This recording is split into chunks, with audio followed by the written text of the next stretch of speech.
There we go. Welcome back. Um, welcome back to another episode of The Perspective. Everybody, please hit that like button. I'm at 260 likes. I'm trying to get to 300. Um, so smash that like button and subscribe. I mean, 300 excuse me, 360 subscribers. I think I said likes, right? 360 subscribers. So um, hit that subscribe button. Give me the 300. I appreciate that. Um, and smash that like button when you come in. Smash that like button. You watch me on the playback. Smash that like button. I appreciate that. Today we're gonna be talking a little bit about Unrivaled. As you know, Unrivaled starts tomorrow, so I wanted to do a little fun show, um, doing a little bit of predictions. We're gonna predict who's gonna be the points leader, the steals leader, the major stat categories, so on and so forth. We're gonna predict who's gonna be the first champion in the first season, and then also send me who you think, right, in the comments. I want you guys to tell me who you think is gonna be the first champion. I want you to tell me who you think is gonna be the defensive player of the year. I want you guys to tell me who you think is gonna be the scoring champion. Who's going to score the most points in the first season? I want you guys to tell me who's going to lead. Who's going to lead in points? Right? Give me a. I'm doing top threes. Right? Normally it's a top five, and they do like if this was the NBA, they do all defensive team one and all defensive team two, stuff like that. So we're gonna do, being at this a 3-on-3 league, we're gonna do top three. So give me your top three steals leaders, points, assists, rebounds, blocks. Those five stats in the comments. Steals, blocks, points, assists, rebounds. All right, top three. Your top three people. Um, yeah. So again, like I said, hit that like button for me. Subscribe. I appreciate everybody for supporting me. Um, y'all making me feel really good about this thing because I'm new and y'all showing me a lot of support. So I appreciate that. Um, B, right on time was shot. You know what? You just reminded me, B. I didn't send the people. I didn't send my people the link. I'm gonna just drop it in the chat for you right now. There is an invite. Bomb. Pro fan, what up? Yo, I wanted you on this panel. I was gonna send it to you, pro fan. You could just still join the panel and go off the top of your head. I wanted to send you the timing so you could kind of think about who you got and all that. But I wanted you on this panel, pro fan. So I appreciate you for being locked in. B, you already know. I've been trying to merge the Twitter Spaces. Twitter, for those who don't know, Twitter Spaces and YouTube has a huge WNBA community. So I've been trying to merge the two communities because I dabble a little bit in both, and both have passionate fans. Both have fans who have great takes. So I've been trying to get people to come together. So I've been trying to hit up the Twitter Spaces people, and B is the first one that showed up. So shout out to B. But yeah, y'all could click the link. Y'all can click the link and come on up, and then we can start discussing these topics. I want to kind of have a panel to discuss these topics before I get into them. I appreciate all my viewers. I see people trickling in. Talk. Don't be afraid to. Don't just watch me. Talk to me. I like interaction. I like engagement. You know what I'm saying?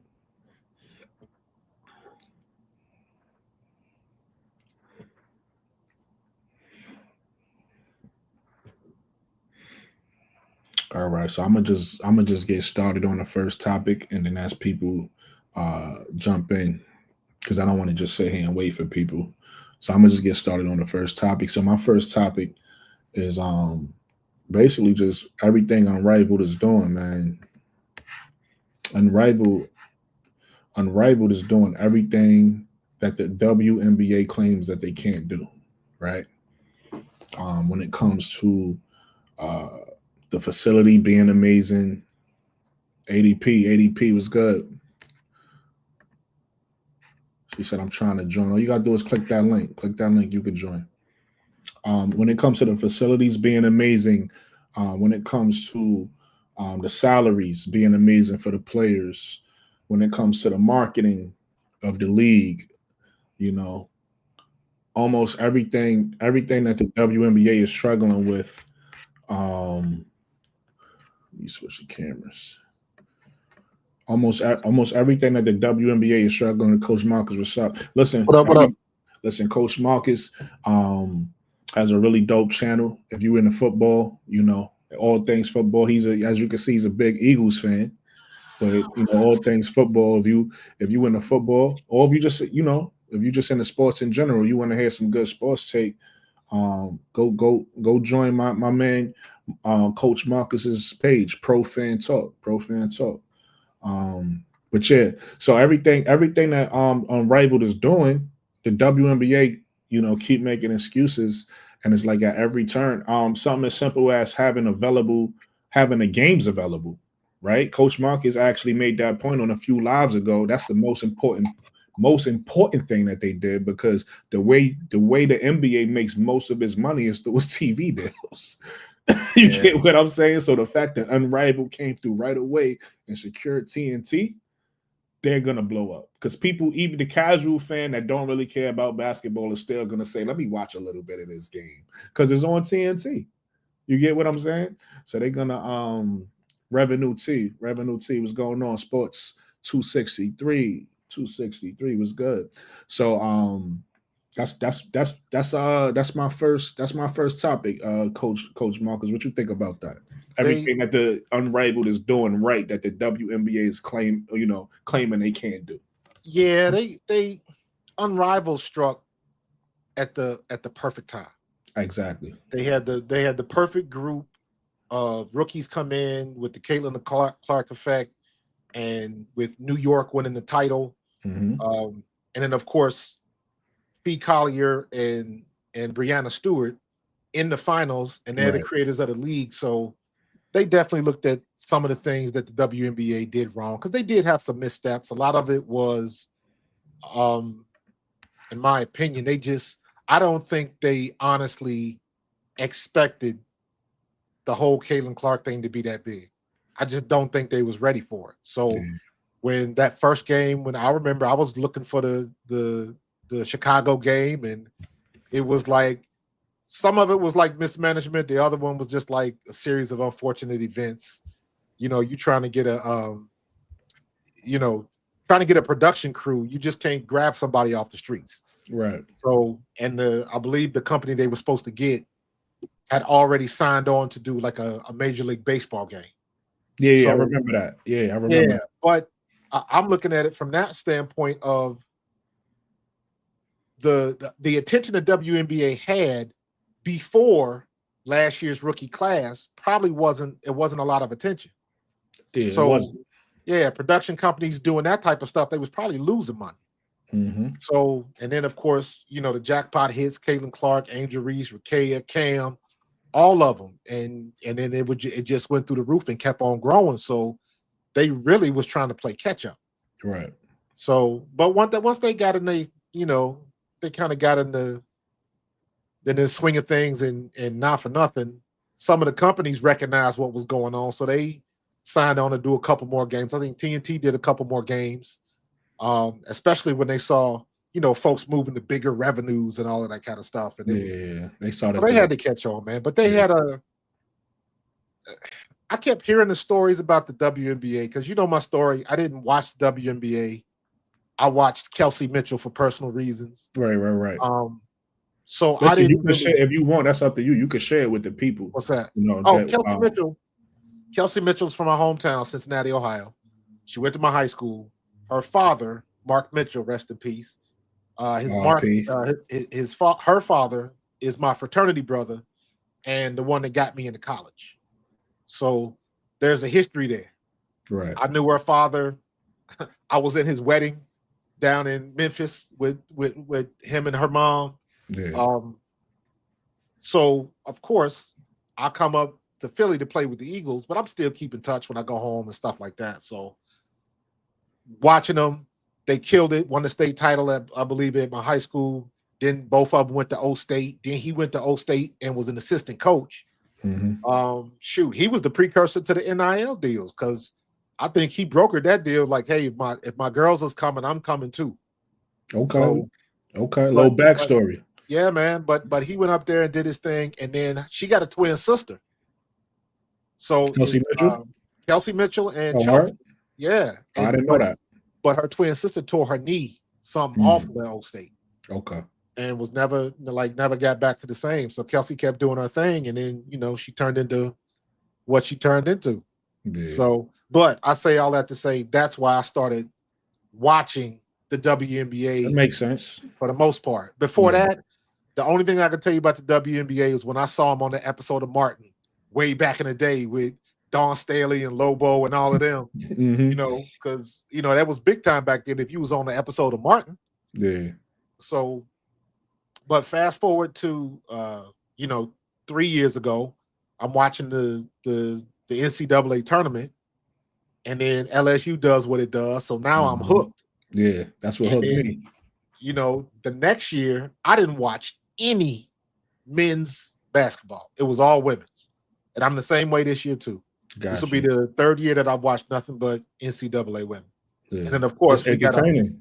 It's fun to watch, man. And then. It's a couple of local girls that are lighting it up. Hannah Hidalgo's from right around here Jersey, in Haddonfield, South Jersey. Yeah. And then, the other girl, Citron, you got Olivia Miles. And then the girl up at Rutgers that, McMillan. Yeah. We got to call her. She I didn't know her name. She told us her name. She's the product. Yeah. She's the product. Keone the product McMillan, yeah. So everybody's kind of waiting to see what's going to happen with her because I think that was a rough situation to be in. Fact. No, she's playing again. She's back. But the problem is she missed the moment. That coach held her out of the moment. That's true. And but I'm very conflicted on that because as somebody that used to coach, I know how them kids can do. Yeah.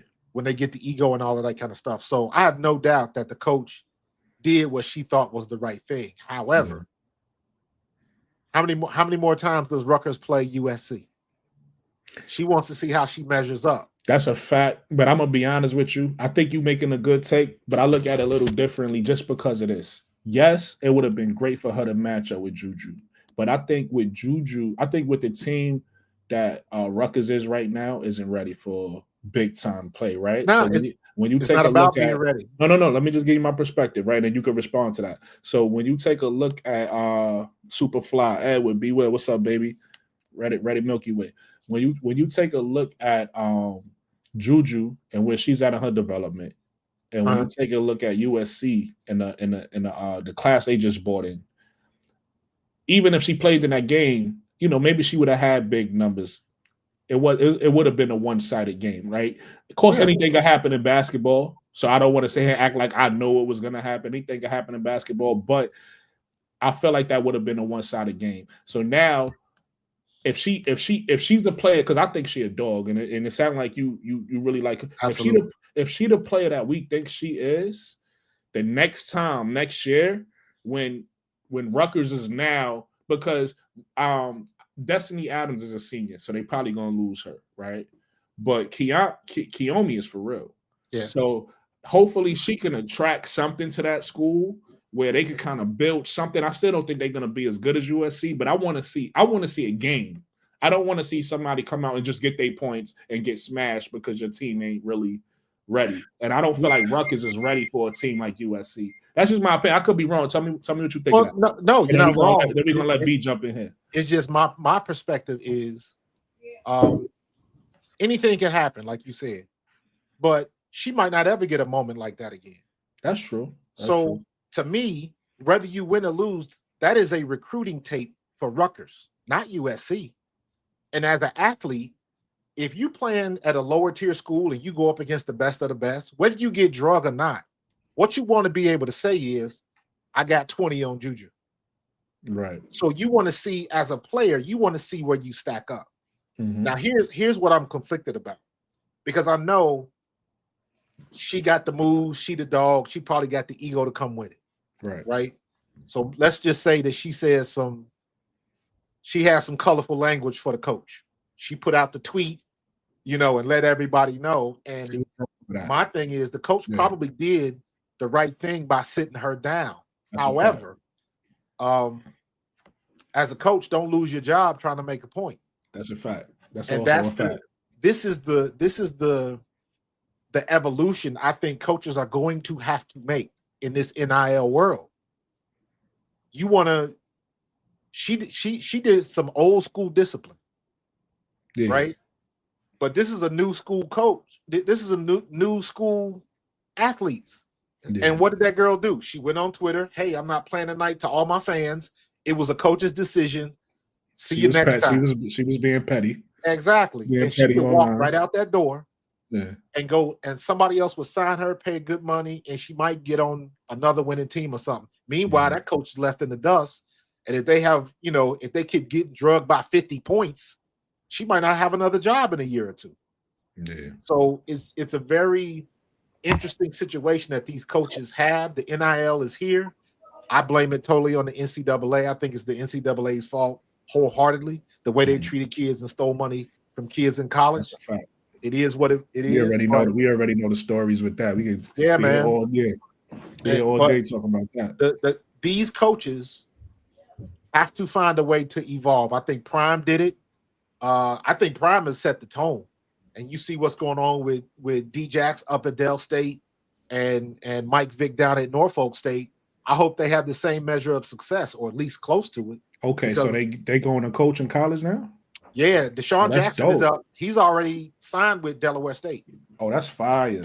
And then Michael Vick signed with Norfolk State. Yeah. I like that.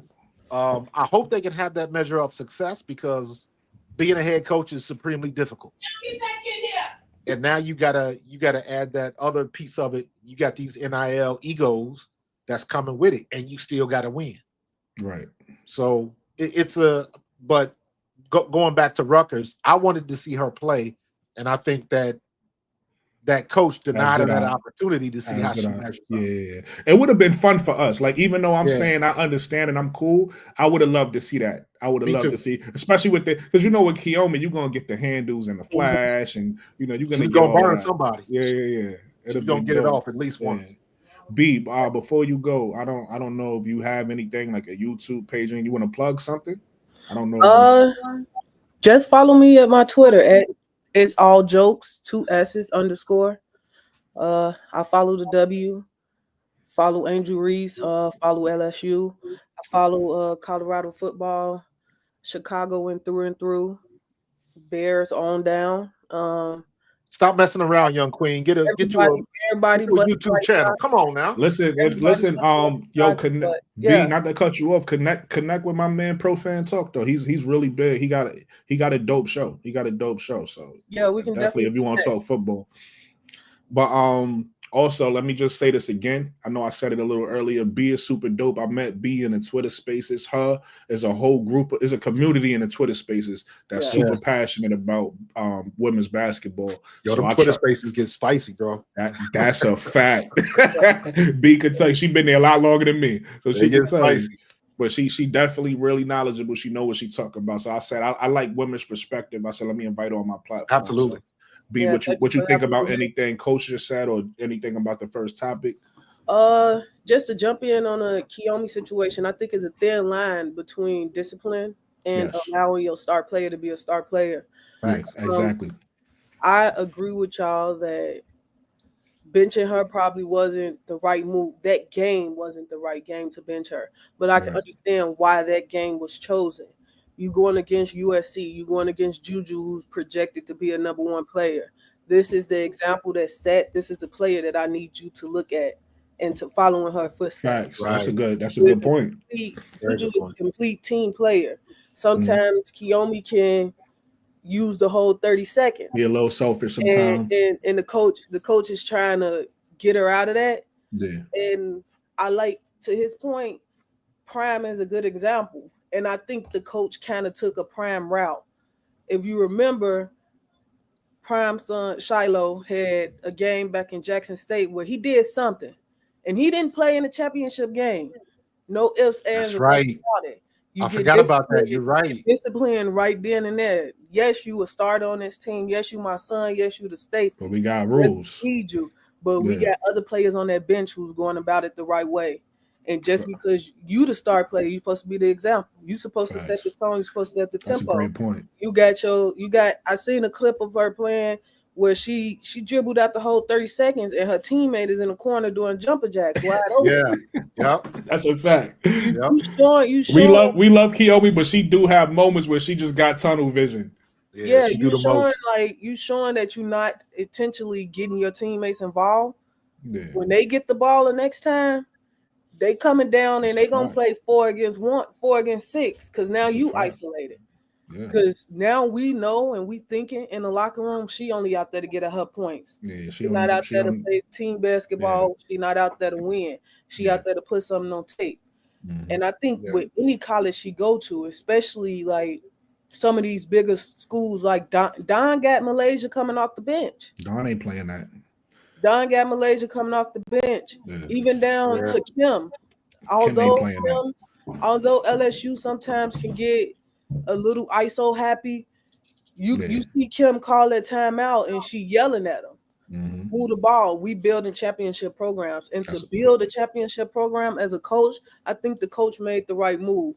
Now, will that affect her possibly getting rehired by Rutgers because Rutgers need that notoriety? Yeah, maybe.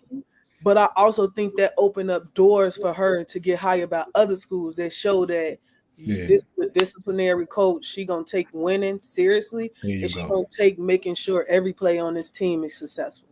There you go. That's a great point. Listen, I left this up here because I don't know. I don't know if you know, B, if anybody in the chat know, if you know, Coach, how they doing the fourth quarters. Even if you want to tell me Revenue T, I don't know how they doing the fourth quarters. So that's why I left it up there. I think it's sort of like how the NBA does the All-Star game. All-Star game. If they doing that, I hate that. You got to get to a certain score point in the fourth quarter. Yeah, I hate it. I'm happy the NBA went away from that. So if they doing that, I'm not excited about that. I'm not excited. You know what? I thought the first game was tonight.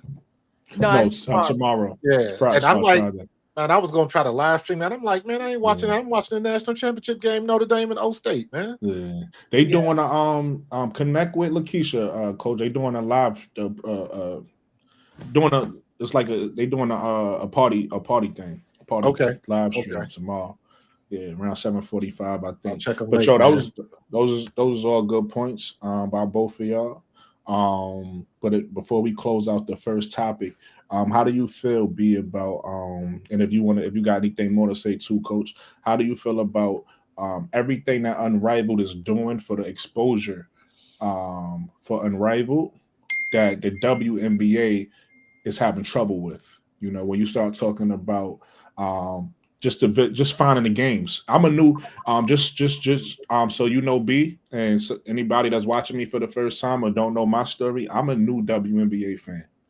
Like Coach said, I started to hear rumblings about Caitlin Clark. You know, you watch ESPN, they talk about, the girl, she's shooting deep, and I didn't know who she was.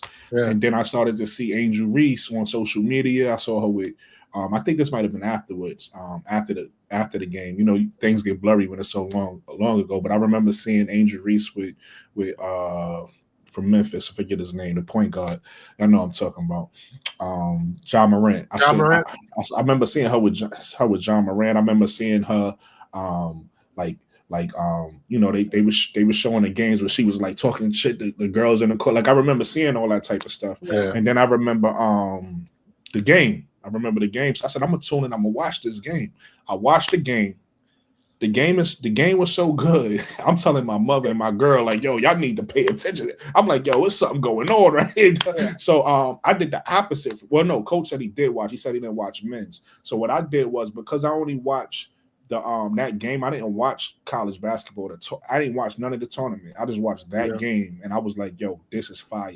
So I said, what I want to do is next season, the next college season, because I didn't watch the WNBA yet. I didn't come. I literally watched that game, and it was just waited to the next college season. Yeah. The next college season, I said I want to watch the full tournament just so I could because I like to be knowledgeable. Like I like to know what's going on. So I'm like, I gotta see what's going on in college. So I started watching the college season, and I like that's when I found out about my girl Isaiah James. She became my favorite player to watch. What she did from Utah, right? No. NC NC State. No, State. NC State. NC State. What she was doing in that tournament. Yeah, she's a senior, right? Boom. Yeah, she a senior. This how I fell in love with Isaiah James. So I'm watching this tournament and I'm like, damn, I don't know who to root for, but I want to root for somebody. So I listened to the announcers. They was actually playing what's the team Cam Wrigley? Stanford, right? Yeah. Stanford. Yeah. They was playing Stanford in the tournament. So I'm listening to the announcers break down the difference in both teams. They saying Stanford is like a big team. They like you got Kiki and you got Cam and the bigs and this, that, and the third. They say NC State is about their guards. So I said, boom, I love guard play. I'm a root for NC State, right? So I'm watching, and as I'm watching NC State, I just kept remembering the way Isaiah James was getting her point. She would come down and do a spin move. And she did a spin move at the free throw line and shot the ball like on some fadeaways. I was like, yo, shorty is nice. So Isaiah James became my favorite player to watch. Angel Reese is my favorite player in general, but she became my favorite player to watch in college or whatever the case may be, just because I love the way she get her shot. I think she scores so effortlessly, so easily. But yeah, so I started watching different players and I fell in love with different players. And then obviously, fast forward into the draft, Angel Reese get drafted. Then that's when I started watching the WNBA, and that's why I'm here. So I don't know much about the WNBA except for what I learned over that time to now, right? So when I look at all of the things that Unrivaled is doing, they making it look easy, right? When it comes to putting the games on TV. I'm hearing from older fans that's been around saying that they could hardly find the games. You had to go search through Twitter or something like that to find it. They saying in the past, they were saying it was rough. You had to go search. Tough.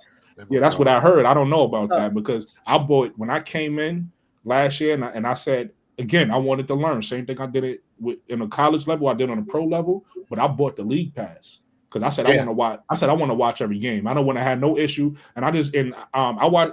Y'all probably know you could do this. I put it on YouTube. Like I could watch it on YouTube, throw it on my TV. So I was straight. I was just watching wild games. But people was telling me that it was difficult in the past, at least, for them to find games and stuff like that. So I was like, okay, I guess. And then now when you look at Unrivaled, they on TNT. Like I said, Coach made that point. I always like to give people credit when they make good points. Coach made the point a few lives ago that they have a TV deal with TNT, and that's going to be big for them making money, right? The revenue they're going to get from that, because that's how you make money in basketball. It's your TV deal, and it's only going to get bigger from here. So again, I'm being long-winded, all to say, how do you guys feel about everything that they're doing as far as the facility, as far as the facility, the TV deal? Was something slipped in my mind that I wanted to say, but just everything they doing. Oh, the advertisement, that's what it was. The advertising and marketing. As far as everything that they doing, just seem like they didn't seem like they made a mistake to me yet. So how do you guys feel about that? I think it lights a fire under the W ass. Can we curse on that? Yes, I curse all the time. I think it lights a fire under the W because my show is R-rated. The players are seeing what it takes for body recovery, what it takes to be successful each and every day going into the game. They got the equipment, they got the training rooms, they have the recovery rooms, they have nice locker rooms, they are put up in nicer hotels, nicer places to stay. They're able to show their personalities. I think the W kind of fumbled the ball with this incoming rookie class. Not saying that they shouldn't have highlighted Caitlin. Caitlin is a great player. She has great abilities. But I think they focus too much on one player coming into the rookie class and forgot about the other ones who are just as big on social media, where the W seems or to bigger. Mhm. and Unrivaled is using every player that they chose in strength to market this league, to build this league. I think they're doing a beautiful job down there. Each one of the ladies seems super excited to be down there. Super thrilled with the resources they have available to them. And I think Kathy got a timer now. I definitely think players in this new CBA coming up is going to put a time on Kathy and her ability to stay the president of this league, That's a fact. because if into these owners, you got Seattle with a facility, you got who is it? The Aces with a facility. I You don't got know if Seattle Memphis got Aces. facilities, but I think Um, Indiana just opened a new one Yeah, too. Indiana. Indiana is they're using the NBA, the Pacers facility. So they have access to that. You got these teams now get these Valkyries, obviously. facilities, and it's dictating where these star players are going. Mhm. And if you want your team to be successful and sell these tickets, like the Sky, who I think made the right move and making sure they get their facility now before Angel's contract run out. Because if her contract was to run out and they were still practicing in that rec She was center, gone. she was gone. She was gone. Now you got a city like Chicago, who is People love Chicago. a summertime staple. Yeah. Getting a facility is a big city with big names in it and can land marketing, can land celebrities, can land big TV deals. Now everybody around the league is looking at Chicago as a possibility. Yeah. And I think Kathy should have been got them charter jets. Should have been got them, like, it's things that should have been happened that she's just dragging her foot on. And Unrivaled is lighting that fire under their ass to get it done. That's a Because if we fact. can get it done within a year or two, you had the league is what, 17 years in now? Mhm. You had 17 years to do it. That's a fact. And going off of your point, I kind of asked this question on one of my other lives, but I got a new panel, so I'm gonna just pose it again, just because I think it's an interesting question. Kind of going off of what you said, B, lighting a fire under the WNBA ass. I think it's strategic, right? That Unrivaled starts this year, a year before the CBA, right? And not only does it start a year before the CBA, look at how much success they having with, again, like I said, marketing, doing certain paying the players, doing certain things. So now when they go into the negotiations and the owners hit them with, oh no, there's no way we can do that. Well, how couldn't you did that? We just pulled it off. So why you can't do it? So I think this kind of helps them with negotiations with the CBA a little bit as well. I'm a fan of Kathy, man. I know a lot of people were down on her. No, she's done it. Not to cut you off, because I want you to keep going. I think you're making a good point. Like, to your point, Coach, she's made bad moves. She's made good moves. Like, people want to focus just on the negative. She's done some good in the WNBA. Absolutely. If it wasn't for her, the WNBA would have been gone during COVID. Yeah. So that was really, when you're talking about, and this is the thing that people just don't come to grips with. I think this is a big issue that the players in the WNBA, for whatever reason, just weren't realistic about. It was like, you guys are a business that's losing money, right? Probably since the fifth or sixth year. Because when they first started, they had numbers and they were making money. Mm-hmm. But that was fresh off the Olympics, when Cheryl Swoops and that whole Olympic team was the biggest thing. And you also got to remember, way back then, there was nowhere near the amount of distractions there was to watch sports.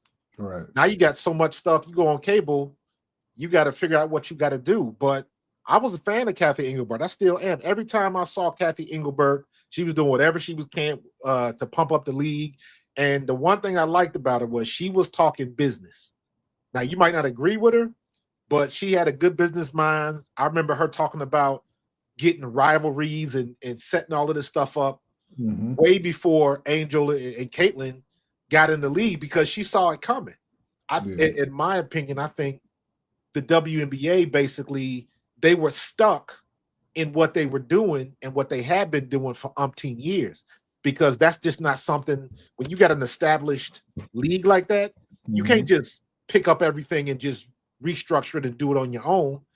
You got people and money that's been in place for a long time, and sometimes it's difficult to just pull them roots out like that. It's basically what you're saying about like a new president coming in, right? A president coming in, you can't just, people be wanting presidents to come in and make change. Like you can't do that. It takes time. It takes time to, you know, go through different things and change things. So absolutely.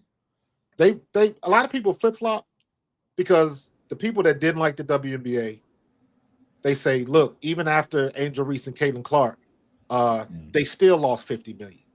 And it was like, no, they didn't lose 50 million. The only reason it's 50 million now, they've been averaging a $25 to $30 million loss for I don't know how many years. The reason why it was 50 million this year is because they got the charter jets. But the reason why they had to get the charter jets was because it was a security issue, because they had never had this much attention in all their years of existence. So this blew everybody out of the water. Folks were scrambling, trying to play catch up, and it wasn't a good look. It wasn't. But even all of that, I'm still looking forward to next year. I don't know what's going to happen with Unrivaled. When I saw 3-on-3, I wasn't impressed. Me too. I want to see it. I'm going to give it a shot.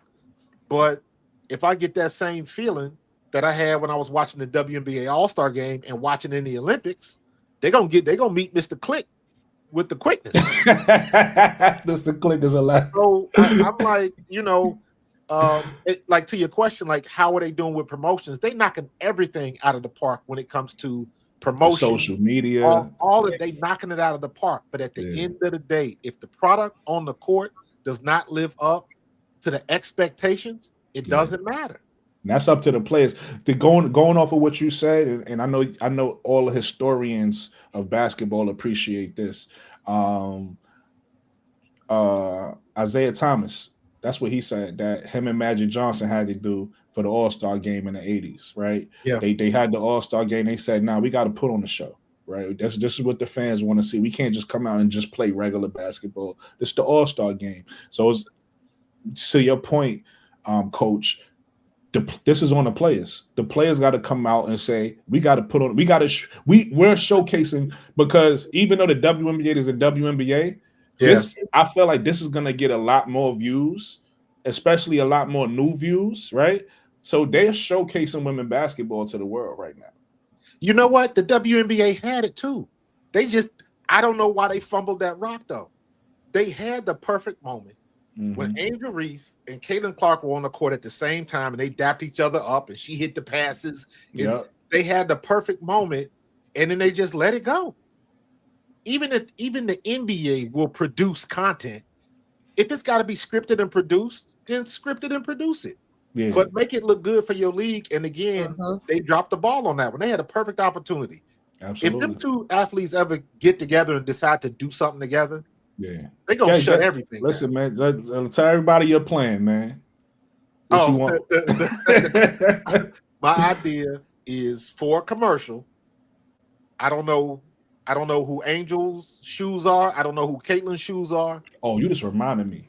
I'm about to say some fire shit. I want to see Caitlin Clark playing in Rucker Park in New York, and then just like any pickup basketball game, somebody like, who got next? Yeah.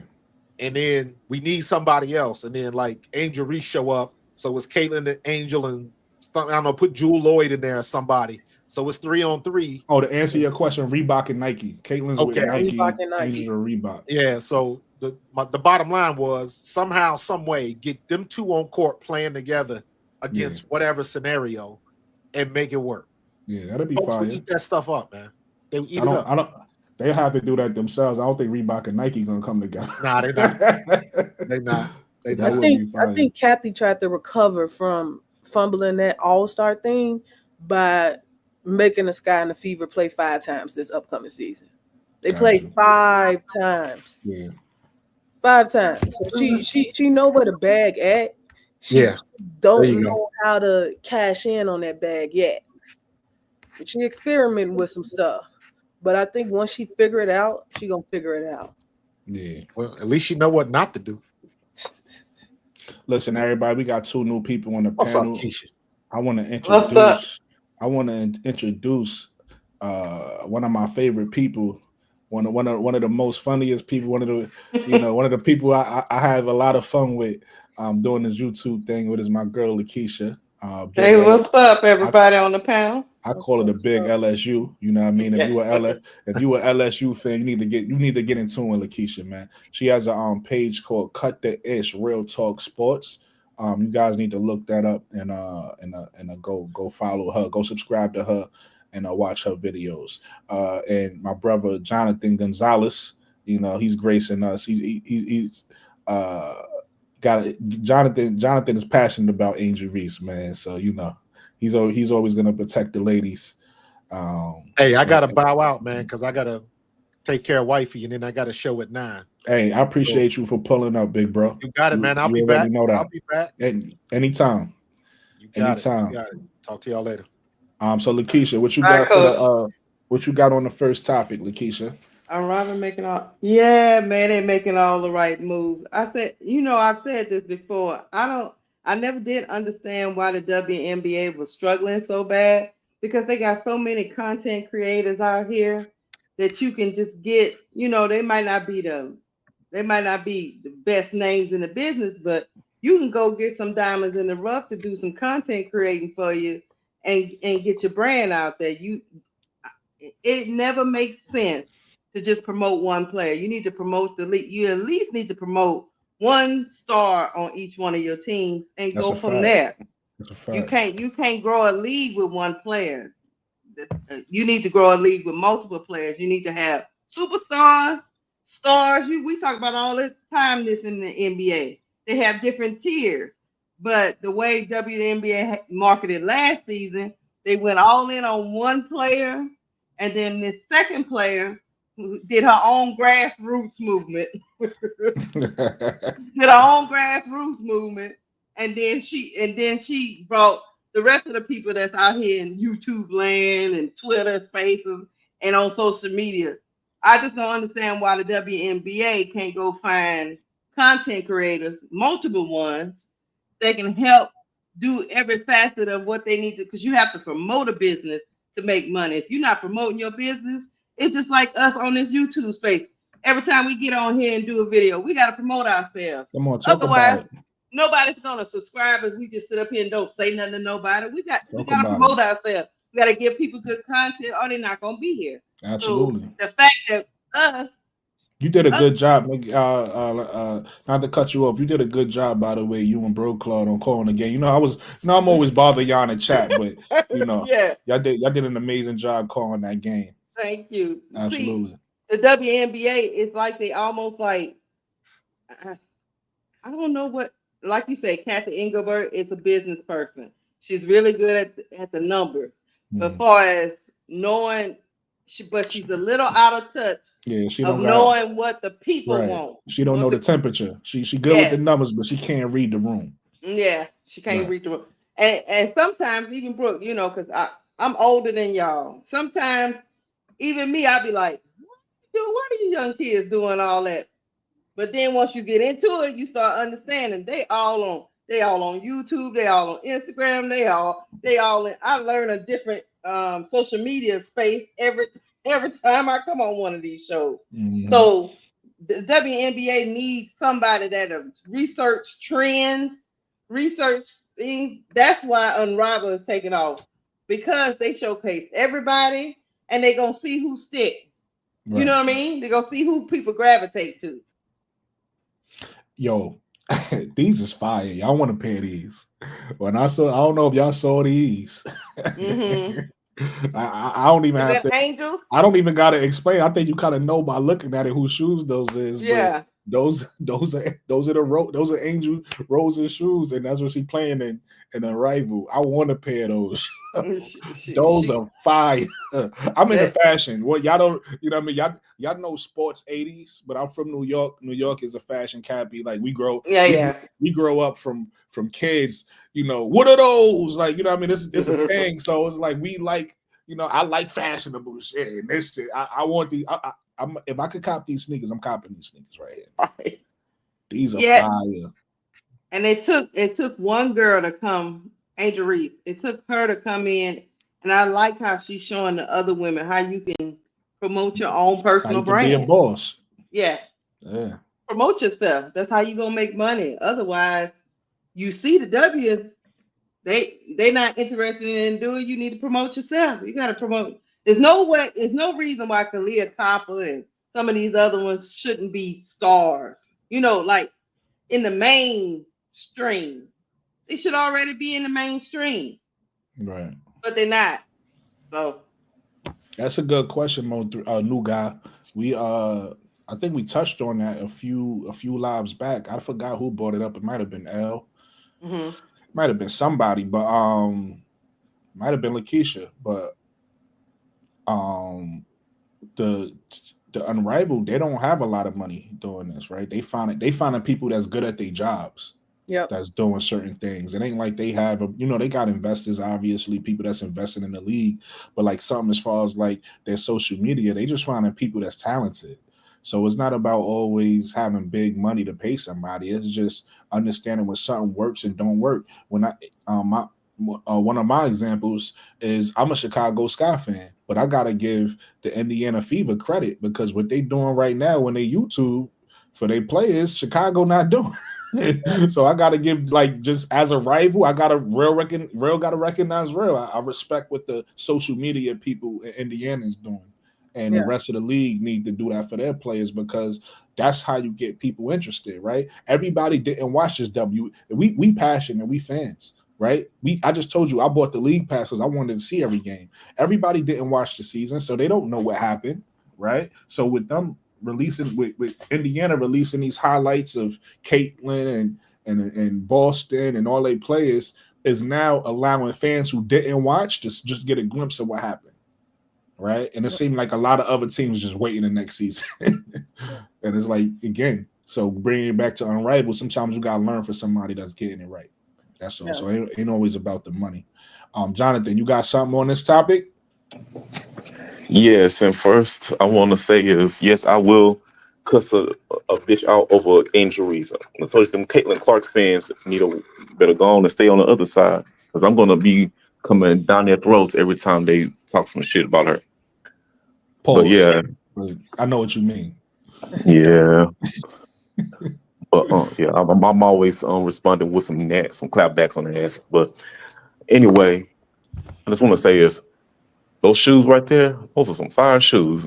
Got them roses growing out like a garden. That's cool. You see the rose petal in the sole, the four little holes in the sole got the rose. Yo, those are so fire, yo. Man, with the hunter green, those are so fire. That's how you represent your team. Angel doing it big. This is why she got a bag, and they hating, bro. I'm feeling every little design on it. A big game they're having tomorrow. I don't know who's gonna stream it, but I need someone to stream that game tomorrow. Oh yeah, thank you for saying that. Thank you for saying that. Listen, everybody tune in to Cut the Israel Talk Sports tomorrow. Lakeisha's going live. She's gonna do a live party. And Keisha, what you gonna do? You gonna talk about the games? What you gonna do tomorrow? Me and Broco are gonna do the live play-by-play. We're gonna do both games. We're gonna talk before it, let the game play out, then talk kind of in the interim until the second game. Come on, we're gonna cover both in the same stream.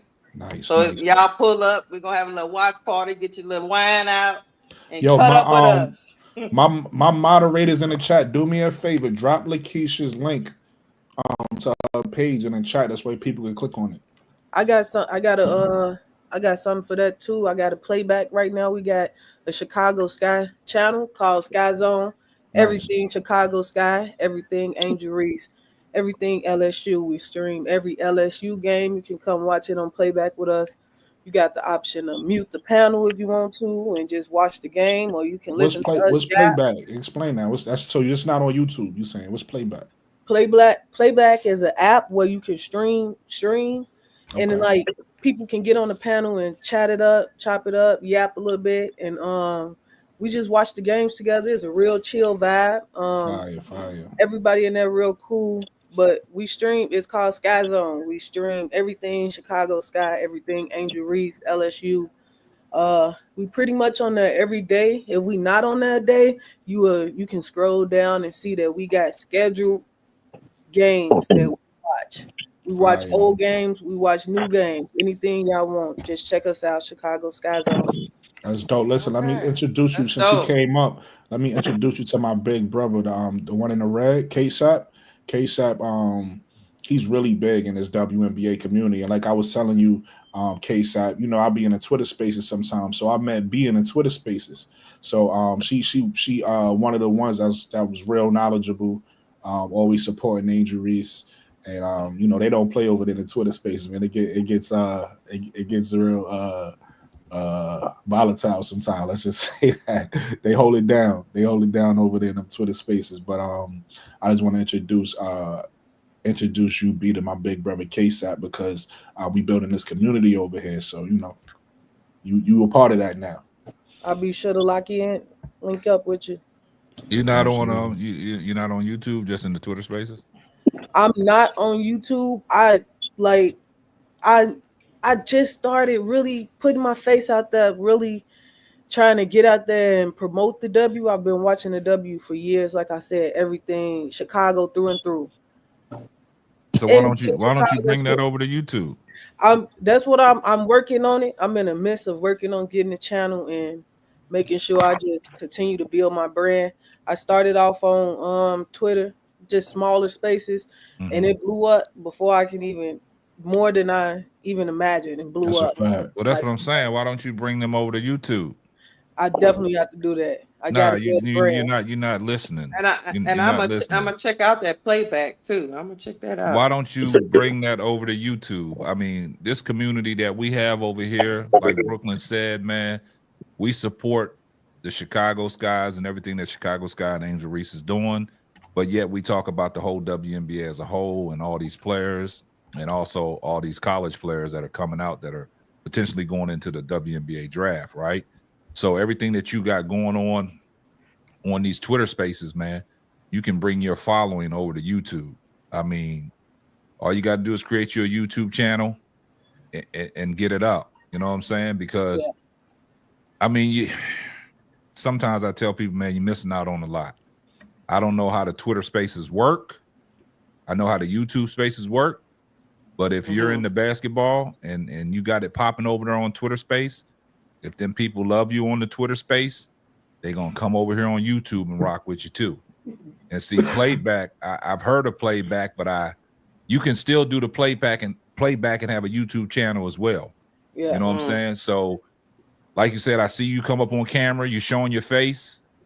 But and she knows, not only just to let you know, Case, I know you just me and everybody in the chat knows she knows her stuff about women's basketball. That's what I'm saying. So it'd be you could be another intricate part of this community. You link in with the right people. You know what I'm saying? We trying to build something special, and you know, come on for the ride, man. Get you a YouTube channel, and like we do, man, we promote our people because the topic is about the WNBA and Unrivaled and how they promoting, right? And I heard Lakeisha say, you know, we get on here on YouTube every day and we got to promote ourselves, right? But in this community, great point. It ain't about one person promoting just one person. We giving love to everybody that shows up in our community. Everybody that wants to do their own thing, do their podcast, we promoting that, right? Yeah. I created a space and people started gravitating to my panel. Do that, you know, they got the itch that they wanted to do their own thing. We give them the thumbs up. They doing their own thing. All my people that are subscribed to me, they supporting them, and we building as a whole family. So you coming up on Brooklyn's panel, you family now. You know what I'm saying? So you got the experience over there on the Twitter spaces, which I don't know too much about.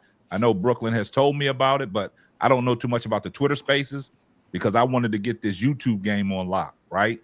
Yeah. So now that I know the ins and outs about YouTube, I'm telling you, your knowledge that you have, man, bring that over to YouTube, man. Bring it to YouTube. I hear you. I'm definitely gonna get that up and running within this week. I'm gonna work on to get it up and running. Thank you guys for welcoming me into the family. That's a Yeah. fact. That's a fact. If you need some help, reach out to me because trust me, I need somebody to teach me Twitter. I just can't. I Like I got said, you. that Twitter I stuff, I need can't. somebody to. I was talking to Twitter. what's his So name? I can teach you a little of what I B. learned from YouTube. I think his name is Starfire. You know what I'm talking about? Yeah, Yeah. that's who I run the playback channel with. He has the main channel, Wnba Radio. He He supposed has to- the main channel, and he Yeah. just makes smaller channels like Sky Zone. I think the Valkyrie have one, Valkyrie Crew. He has one for the Dallas Wings and the Aces. So he has a main channel, WNBA Radio, and he outsourced these smaller channels. And me and a couple of the people in the Sky community, we run the Sky Zone channel. Got you. Gotcha. I'll be talking to him too. So I told him the last time I spoke to him and he agreed. I'm like, yo, we need to merge these two communities because they both, the YouTube has a huge WNBA community. And then, like you said, Twitter Spaces, and now y'all moving over to Playback has a huge WNBA community. So I'm like, it ain't no reason why we can't just come together. Yeah, that's what I'm saying. You know what I'm saying? That's a good point, Brooklyn. And another thing, I don't know if you guys are familiar with Player's Choice, right? That was originally started by Jason Williams, the ex Sacramento, Kings basketball player, but he gave his rights up, and this guy named Shaq owns it. Player's Choice has the YouTube popping, right? And also they have the playback. So is it V or what can we call you? B. B-E-E. B. Sorry. Hey, everybody that know me know I be butchering names up, so don't feel bad. So what I'm asking for playback, what is the benefit on playback? What is the benefit that you're getting out of playback? Playback is basically just a streaming site. So for the people who can't access the games, who don't have the resources to watch the games, we stream all the games for them for free. Only thing we ask is to just be subscribe to the channel, be active in the channel, and once you get like a certain following, then you able to get revenue off of your channel. We got a following now where we'll stream some UConn games, and UConn got a big following. We get over 3,000 people in there. Okay. And they send power chats. Power chats is how you get the money. Yeah. And what Starfighter do is that he outsources that money back to the smaller channels. He outsources those people back out to the smaller channel just so everybody can get the money. We also do giveaways. We pay for people to get the WNBA League Pass. We'll buy it for you for the year, buy it for you for the month. We just do giveaways. I've given away tickets. I've given away WNBA League Pass subscriptions. We've bought Player Society merch. That's dope. For people. We try to give back to the community as they give back to us, and we just stream the games for free just so everybody can see what the W have to offer, because it's a good league. We think right now in the next 2 years, if God willing, the W is going to be pushing down those doors that the NBA got closed right now. We think the league is that good to just keep moving the needle. Quick question: is she the young lady that was talking to? And since she's on it, I looked at it, and y'all can hear me fine, right? Not really. You sound like you in the water. Yeah. We can understand you. We can understand you, but you sound terrible. Yeah. These cheap $20 CVS headphones I just bought. I said, let me try these. I got them. Maybe they get the mic is bad, maybe on them.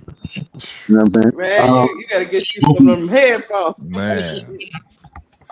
Wody be killing it. Yo, Wody, I don't let people mess up my audio, Wody, so you gotta figure it out. I need my audio to sound good on the playback, baby. So, I have some questions. Questions?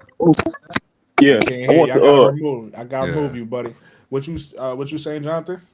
Yeah, I have a question for It's All Jokes. Is your app is called Playback, right? Yeah, the app is called Playback. The channel is called Sky Zone. Okay, and will y'all be able to stream? excuse me. Yeah, we're streaming all Unrivaled games starting tomorrow. We're streaming them. They are gonna have like Twitter Spaces while we stream them, so you can listen to it or watch it whichever way you feel you want to. But I dropped the link in the chat, and I also shared the Perspective channel link in the playback thank you. chat because they Appreciate that. actually online right now. So I'm trying to connect the two as we speak. Okay. Listen, That's I dope I don't right appreciate there. it. You know what I'm gonna do? download it. You gotta And share it again. I gotta make you an admin because I don't think it's gonna come through unless you're an admin. Yeah, Yeah. it didn't come through. Yeah. Yeah. One And of the I moderators gotta drop that. Anytime that you have a wrench, the moderators can drop any link. If you don't have a wrench or anything like that, some of that stuff YouTube monitors out because they think you spamming somebody's channel. Yeah. Right. right. Oh, I have a question for Case out from Brooklyn. And so don't nobody laugh at me. But so I found some I went to Temu and I found some podcast setup stuff, and it's a good deal for $19.91. It's Should good I? because some of that stuff they got it on the TikTok shop, and I think that's the same thing that's on the TikTok shop. And Okay, so I can. some people been impressed with that, package that they put together with the mic, the little audio caster and everything. So that's a good starter thing if you know what I'm saying, because I'm getting tired of you, Jonathan, out there getting chased by the police. You know what I'm saying? We need you stationary, man. Yeah, yeah. This the only way that's gonna keep me from running, ripping and running around and beating up on dirty cops. There you go. Nah, Run, Jonathan, run. yeah, nah. I'm definitely gonna order some of that stuff. I saw some nice stuff on the podcast setup that I like, and and I said $20. Yeah, I ain't passing that up. So yeah, I just want to make sure I asked y'all so it wouldn't be too good to be true. Yeah, we almost like Unrivaled over here, man. Our marketing strategy,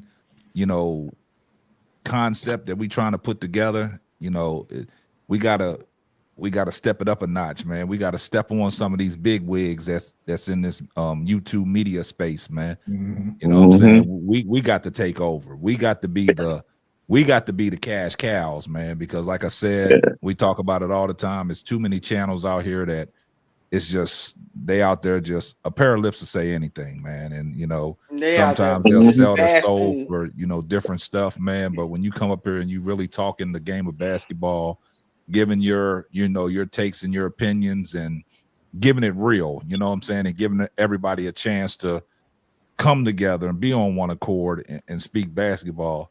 That's the beauty of it, man, because these content creators out here that just talking to themselves and creating their own narratives without letting nobody come up and challenge their points. Nah, we got to supersede them, man. We got to take over, man. You know what I'm saying? And like I said, I don't, like I told B, I don't know too much about the Twitter space. I've heard of playback, but never really looked into it. But that'd be dope if, like you said, with all the people that she has over in the Twitter space and over in playback, and we all can come together and build it, just it'd be a lovely thing, man. Somebody asked you a question, B. So so I'm I'm definitely hold on, Jonathan. Somebody right. asked B a question. I do host Twitter Spaces. I haven't been hosting them lately just because the Sky is off season for the Sky, and we transitioned over to playback just to be able to stream those games for y'all. But I do host Twitter Spaces for the Sky during the season. Okay. So how did you get off into the Twitter space and somebody brought you along into the playback? How did that all come about? I joined Twitter just for to find my community. Like you don't have a lot of people who watch women's sports, and because it's not a lot of people who watch women's sports, I got on X searching for that, and I found it. Somebody linked me up with Starfighter, and he was hosting a Wnba radio space, and his space is more broad. You got every team fans on there talking about the game, chatting it up, and I just wanted to host something specifically for Sky fans because those spaces can get a little rowdy when you got rival teams and That's a rival fact. fans trying to talk to each other. That's a So I fact. decided to host something just for Sky fans afterwards, and it blew up. That's good stuff, man. That's good Yeah, stuff. But that's like fire. I said, man, you got all that going on, man. But like I said, I mean, I know that you doing this with a group of people, right? And like you said, in spaces like that, you know, you gotta have enough to go around, right? So with your knowledge of everything that you've gained doing these Twitter spaces and doing these playbacks, that's why I would encourage you yourself to get you a YouTube channel and do your thing. And that's not stepping on nobody's toes. That's just, you know, coming to the YouTube community, giving your knowledge on what you know about the game and women's sports. Because like I said, since the WNBA, it's been around 28 years. Coming into this season, man, it really picked up because of the rookie class and all the names that was attached to it. And, you know, Angel Reese, head and shoulders above the rest. That's my opinion. But at the same time, has brought notoriety to women's sports, and we talking about it. So why this is the best time, man. And because Unrivaled picked up, this is the best time for you to get on YouTube and get your grind on. It's the best time. My man K-Sap took it back to the big timers. Yeah. Get your grind, get your roll on. Yeah, get your roll on. Yeah, it's a grind, but if you're in a community, they help you out, you know. Oh yeah. Yeah, that's a fact though. So yeah, so now I guess we could great stuff. You know, I guess now we could move on to topic 2. Matter of fact, you got some new people in the panel, Mo 3 and K-Sap. If y'all want to chime in on the first topic before we move on, just about everything that Unrivaled has gotten done and done the right way that the WNBA has struggled with. You know, what's your thoughts on that? You know, when we talk about marketing, when we talking about the pay for the players, when we talking about the facilities that they put together in a short time, when we talk about how they was able to raise money, you know, all of those things. Oh, that's very important, man. Like I said, Unrivaled is really putting the what word I want to use, man. They putting that torchlight under the WNBA's ass, right? Absolutely. And the reason why I say that, I don't know if you saw the video that Angel Reese was speaking today, you know, about these facilities where she can come in, eat breakfast, utilize the weight room. They said they got a place for the children. Yeah, the children and stuff like that. And what's great about, we talked about it all the time when we do the live shows on my panel about what this means is because of the fact that I agree with B. I heard her say before I came up on the panel about, you know, Kathy Engelhart. She should have had these charter flights long time ago.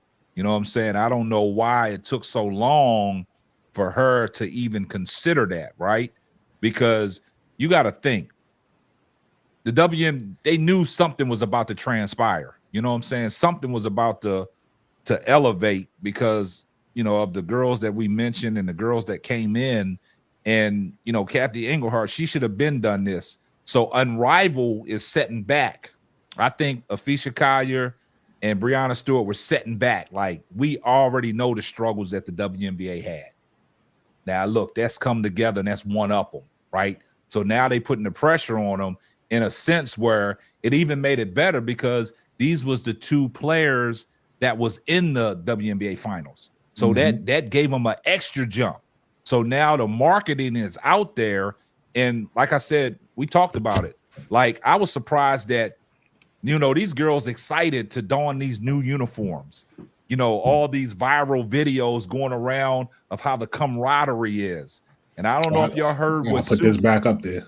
I don't know if y'all heard what the Angel Reese shoes. Yeah. I don't know if y'all heard what Sue Berg said, and I touched on it last night. I always look inside the message because there's an underlying message to what Angel Reese is doing with Kalia Copper. Sue Berg, her podcast with her significant other, they was talking about it's crazy how these players are recruiting each other in these locker rooms. during this free agent period to link up in 2026. So the advertisement and the availability that Unrivaled is showing, I really don't think the WNBA can match that at this time. You know what I'm saying? Tough. Because the thing about it is, what you got to look at it. They showing footage of their little practices. It's all. I'm put this in the mind like this, and I'm gonna land my plane. I put this in the mind frame of what Bucky Jr., Deion Sanders Jr. was doing with Colorado, giving us the insights of the locker room, the practice field, the team meetings and stuff like that. Unrivaled players are doing that. You got Angel Reese going on her social medias, Rakia Jackson, Cameron Brink. You got Mabry involved. You got Kalia Copper involved. You got different interviews with different players going on, and it's just bringing light to it. And I haven't seen none of that from the WNBA. So right now, Unrivaled has the upper hand. Before you go, Mo3, I don't know if you was in there the whole time, KSAP. So I don't know if you might have missed this, but she actually is big into football too. She listed off all the teams she's followed. So she he a Vikings fan. If you can't tell, I don't even want to talk. If you can't tell, but he got the Vikings jersey. I don't even want to talk about it. Yo, I told my boy's in here watching now. DZ973. He said, I was like, yeah, my man KSAP, he a Vikings fan. He was talking yesterday. Man. He was like, oh, he not feeling good today. Yeah. I said, yeah. I don't even know what happened because I don't watch football, but Sam Darnold turned into the Sam Darnold that played with the Jets in Carolina all at once for 2 weeks straight, man. So we'll leave that alone. Don't laugh at me, B. I'm just waiting for our opportunity. We're going through the ringer right now, but I think our future is bright up there. Who's your team? I'm Chicago through and through. Chicago girl. Let me ask before I feel better now. Look, before Mo3 go, B, let me ask you this, because I'm gonna let you know right now, I am not a football guy, but I keep hearing stuff about what's the name of y'all quarterback again? Caleb. I keep hearing stuff about Caleb. What's your thoughts on Caleb? He's not the one. I think Caleb is gonna be a great talent. Okay. I think definitely the GM dropped the ball with making sure that he came in with the right offensive line. He put the right skill players around him, the wide receivers, the running back, everything. Right. I think, but when you don't give a rookie enough time to even process or go through his reads, he's going to struggle. Even with the offensive line being as horrific as it was, he still succeeded in a way of like not throwing as many interceptions, throwing multiple touchdowns, extending plays, finding his wide receivers when he can. Granted, some of those sacks are his fault from holding the ball too long. Sometimes he revert back to his USC days and look for the big play instead of just taking a check down when you got Swift right there who can turn that into 20. Right. Sometimes the check down can turn it into – sometimes the check down is the right play.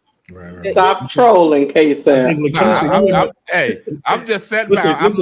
I'm listening to what B said. Look, hey, you can tell I'm a good hostess. I don't give a fuck about football. But Lakeisha, you in the football too, correct? I am in the football. The problem that let me get B. Let me get B. Let me let you cook. Let me get B real quick. It's an NFC North thing. Nah. Look, everything that you said was cute, right?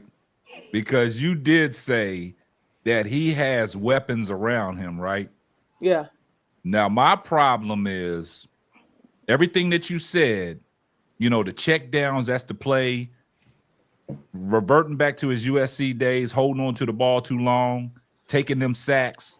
Yeah. The problem I had with Caleb Williams, and I've been telling everybody this, regardless of the offensive line, it's been plenty of opportunities where you can make plays and you can't even hit your receivers. The receivers be wide open, you overthrowing them, you throwing the ball behind them, you just not making good decisions, right? Yeah. And at the same time, everybody always blames it on the offensive line. They blame Justin Fields. They said that the offensive line was trash.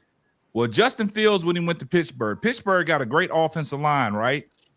We saw the same Justin Fields play in Pittsburgh the same way he played it in Chicago. So what's the difference? Even though he was winning, but he was winning by scrambling, running the ball. Majority of his stuff was running the ball. So the problem I have with Caleb Williams, and everybody always talking about the offensive line, But when the throws is there, just like you said, B, the check down might be your play. The home run is not going to be there all the time. You can't look for the walk-off every time. So I take it back to what happened to us with Matthew Stafford. Matthew Stafford, he takes the quick check downs and the quick, the reads, but Puka Nacua going in motion, hitting him quick, hitting Cooper Kupp quick. As an offensive coordinator for your quarterback, you got to simplify the game, because I think that even though Caleb Williams, the numbers might look, because they compared his numbers to Jaden McDaniels, right? But Jaden McDaniels knew how to win. He got it done when it was winning time. When it was winning time for Chicago, Caleb Williams came up short because of some of his bad, throws and can't hit the receivers. That's why him and DJ Moore was always at odds, and just like Keelan Allen, I'm wide open, but you can't get me the ball. I just think he misses a lot of stuff, man. Like you said, he is a great talent, but it's going to take probably about 3 or 4 more years for him to really figure it out how the NFL game is played. Yeah, I agree. I definitely agree. I think, like you said, one of my biggest knocks with him was coming out of USC, and I am a Chicago fan who was rooting for Justin Fields. I fell in love with Justin Fields and the magic that he created. And I also thought we should have looked at Jaden Daniels a little bit more, but I get why they wanted Caleb Williams just because of the big plays. And I don't think the GM did a good job at looking at those winning plays, at those plays when it was crunch time, because you playing in the NFC North where each team is getting better. Yeah. Detroit is getting better. The Vikings is getting better. Don't make them smile. Don't make them smile, B. I don't mention the other team. But you don't like mentioning Green Bay? I don't acknowledge them. You don't acknowledge Green Bay? I gotta call my boy up here. The NFC North is getting tougher, and my biggest knock with Caleb this year was that I didn't see him stand in the pocket and be able to take a hit this season. There you go. He had happy feet. Yeah, some good quarterbacks, Drew Brees, even with them being shorter, Drew Brees, Russ, they can stand in there and plant their feet knowing they about to deliver. But he was backpedaling and throwing off platform. And I just didn't like that. I think he got to develop that toughness in the pocket, knowing that the NFL is sped up, it's quicker, the talent is better. I'm going to get hit, but I need to drive this ball to make this winning play. I don't think Caleb Williams has that alarm clock in his head, right? Because this is not college football. You got to get that ball out, because you got them defensive ends bearing down on your back on the backside, and that's your read, because you got that alarm clock in your head that I got 3 to 5 seconds to get this ball off. If I don't get this ball off, I'm taking a sack. And like you said, sometimes his first notion is getting the ball and having happy feet instead of setting their survey, making his reads and throwing the ball with the linebacker staring down the gun barrel. He don't do that. It's happy feet. It's always, okay, I got to get the ball. I got to take off running. And sometimes when you take off running and you throwing across your body, that's doomsday. Yeah. All right. I like that, B. I like that. I got to give you credit. So listen, I know how. So I got something to say. You got to do your thing. Bro. So I just want to let you know that I just ordered me some podcast stuff. Congratulations! I went to Temu and just said, you know what? Let me go ahead and just order that podcast equipment so I can get started. I said I was going to do your thing. Nah, not at all. I saw that good. I saw how nice it looked. I said the VA Golden. Oh yeah, you good? So yes, I'm expecting it to come by my house by a week or two. So. All right, cool. So I'm y'all. I'm gonna need one of y'all as my mentors to guide me through this. we got you. Well, you got the perk. You see, you got the #1 mentor in the building. He mentoring all of us. We got you. It's all starting for K-Sap. I got you. I can't wait to tell Bro Claw. He's gonna be so happy for me. Mo 3, you wanna chime in on the first topic or anything anybody talked about? Yeah. I really wanted to. I was saying in the chat, but your chat is, well, it was running way way It was slower moving. than the actual chat was moving. Like when you read my first comment, that was like 20 minutes late. No, Yeah. that was because that's when Brooklyn was posting it. Yeah. Yeah, but Be trolling. I know. but yeah, man, cause I was saying in the chat, I was like, that sounds good. Well, okay, first I want to say what Unrivaled is doing with the marketing, Yeah. chef's kiss. Mhm. Excellent. Excellent. My man said Right, chef that kiss. I that like part I that. can't argue with at all. But as far as the other stuff, like it's comparing Unrivaled to the WNBA is not even remotely fair because Hmm. Unrivaled can do so much more with less. For one, they're not going anywhere. They're stationary. They're in one Mhm. city. Hmm. Mhm. They don't have facilities. They have a facility. You know what I'm saying? Mhm. So Unrivaled is not like a bunch of teams in different cities and different Mhm. states. It's like one giant mega team in one Mhm. place, in one Right. city, in one state. I And you agree got to with take that. into account like Almost like the bubble, different huh? states. In I was different thinking states, that you got earlier. different costs, different taxes, different this. You know what I'm saying? Even in different cities. Because look, I'm in Miami-Dade, right? Hmm. I'm about Oh, 20 minutes the from games. I'm about 20 minutes from the border of Broward County, right? And even there, the taxes are different. They're 20 minutes away. They have a different tax than we have.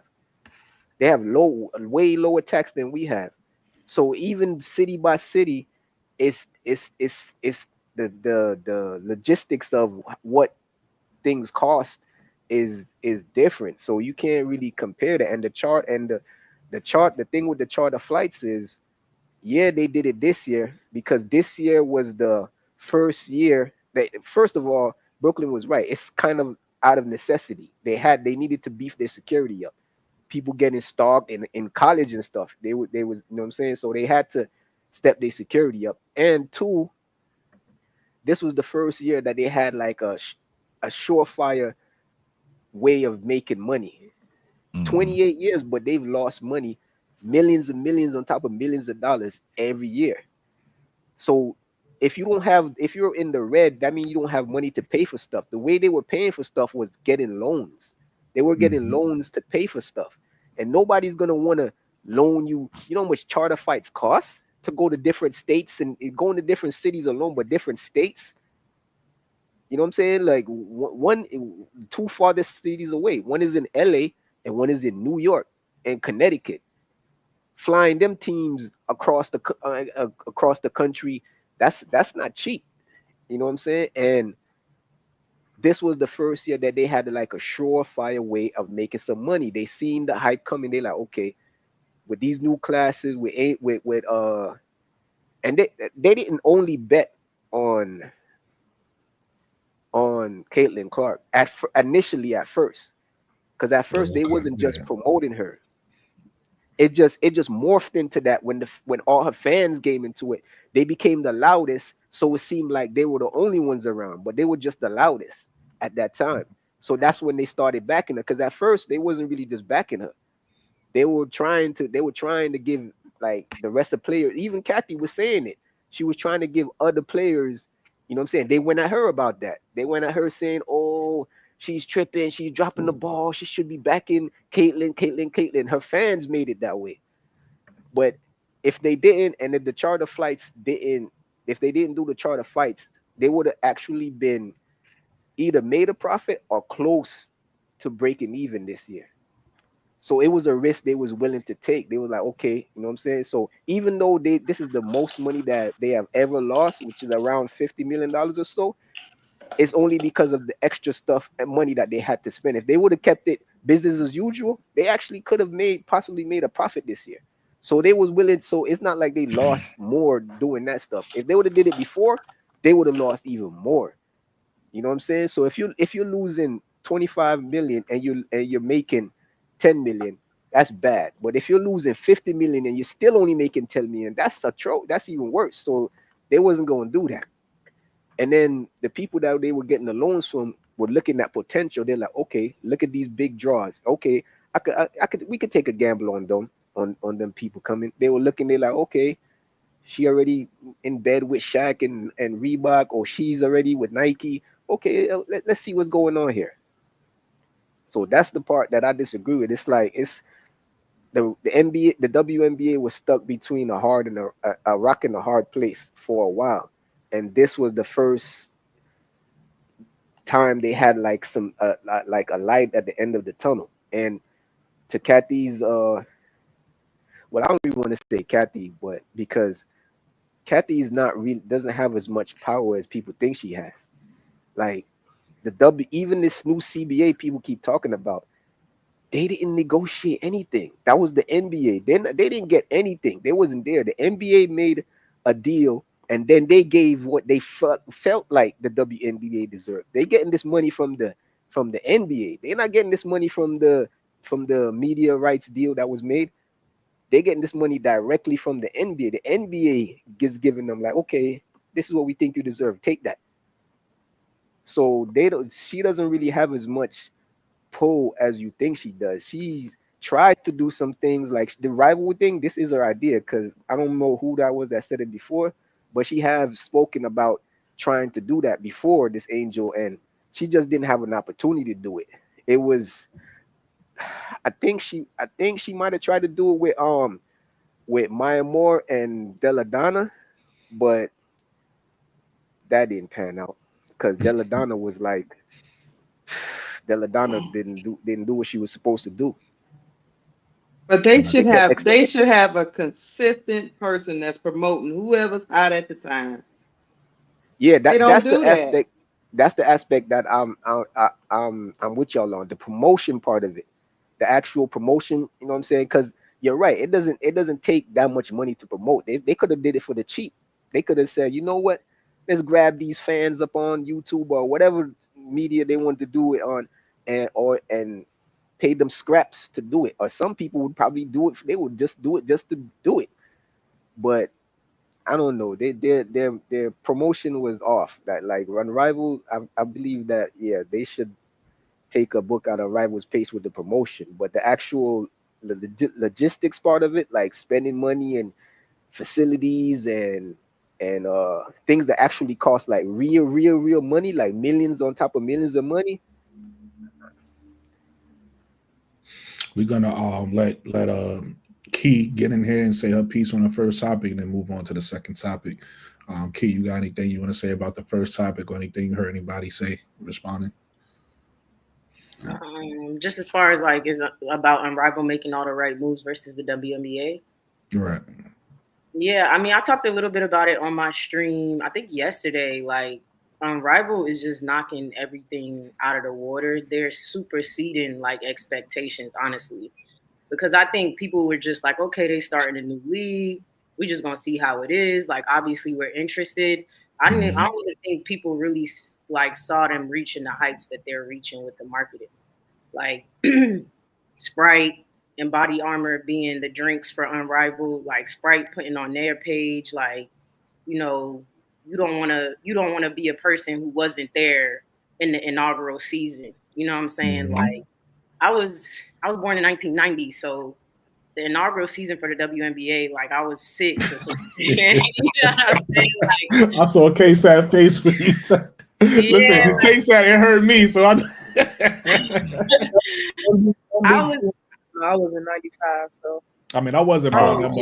I wasn't born before you. Before. When I hear that 90, 95, it's just like, you know. Hey, man. Ooh, man. Y'all making me feel like a grand. Y'all making me feel. Oh, they missed all the Jordans ever. Like, yeah, but like that's my point. Like, we didn't even, like, people like us, like, we didn't get to see, you know, the WNBA from the beginning and where it came from. So to be a part of this inaugural season, that's and all fire, these though. That's fire. That's what I'm. What you just said is so fire, because you're right. Y'all wasn't even either not born yet or not paying attention to the WNBA when it first started. And it's like the fact that y'all so in tune into it, it shows like whoever vision it was to start it, this is what they wanted. They wanted people just to, Yeah, I mean, generations to. That's Nafisa's fine. not that far from my age, right? Like she's not that far from me. I might be older than Nafisa. So she's a part of, That generation, my generation. Exactly. So she's like, I'm about to create something for us. And no bullshit. Yesterday I was like, this shit like FUBU, but it's not. But I'm being facetious, but like she's like, I'm finna create something for us by us. You know what I'm saying? That's the thing about Unrivaled that makes it groundbreaking is she literally made something for the players, like, and is now conveying it to the world. I talked a little bit too today. I said they also humanize the players, right? They make it seem like the players are not out of reach. You know what I'm saying? Right. Like they're not really celebrities. It's like you in the rooms with them, you know what's going on, and they're using social media to make us feel close to them. Now, Angel driving a G-Wagon, like I'm not close to Angel at all, but you feel like that's your cousin, your sister, your whoever, Kalia Copper, like all of them. So they're doing everything perfectly, and it don't take no money. It's an iPhone. They're using iPhones to do this. You know what I'm saying? Like it's not that they're doing. How you know they're using an iPhone? They could be using an Android. Stop it. Oh, look, let's not get into that debate. Stop it. Literally, you want to know how we could go on Unrivaled page and Sabrina Ionescu has an iPhone in her hand recording her teammates. That's how I know. Majority of them got them Androids. Nobody got no Samsung. Come on now, man. Samsung night, stand up, man. Stand up. But what's crazy? I think Samsung is Unrivaled though. I think they are the phone for Unrivaled actually. Kind of crazy, but yeah. I mean, I think everything they're doing is great, and I think if the WNBA could take a pinch of what they're doing and do it on and I said this to you, Brooklyn, that it's also the ownership, like the teams. It's not just the WNBA, and I don't know if Kathy could be like, hey, y'all got criteria like that y'all gotta meet. You know what I'm saying? Because it's the promotion. Yeah. And a lot of them, they bought these teams just to make extra revenue, or wash their money and stuff like that. So they don't even care to make women are good and invest in these women. And that's the issue. But the teams need to make sure that they do their part too with Kathy. Like it's not just her. And just invest in these women. Like the product been there, it's there, and it's taking off. Like if you got any sense, like just hop on the train. So that's a fact. I mean, and they said. No, you go. I was just. I was gonna say, Key, you make a great point because when you look at the NBA, you look at their owners, you look at people like Mark Cuban. He just sold a team, but you look at Mark Cuban, you look at Steve Ballmer. These owners are passionate about the game. They're not just billionaires. They sitting there, they cheering on their team. It's Steve not just Ballmer. A write-off to them. Yeah, Steve Ballmer, she said that. Yeah, for the Clippers. Yeah, he's boy. Yeah. He's boy. And I what I was gonna say was quick. I was just gonna say to Key's point. They said that the WNBA is the fastest growing brand, right? In the 2025. In 2025. So you're absolutely and right. This year it's gonna grow even more. Like it's just getting started. And so, and even like I just touched on it a little bit. This isn't the WNBA or Unrivaled, but like NCAA is gonna pay the women that make it to March Madness. Like they're like because people are seeing the product is there and they're investing in these women. So the WNBA could do a percentage of that. Facts. So you might have to, like you say, sometimes the old head owners, sometimes some of them might have to go because they're not coming in. They're not coming into the time. Yeah, we want passionate owners. Yeah. We get passionate owners. That's really what it is right there. We're gonna move into topic 2, and topic 2, 3, and 4 are all like fun topics. I was on Key's page and she kind of bit my topic. It's all good. But we kind of no, I'm joking.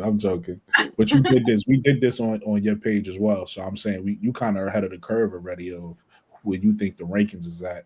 But we could have some fun and we could rank what we think are the top teams to the 6th team, and then the same thing with the coaches.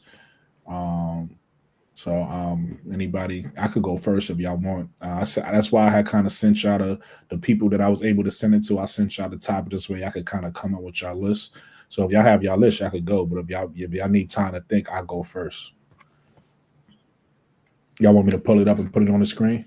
Can y'all hear me? Because I can't hear y'all. What you gonna bring it up? Yeah, I'll pull it up. What are we ranking? What are we ranking? The teams, just to who you think. Who, the Unrivaled team? Yeah, it's Unrivaled. So it's 6 teams, 6 coaches. Yeah. And we just are ranking who we think is 1, 2, 3, 4, 5, 6. Mhm.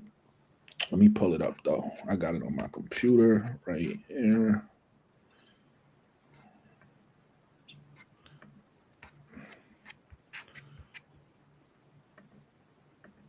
And then somebody, What happened? Somebody said Mabry out. What happened to Mabry? she I got saw hurt. somebody saying that in your chat, but Sprained I her saw that calf. too.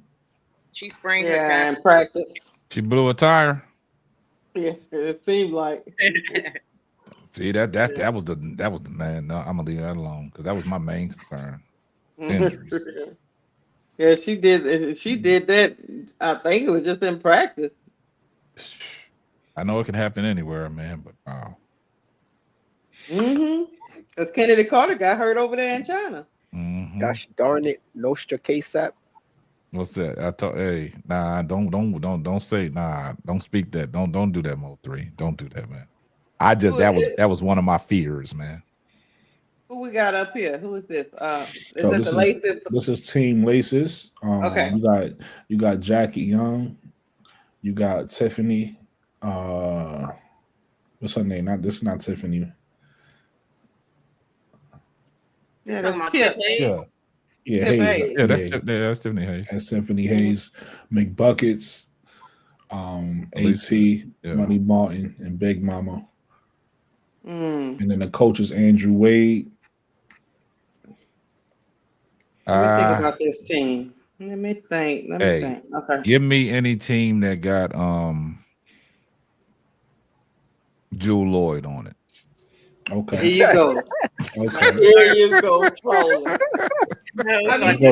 I had to throw that out there. Let's go straight to Drew Lloyd's scene. Yeah, I had to throw that out there because that's Enrique. I think it's the miss, right? Yeah, it's the miss. Let me see who's on the miss with Jewel Law. Is she on there with Brianna Stewart? And this coach Phil Handy. By the way, just to kick things off, just to kick things off with the coaches, I got this as the best coach too. Yeah, Phil Handy. Yeah, I got him as the number 1 coach. You see how they got that gold mamba? You see how they got that gold and gold key? You see that? You see that? You see that? Nah, but that team, I saw the scrimmage they had against the Roses, right? But you see. And to Key's point, when she's talking about Dejanay Carrington working on that 3 ball, she hit a couple threes in that scrimmage. I did see I saw Stewie. Stewie was going at Angel Reese, took it straight to her a couple times on the drive. Also the Gold Mamba, she had a good game. She crossed over the open.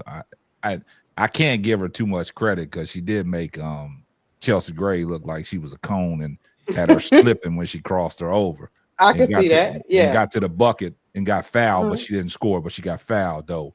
But I just like the way she was playing downhill. But this team overall. Hold on, before you get into that case, let me just do one thing real quick. First of all, I didn't introduce K-Sap's podcast, Simply Ball Dropping. So if you watching this, if you a new watcher, make sure you subscribe to my brother K-Sap's channel, Simply Ball Dropping, and also WBB Universe.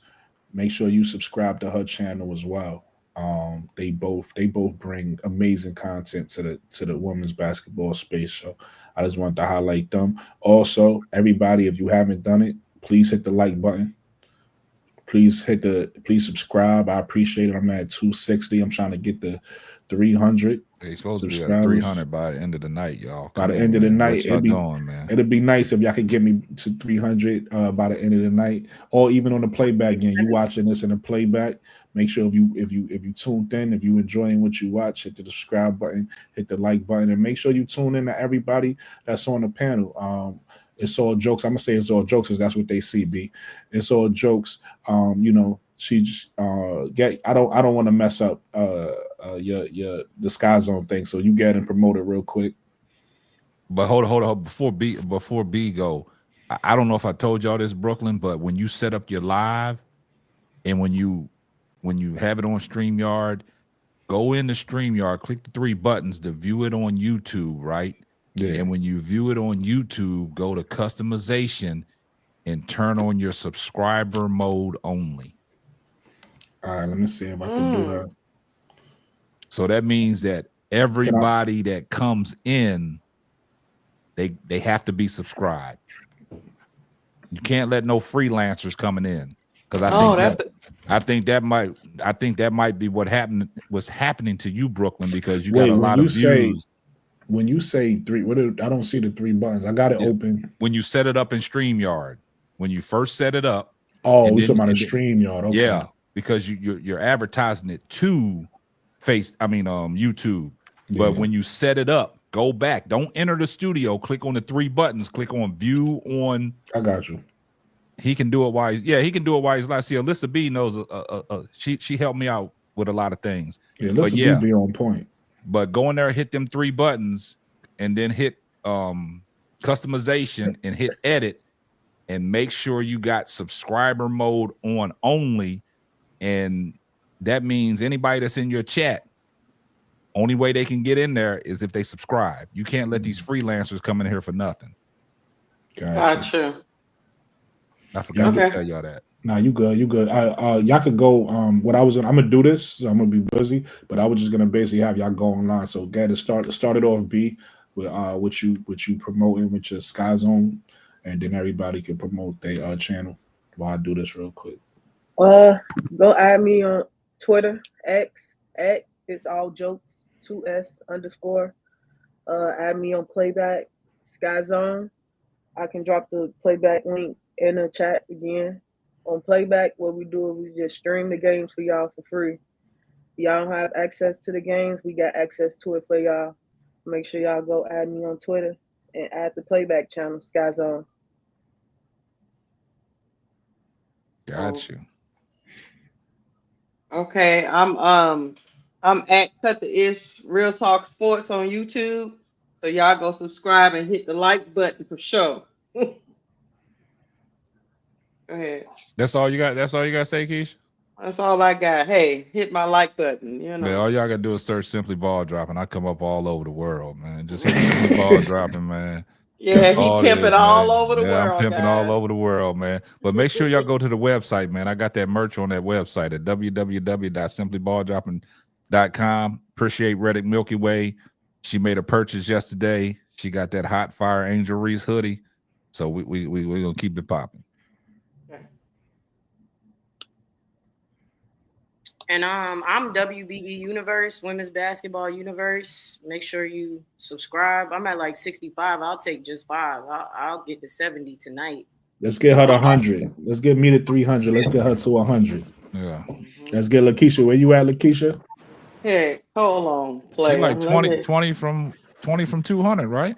Let me see where we got to get at, Lakeisha to 200. We got to get Key to 100. We got to get me to 300. Come on. Tell a friend to tell a friend. I'm at 141. Just give me to 150 by the end of this stream. Now, don't sell yourself short. Don't sell yourself short, man. That's why I say just hit it, man. Just to show your love, man. Just hit the button. That's it. That's all you gotta do. See, Alyssa B, she be on it as a moderator. That's what I'm talking about. See, the Listen, I'm gonna need to, not to cut you off, Casey. I'm gonna need to talk to you because I can't find whatever. I done hit a bunch of buttons. I don't know what I'm doing. So. We'll figure it out after the show. Yeah, I'm gonna need your help, Alyssa. Now, once you go in the stream, don't enter into the studio. Just open up your StreamYard, right? And then the buttons on the side, you click on it, it'll tell you view on YouTube. Okay. So go there. See it? View on YouTube. Click that. Yeah, click on say view on YouTube. Okay. Now, once you do that, when it says view on YouTube, it open it up in YouTube, right? Mm-hmm. Click on the analytics right there. That blue button that say analytics right there. I don't have that. I just see my YouTube page. That's all I see. Nah, you should be seeing. You should be seeing it, man. We'll go over it, man. That's what I said. Somebody help me out. Yeah. We'll go. Yeah. Like afterward, because you'll help me too. So after the show, we'll figure this out. Oh, I'm here analytics. Yeah, hit analytics. Yeah. Now where it says edit up there on the right hand side. No, I got that. It just say send feedback. Nah, it should say have an edit button and the customizations. If you hit customizations on the left, if you're looking at it, the customizations, it should be on your left hand side. All right, let me try it this way. Y'all got it in yeah, let's talk about the we'll get it popping. But this team right here, man, I like this team because of the coach, and I just like the fact that we looking at all the players. I mean, they got a strong team, man. Young Rakia Jackson, a young Dejanay Carrington. Stewie got the veteran, leadership. Courtney Vandersloot and Jewel Lloyd and Aaliyah Boston. Or is that Aaliyah Edwards? That's Aaliyah Edwards. That's Aaliyah Edwards. See, they got three. They got three young chicks that can run up and down that court on 3-on-3. Yeah. You know what I'm saying? That's what I was looking at. Young, fresh legs. They got the grit with Dejanay Carrington. And then, they got the old wily veteran and Courtney Vandersloot. And, you got the scoring of, Stewie and the Gold Mamba. But I'm looking at this team because I see the three rookies, right?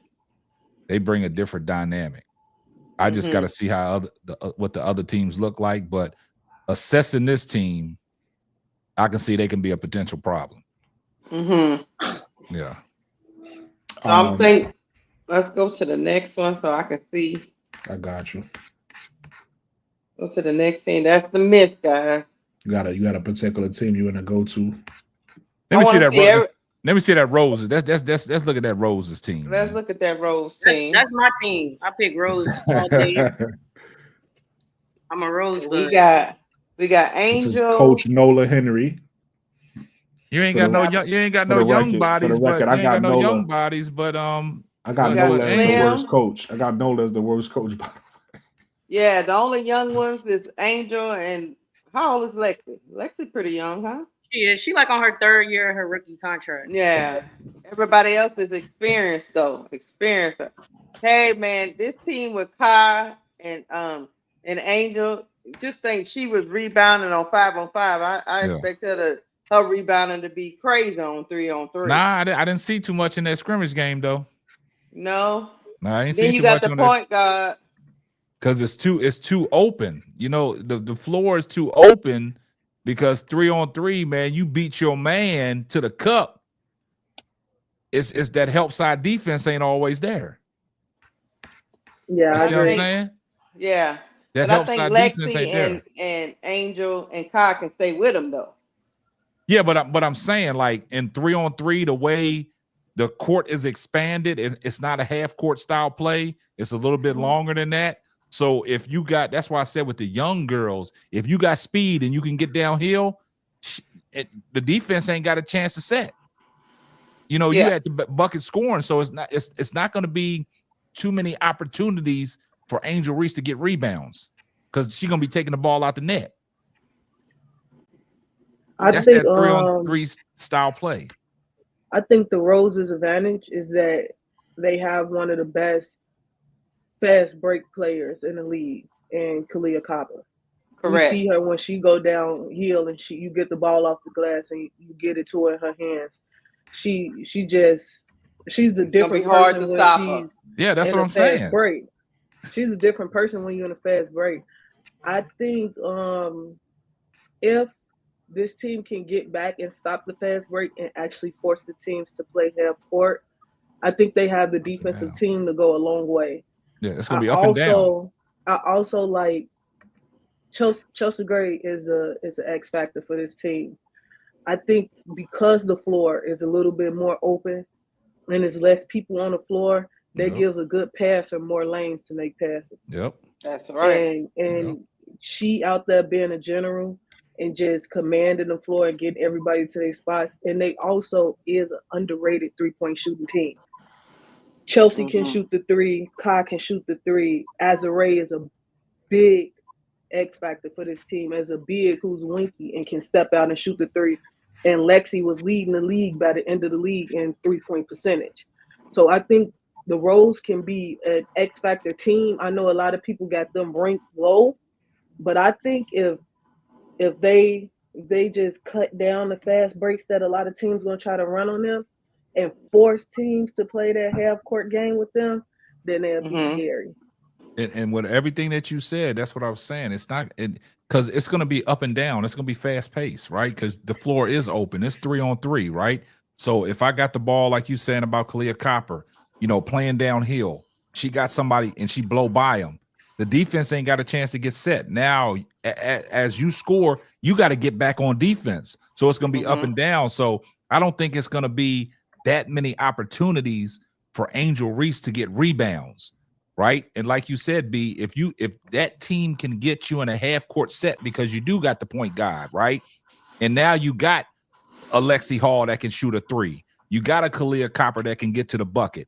You got Angel Reese that can be dominant down on the post. One-on-one without all that traffic down there. Oh, yeah, she's going to barbecue chicken whoever's on her. You know what I'm saying? Because now she got room to operate. So like I said, it's not going to be too many chances for a lot of teams to get rebounds and push the ball. You could be taking the ball out the net because the full court 3-on-3, man, that's a big difference. What I noticed when I was watching the Olympics, what I noticed is everybody doesn't if you have the people that can get downhill quick, fast, and hurry, that's cool. What you're saying. But they got a lot of people that's taking jump shots, and not all the time them jump shots are not going in. That's what I was. Because the way the Olympic style was different, their court was different. Yeah. No, what I'm saying is, if everybody's not racing, taking them straight to the cup, is what I'm saying. Yeah. But like I said, well, I agree with what you said, but you got to look at the way the court's designed, like getting the ball out of and pushing that tempo, like B said, because she alluded to Kalia Copper, getting the ball just going straight downhill. You looking to blow by your defender every time. So you could be the main, like she said, that could be the X factor. She can get the ball and go coast to coast every time and score. It's up for the opposing team to get back and play defense. Just like the Miss team. Yeah. Who is gonna be blowing by? You think Jewel Lord gonna be blowing by? Man, it's gonna be a lot of one-on-one opportunities. It's not gonna be Stewie. Yeah, that's what I'm saying. But it's gonna be a lot of one-on-one opportunities. I mean, from the little can do a little bit of that. That's what I'm saying. From the little bit of scrimmage I saw from that Miss team and the Roses team, there was a lot of just going up and down. I got you. You see what I'm saying? So we'll know tomorrow, though. We'll know tomorrow. Like B said, Kai is one of them people. Ain't too many people can stay with her. And that's what I'm saying. If I'm Kai and I know that, every time I get the ball, I'm going coast to coast. You see what I'm saying? I'm putting the pressure on the defense to make them set up. And if she happens to miss K-Sap, guess who is there? But that's what I'm saying. You got to run the floor. That's what I'm saying. Yeah. It's going to be a lot of up and down. You got to run the floor. Because it won't be Chelsea Gray running up there. Chelsea Gray out there getting cardio, boy. She gonna come past half court. She's gonna stop at the top of the key. Like, hey, if y'all want to swing the ball to me at the top of the key and we can set some plays, we can do that. But y'all asking me to go full speed up and down with y'all? Nah, I can't do it. I'm taking breather points. I'm just expecting Angel to just eat when that ball comes off the rim. She needs to be there. That's what needs to be her game in this 3-on-3 until she figures out pulling out from the basket, hitting the midi, that kind of stuff. I like to see her. If she get a rebound down there, I would love to see Angel Reese just get the ball and go straight back up. Don't wait for nobody. Get the ball, go straight. Use some of them techniques that the video showed that Copper, you and Kyle was teaching me. Yeah. Use that. Go up. Get the ball. Go up. Don't give the other two players a chance to get back and get and help on you. You got to get it. And you got to go up, high point it, and keep it going. What I do agree with Lakeisha is that in the half court set, if they able to get into the half court set, trying to box her out is going to be a problem. Oh yeah, It's gonna be a problem. Trying to box her out is going to be a problem because you essentially only have 3 players on the court, and one is trying to box her out. You bring another one down to box her out, and she get that rebound. Now you got a 2-on-1 fast break. So I think it's important for this team to make sure they can get back on defense and not get blown by. Yeah. I don't think they're gonna get blown by in the half court because I look at this team defensively. Angel, Brittany Sykes is an X factor defensively and getting to the basket, and she's a good point guard. She can run a point. Kai is a good defender. Azariah is a good defender. Lexi is a good defender. And I think having those players around Chelsea to back her up defensively, and she's not a bad defender. Chelsea ain't But gonna play I no think defense. she ain't gonna play no. She ain't gonna can play breathe no the points. defense. She gonna reach. But I think Yeah. when it comes to like switching, Yeah. she's not a small point guard, and she's savvy. She's a vet, so she know how to get her breath, catch a breath while cheating defensively. That's breather point. And, She know how to operate. And I think this team is important for them to force teams to play half court. And from the stream that I saw, they were beating the Miss by 10 points. Yeah, they were. Up at the scoreboard, they was beating the Miss by 10 points. And I think it's because they forced the Miss to play half court basketball, the type of basketball they wanted them to play. Right. Okay. Yeah, I agree with you, B. This is gonna be interesting. We're gonna find out tomorrow. That's Right. a fact. I can't wait. What's the next team? So again, I don't know if y'all heard me. I got Nola Henry ranked as the sixth best coach. I mean, I don't know where y'all have it ranked at. Hey, didn't two of them coaches from Unrivaled just sign on to somebody's team as assistant coaches? Yeah, I don't know much about Nola Henry. Nola's gonna be an assistant for Dallas. Yeah, there you go. There you go. Yeah, Nola Henry. Yeah. I got her ranked 6. Somebody got some things. Yeah, I was about to say somebody got some background noise. I don't know if you want to, but yeah. So I got her ranked 6. I don't know if we all agreeing with that. Me and B agree with that. I think we might all agree with Phil Handy at 1, 2.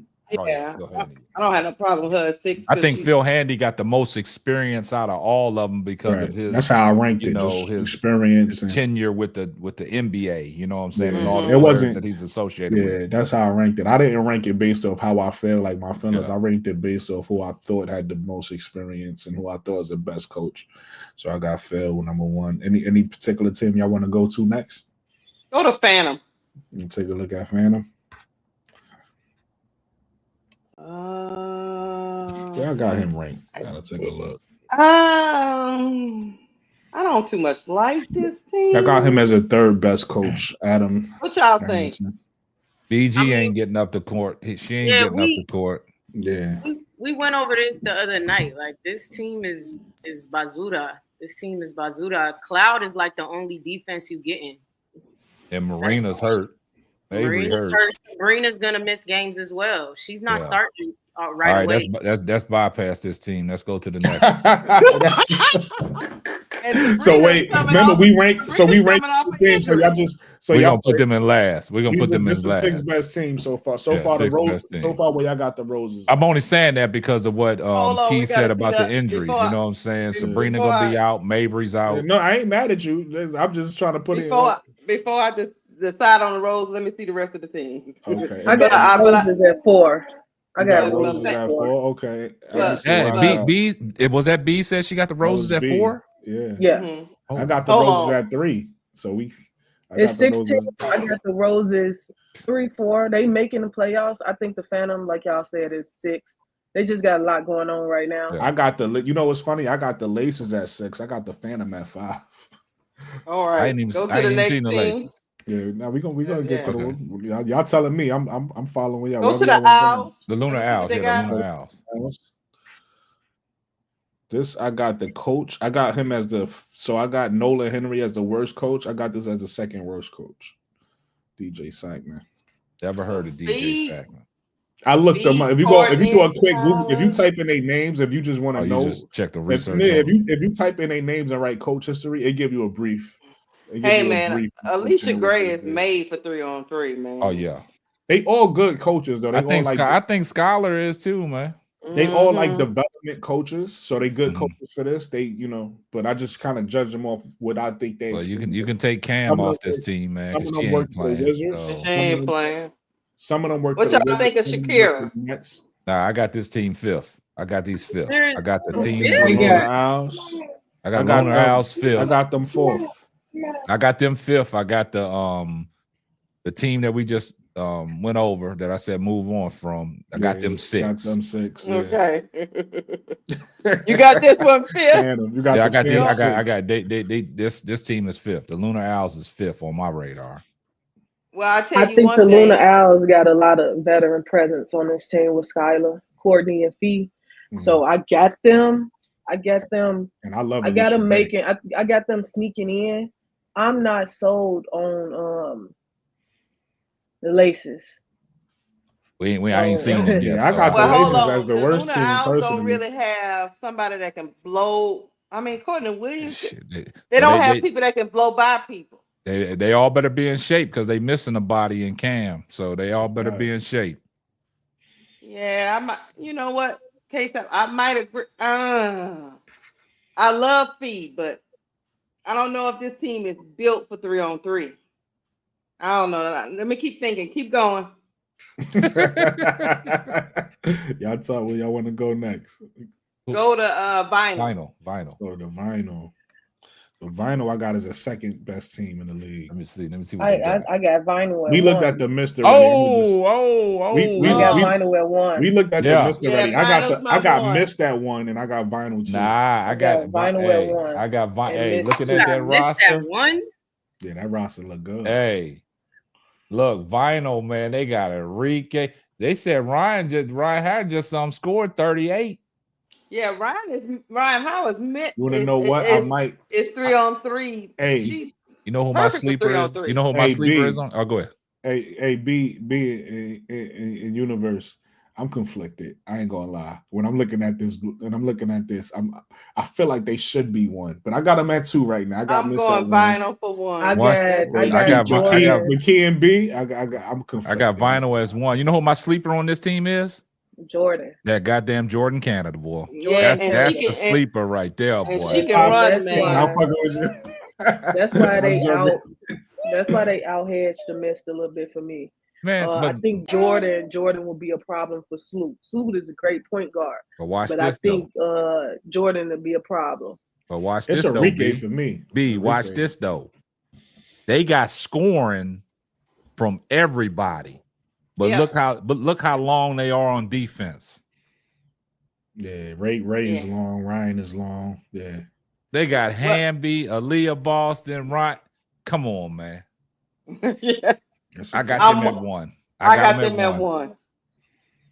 I got them at one. All right, I'm let me gonna see keep them at two. I got Teresa as a second best coach in this league. Brooklyn, who you got at one, Brooke? I got the Miss.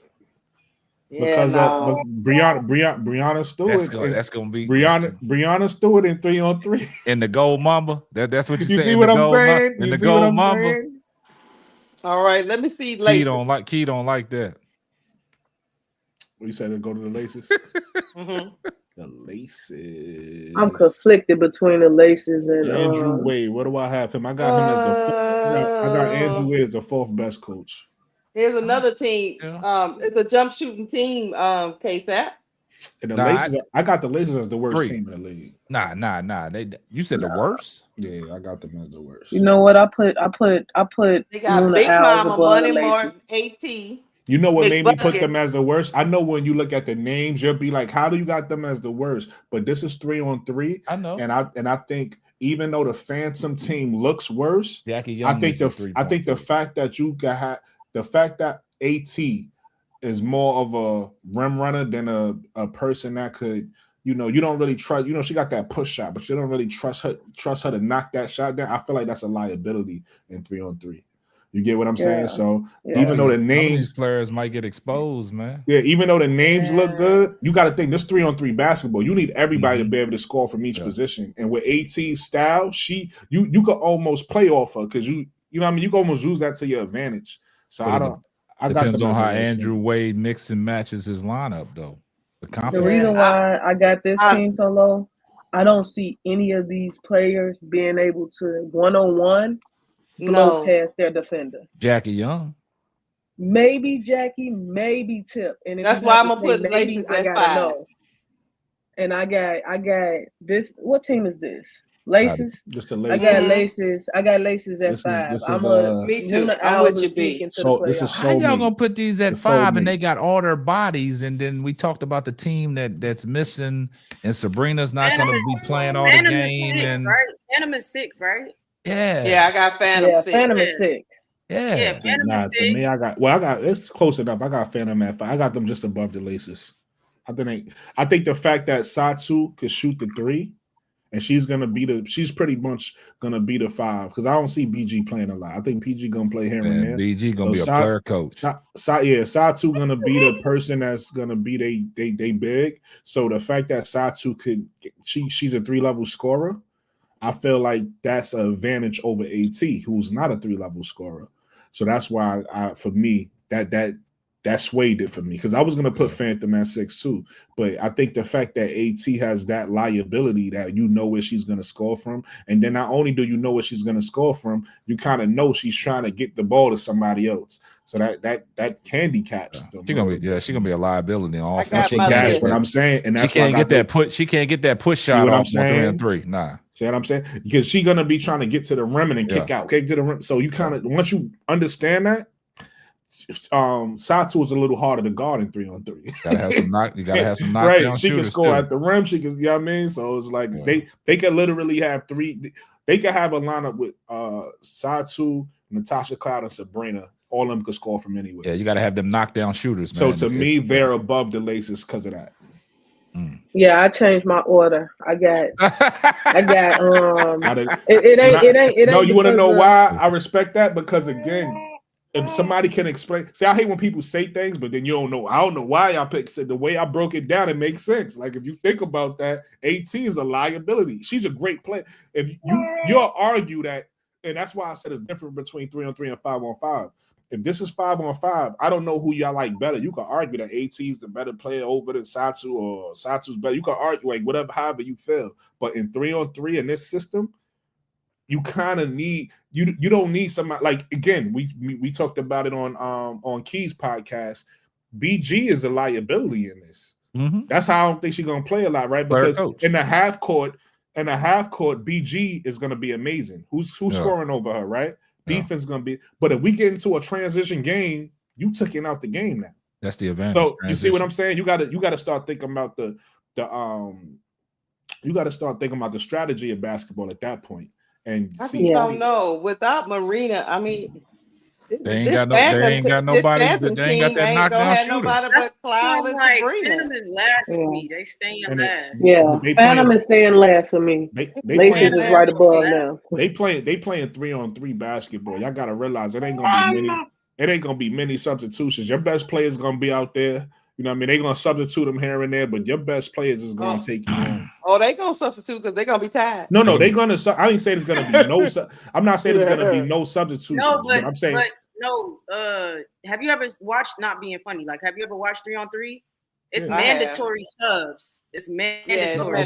Okay. I think y'all misunderstand what I'm saying. It's gonna be subs. What I'm saying is you don't need them. You get what I'm saying? So if you playing what I'm saying is if you playing basketball, it's not gonna be a situation where you know, if this is a 5-on-5 game, right? If this is the game we know, you got to have your subs out there for a certain amount of time. So now you gotta project for your starters and your subs. So what I'm saying is this: they're gonna sub players in and out, but the best players is gonna be on the floor to finish the game or to in crunch time or whatever. You gonna have your best players out there for a large amount of the time, is what I'm saying. So to me, to me, whoever don't really matter when you look at these other players. When you think about who needs to be on the floor, who needs to get those buckets, those players is gonna be out there in those moments. And so then Katie Lou Samuelson, I mean, that's what I'm saying. She kind of don't really matter to me. I'll be honest with you. Whoever's the main 3, that's who matters to me. Yeah. So you think the main 3 is Sabrina, Natasha Cloud, and Satsu? And Satsu, that's gonna be the main 3. But Sabrina is missing the first few games. Yeah. Okay, so I didn't know And that. I think that hurt them. Because she had the thumb injury, thumb surgery. Yeah, I didn't know. I know y'all said Marina. I know y'all said Marina's running gonna off be of out. BG, Natasha Cloud, Katie Lou Samuelson, and the Unicorn. That That's just it. changes things.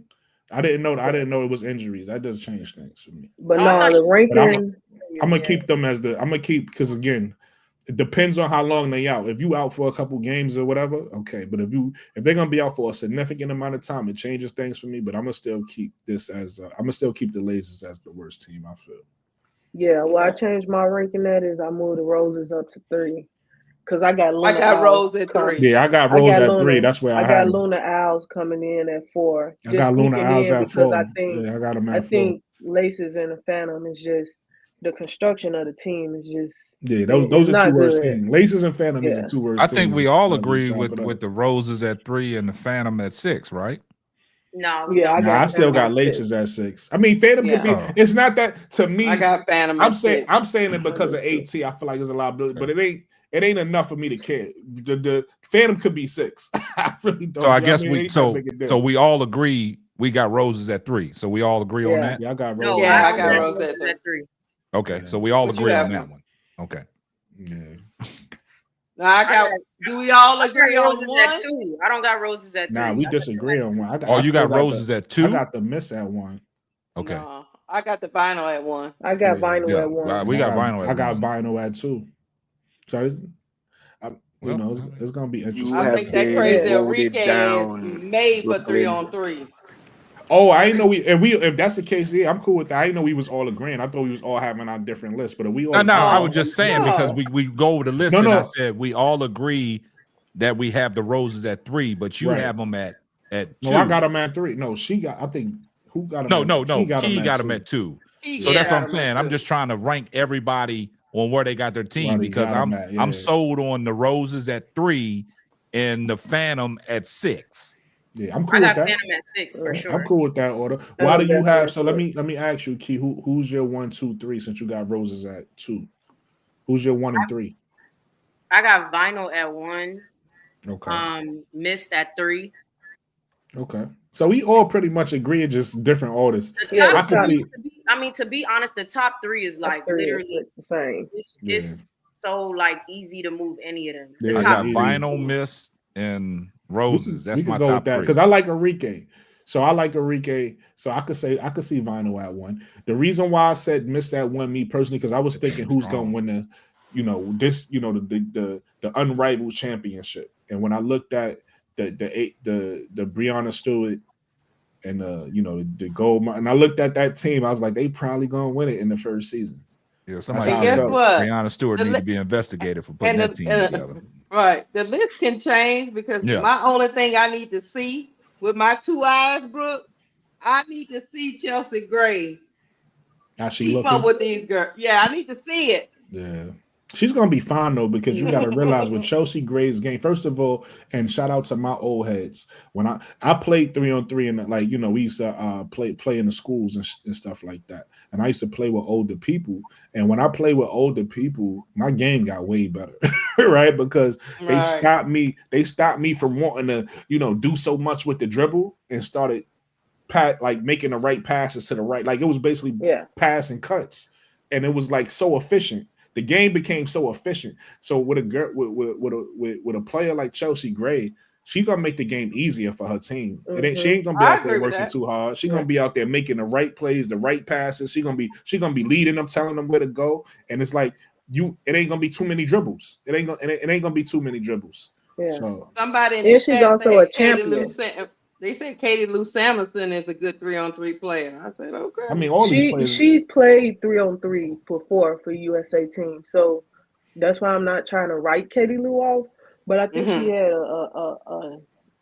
with playing 3-on-3 against international teams is different than playing 3-on-3 against some of the best players in the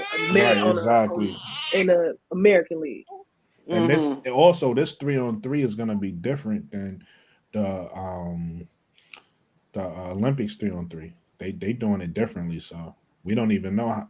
We can't. It's going to be hard to compare. If you thinking if you judging it on based off what the Olympics was, this is going to be You got to see. The Olympics was C half Glaze court. in here. Yeah, C the Glaze Olympics in half here court. causing confusion. They can't include NCAA players. C Glazer, they playing Because in it's a their professional. season. Got to be It's also a professional. professional league, so you have to be professional. Yeah. But Mo 3, to you was what quiet. Brooklyn said about the Chelsea Gray, I just want to hit on that. I think the good thing about Chelsea is that she don't have to come across half court to make a pass. Yeah. And she's a very smart player. And I think if they look back into the playoffs and what they did against the Aces was teams was picking her up full court. Because with a good passer, you want to cut off their vision. And if you allow her to bring that ball up freely, she can make a back cut pass to a player before she even get across half court. So I think that's why I had to move the Roses up at 3 because I started thinking more about Chelsea Gray as the leader of this team, as a champion, her ability to make passes, and the fact that she's made big shots for her teams when they needed her to make big shots. She's capable of shooting the 3. She's capable of the mid-range. She's just a savvy veteran. And I think the Roses can be, if they can get it together and slow teams down, But listen, since there's so many Roses fans in the chat, I also want to point out the team they got a really good defensive team. People, you got to think you got Brittany Sykes, right? You got Kalia Copper, you got Angel Reese. Then obviously, Lexi Hall plays defense. She's aggressive. You know what I mean? This team is gonna be tough to play against. You get what I'm saying? I agree with that. And they got a lot of two-way players. So that team, like not to continue adding on stuff, they're the best intangible team too. Yeah. Like just great. They should be the best rebounding team. Like stuff like that. So they kind of like I could see why they at the 3. I could see why anybody even ranks them lower than that. But it's like it's gonna be that other stuff that like gives them that edge over the other teams. Like they got the most out of all the teams. They have the most edge, the most don't want to lose, the most all of that. And a lot of like selfless play. I want to say they're all selfless players. They got that good team camaraderie, man. They got that. They do. And they got that right. Listen, Casey.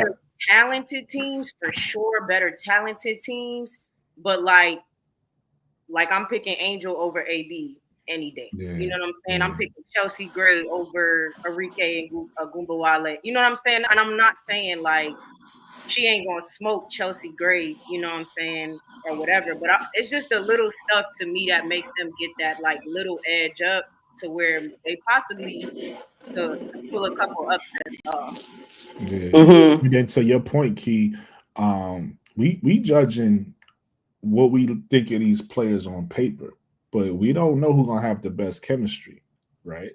And that might dictate who's the best team, the team with the best chemistry. And then also, KSAP to some of our earlier talks, I'm always, joking around, sometimes serious about, how some of these older players need to move on so the younger players need to come in. I don't feel like that about Chelsea Gray, right? Like Chelsea Gray is the vet you need on the team. I never felt that about Chelsea Gray. Chelsea Gray, one of them vets that you need on the team. She got a basketball mind, man. Exactly. So, yeah. Having Chelsea Gray. Chelsea gonna be a future coach. Mark my words. Yeah, I can see that. Yeah, having Chelsea Gray on this Rose team makes them even better. That's what I'm saying. You sprinkle some of that veteran leadership in with the young group, and then you see how everything is surfacing on social media with the camaraderie and how they gravitate to each other, man, and that chemistry, man. And it's just like Keisha, you talked about it. The interview that Kalia Copper and Angel Reese and Lexi Hall had. People started crashing out because Lexi Hall is sitting up there with Kalia Copper and Angel Reese, right? Then you got the Clarkies getting pissed off because it's like they feel that, oh, damn, she's getting too attached to these people. She's getting too close. Right. You know what I'm saying? And then on top of what you're saying, KSAP, I think also this is a big piece. When you look at what they try to promote on social media is that Angel, oh, look at her, she's so annoying, she's so look at her, she a problem. And then when they see exactly, but look, when they see one of their owns Lexi Hall get around her and start liking her, they get mad at that because Lexi Hall don't feel like she annoying. So now it pisses them off that one of their owns is not saying she annoying, so it makes them even madder. And to me personally, I think this is probably a decompress for Lexi Hall because of everything that went on, you know, with, you know, the Indiana Fever and the fan base and things that we might not know that went on, but they kept, you know, in the locker room and stuff like that. So she probably is having the time of her life, you know what I'm saying? But, you know, you got their fans looking at it like, oh, nah, girl, you better get away now. Don't get too attached. Not like her. Not now, girl. Yeah, nah, girl. Nah, go on, girl. Yeah. Yo, Mo 3, you've been quiet. You got anything to say on the well, you know how what's your 6, Mo 3? On the teams of the coaches? What you thinking, Mo 3? I'm with the majority of the panel on their Got number 1 vinyl. Yeah. That vinyl team tough. I ain't mad at it. I want to put the Rose 3, but I just can't do it. Okay.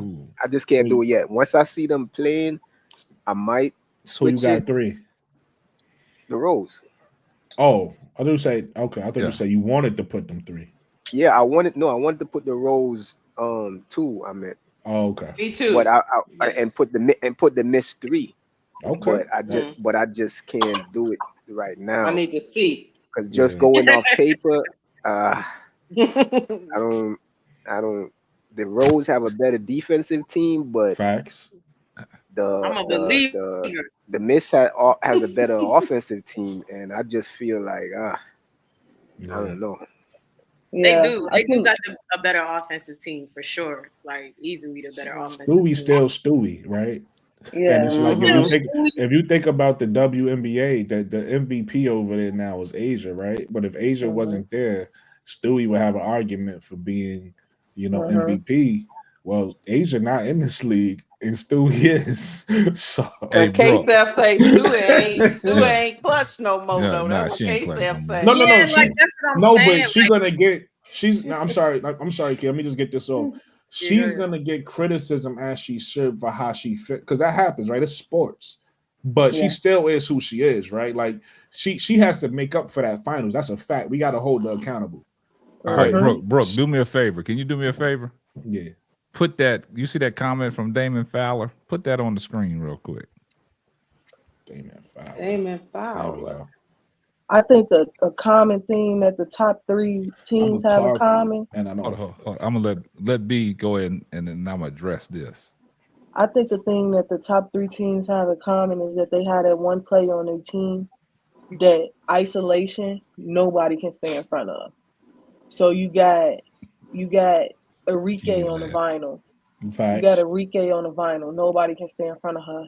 You got Kai on the Roses.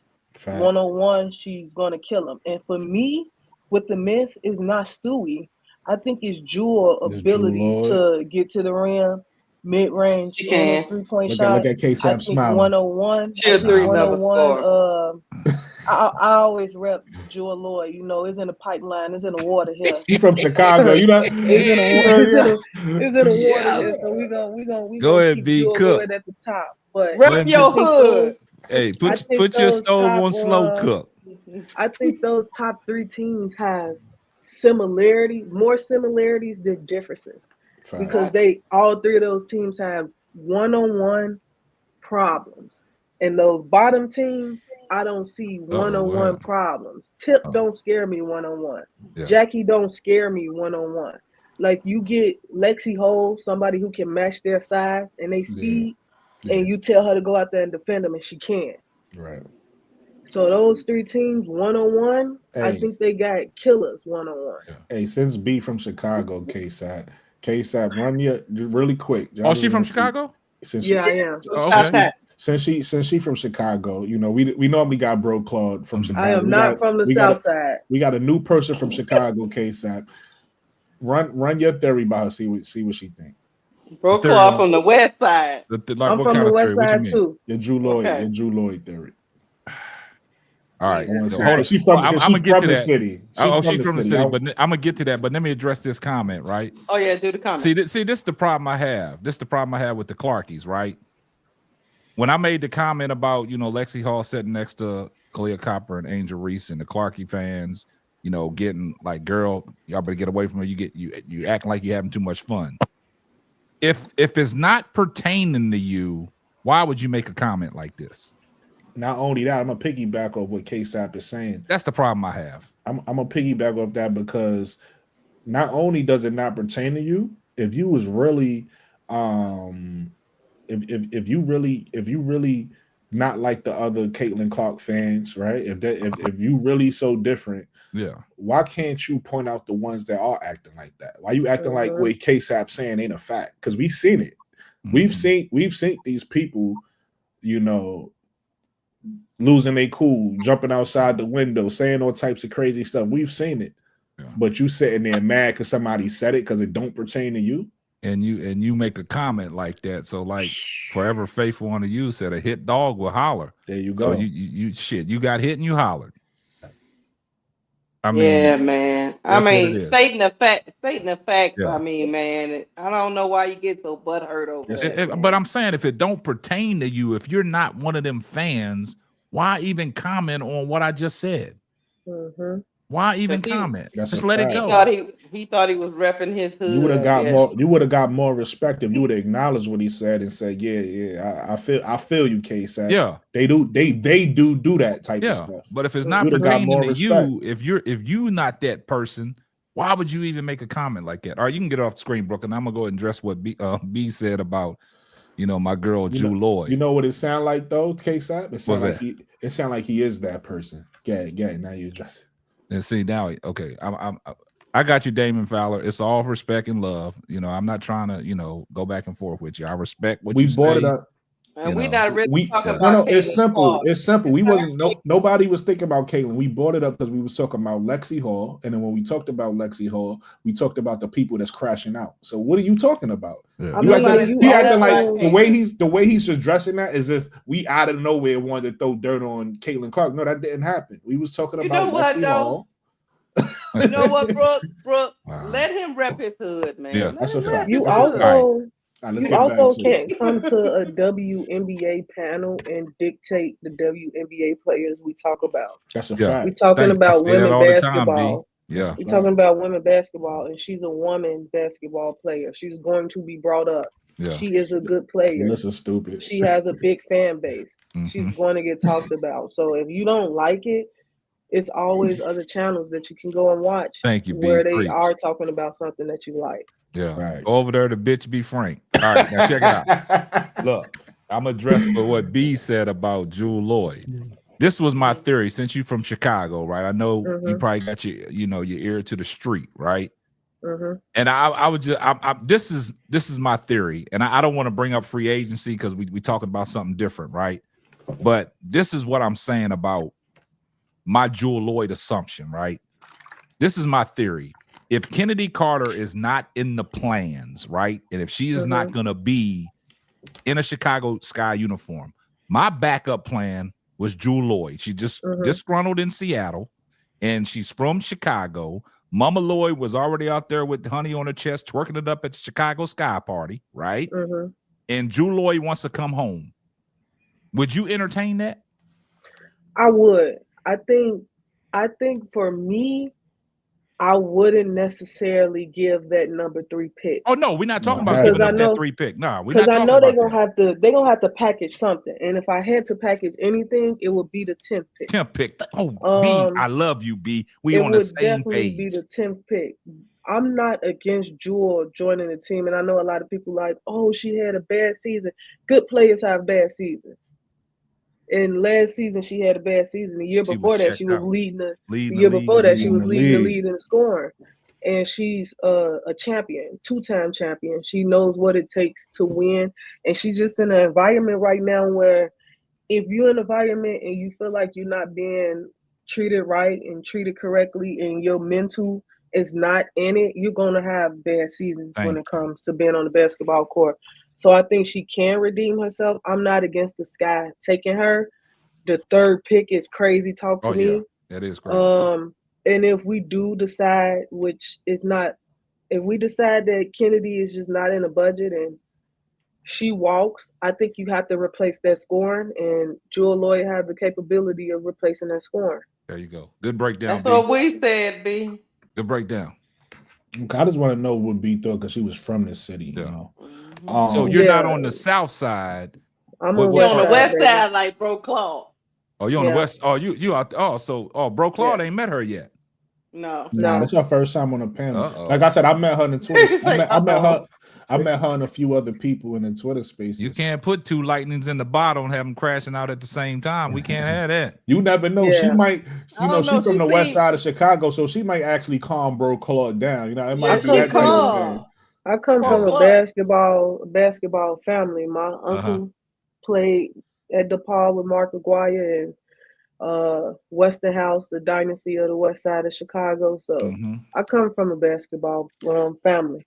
I That's could tell good. you one thing. Soon as you already know, soon as Bro Claude meet it, you know he about to be bragging about the west side Oh, of yeah. Chicago. Uh-huh. Oh yeah, this is what we produce. Yeah. We produce this over here. You know, you already Yeah. know. And you know what I'm saying? Yeah. He gonna get you. All right, so let's move on to All the right, go next topic. Y'all could kind of help me out. I came up with 4 awards. So if y'all think of some more, we can definitely do those. But this might be a quick topic. So this is the first.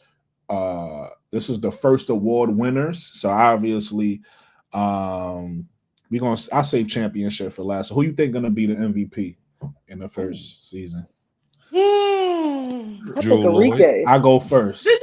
I go first. This is for my Rose. This is for my Rose fans out there. I think Kalia Cobb. I had put I think Brianna You a Stewart, big but I troll. thought about it. I said I think it's gonna be Kalia Copper. I think Kalia Copper gonna be the MVP. But the first in season. order, Kalia Cotton. But see, Brooklyn, we got to look at it like this.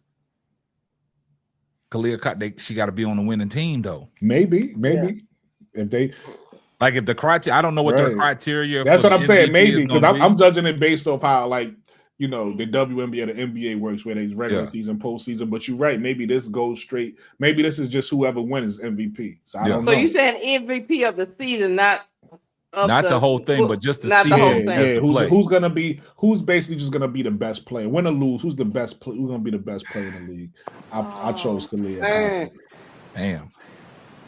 I'm definitely stuck between Kai and Enrique. Yeah, you I got to like go with Jewel. Yep, you got to go with one of them one-on-one players. I like Alright. Jewel, and I'll I tell think y'all- those will be the top 3. I'll Kai, tell y'all what- Enrique, Jewel, and then maybe Stewie.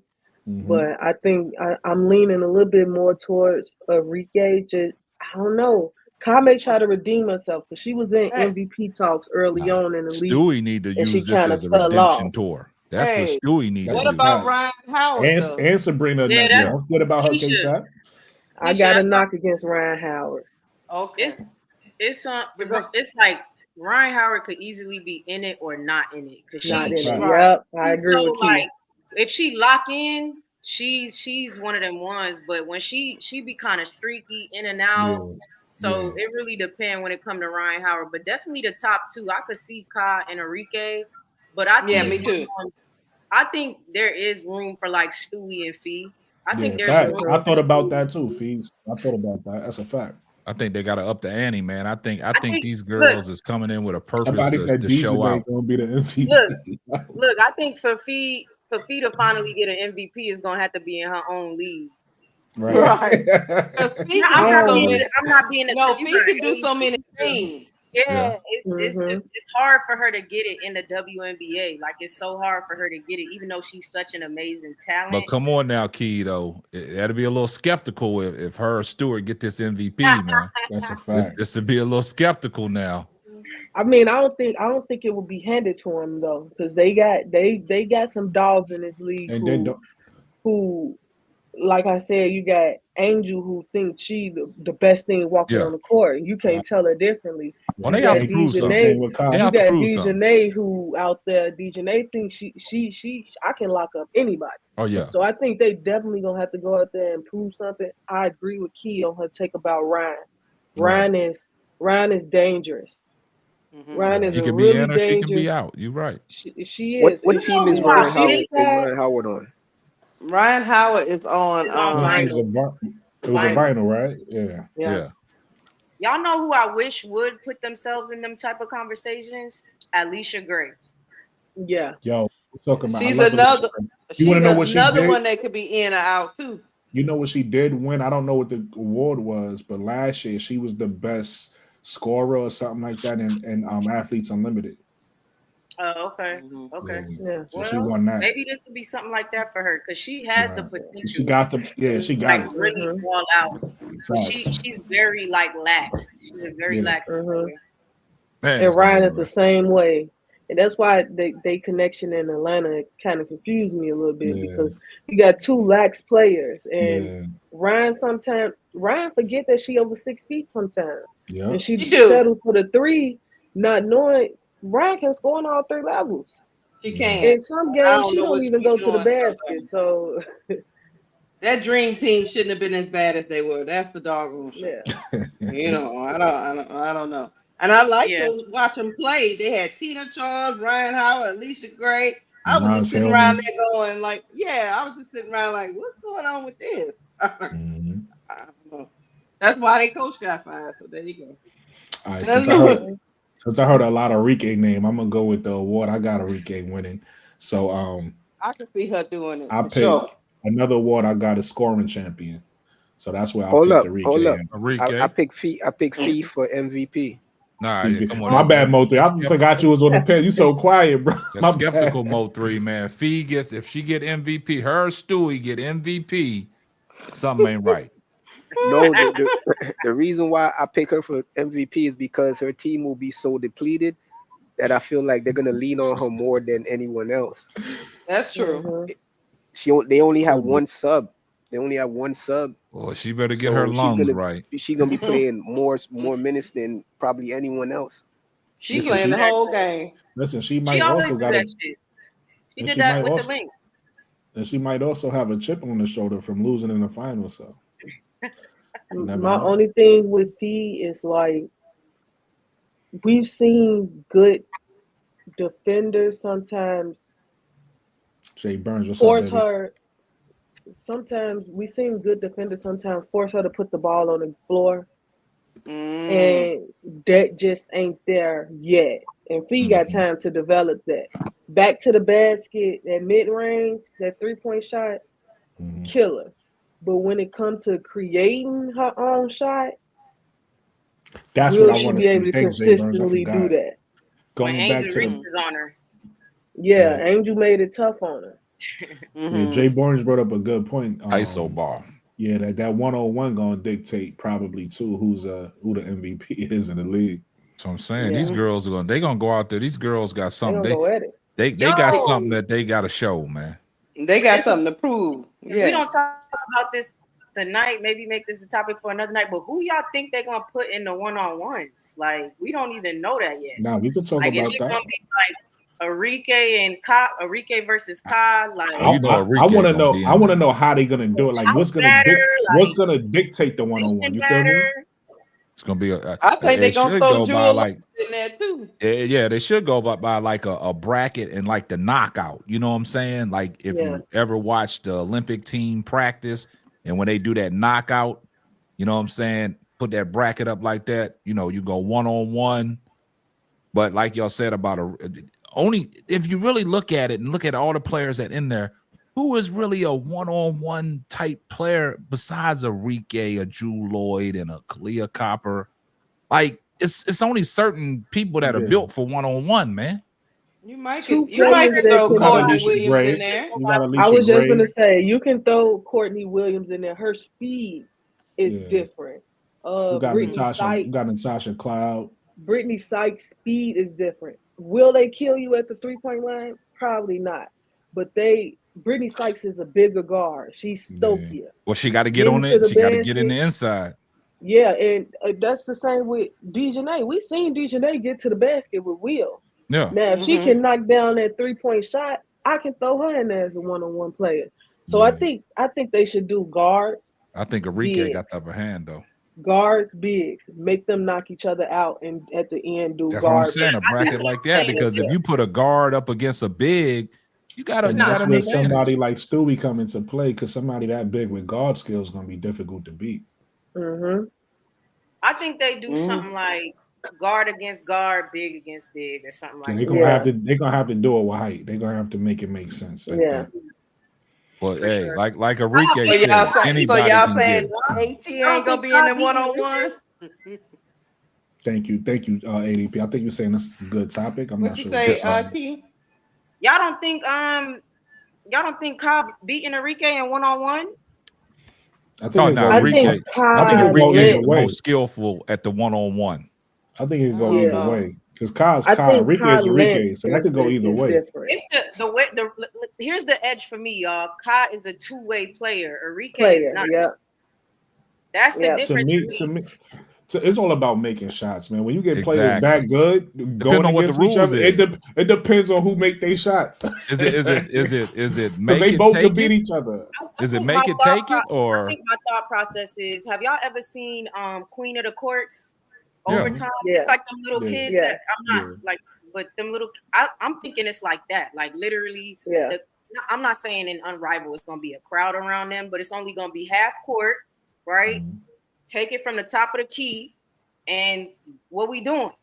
So that's why I'm like first person or whatever, right? So I'm thinking it's a possibility. I'm not saying but you it's know like, how some of them run it. You only get 3 dribbles. Mm-hmm. Okay. See, and I think that's we gotta see what they cooking up in them, right? But it's exciting. But this is what I'm talking about too, about what they doing so well with their marketing, because I never, like, my favorite player is Tracy McGrady. He got a 1-on-1 league. I never really watched it.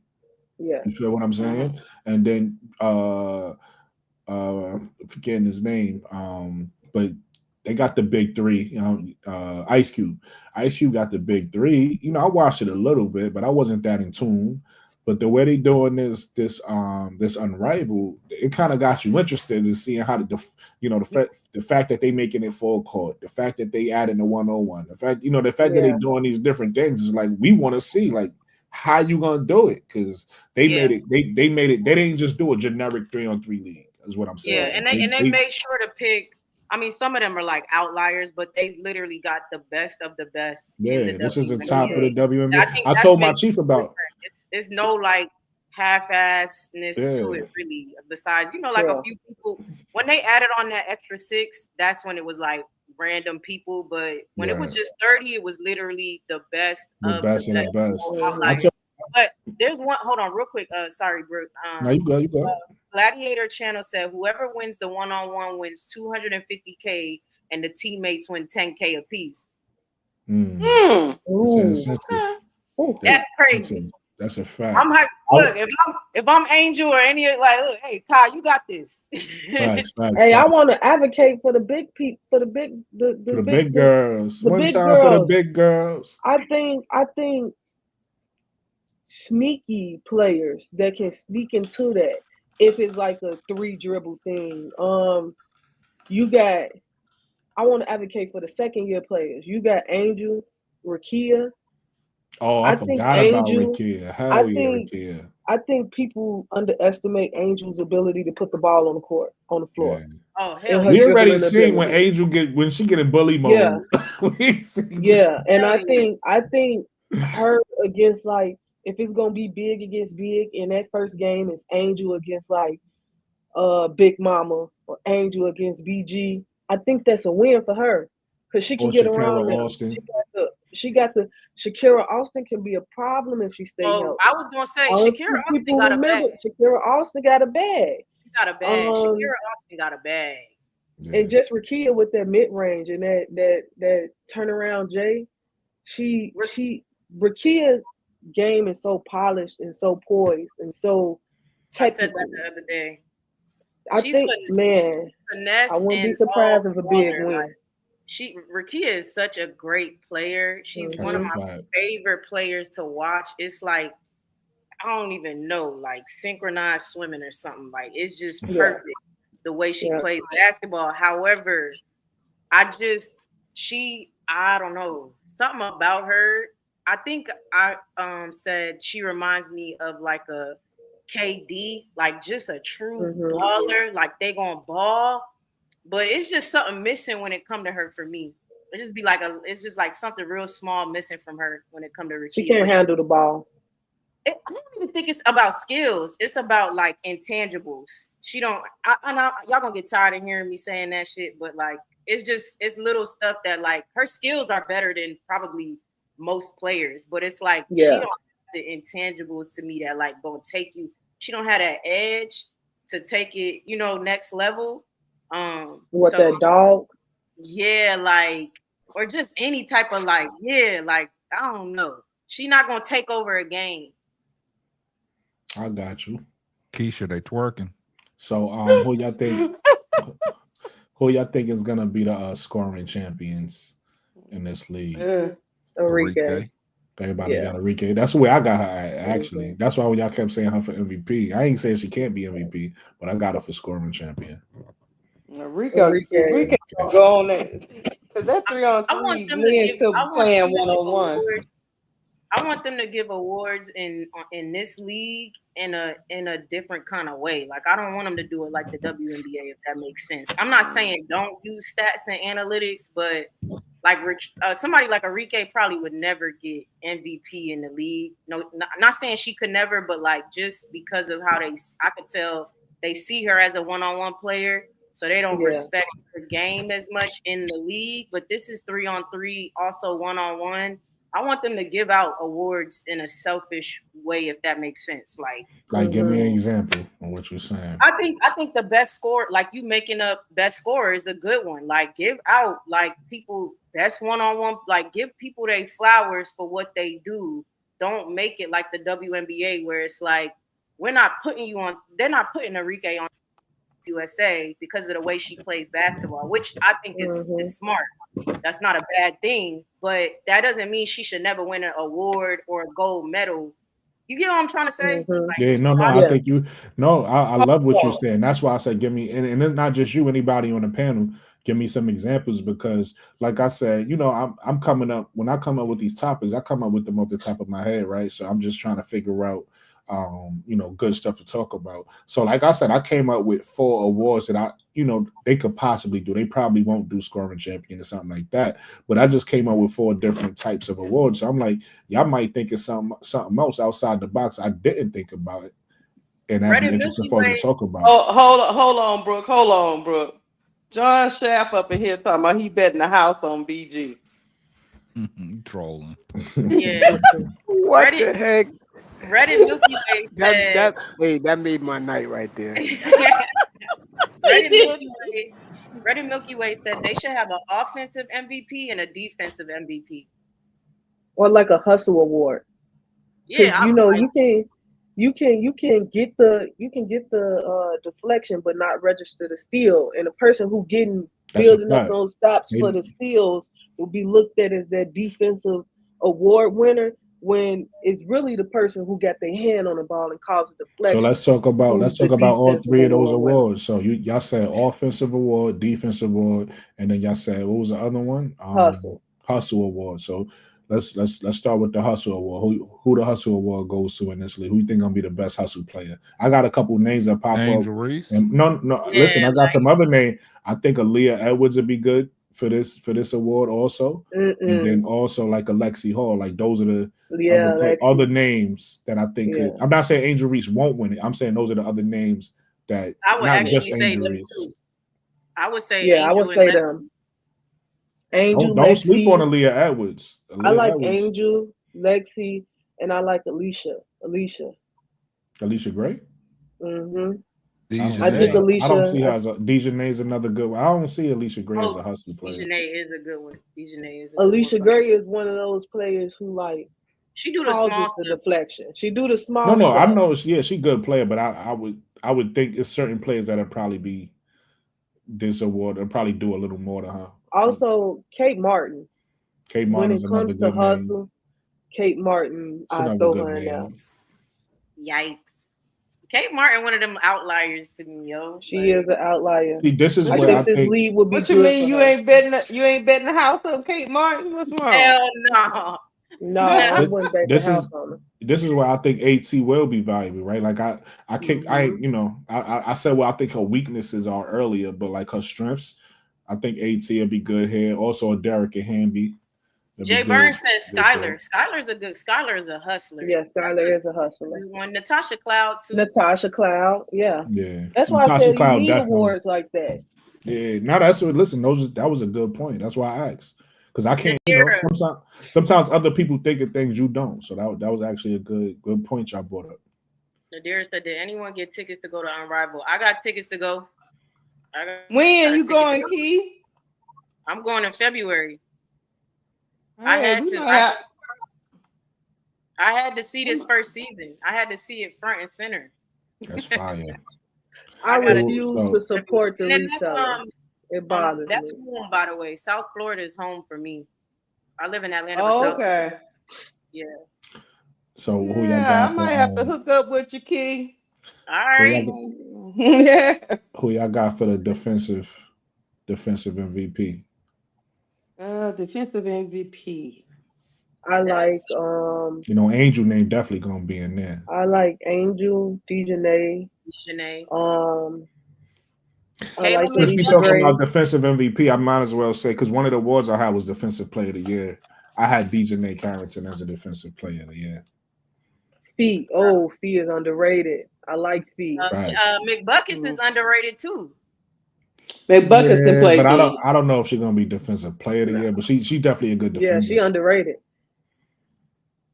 I think Azarae Stevenson with her length can be a problem and can get some blocks. That's a great point, because even though I picked Dejanay, I don't ever see her play like that though. When I picked Dejanay, I was thinking a big might get this award, because again, this is gonna be up and down, so they might take the bigs out. But put it to you like this: I don't think BG is gonna get the award, but if it's a situation where, you know, they muck the game up and it becomes a half-court game, then she has an advantage. You get what I'm saying? Somebody like that has an advantage, because if you could get a few block shots and you can protect the rim, usually bigs have an advantage over guards when it comes to Defensive Player of the Year because of that. It's not many guards that get, even in the NBA, right? Like Gary Payton was somebody who won Defensive Player of the Year, but that was Gary Payton. Most guards don't win it. It's usually bigs.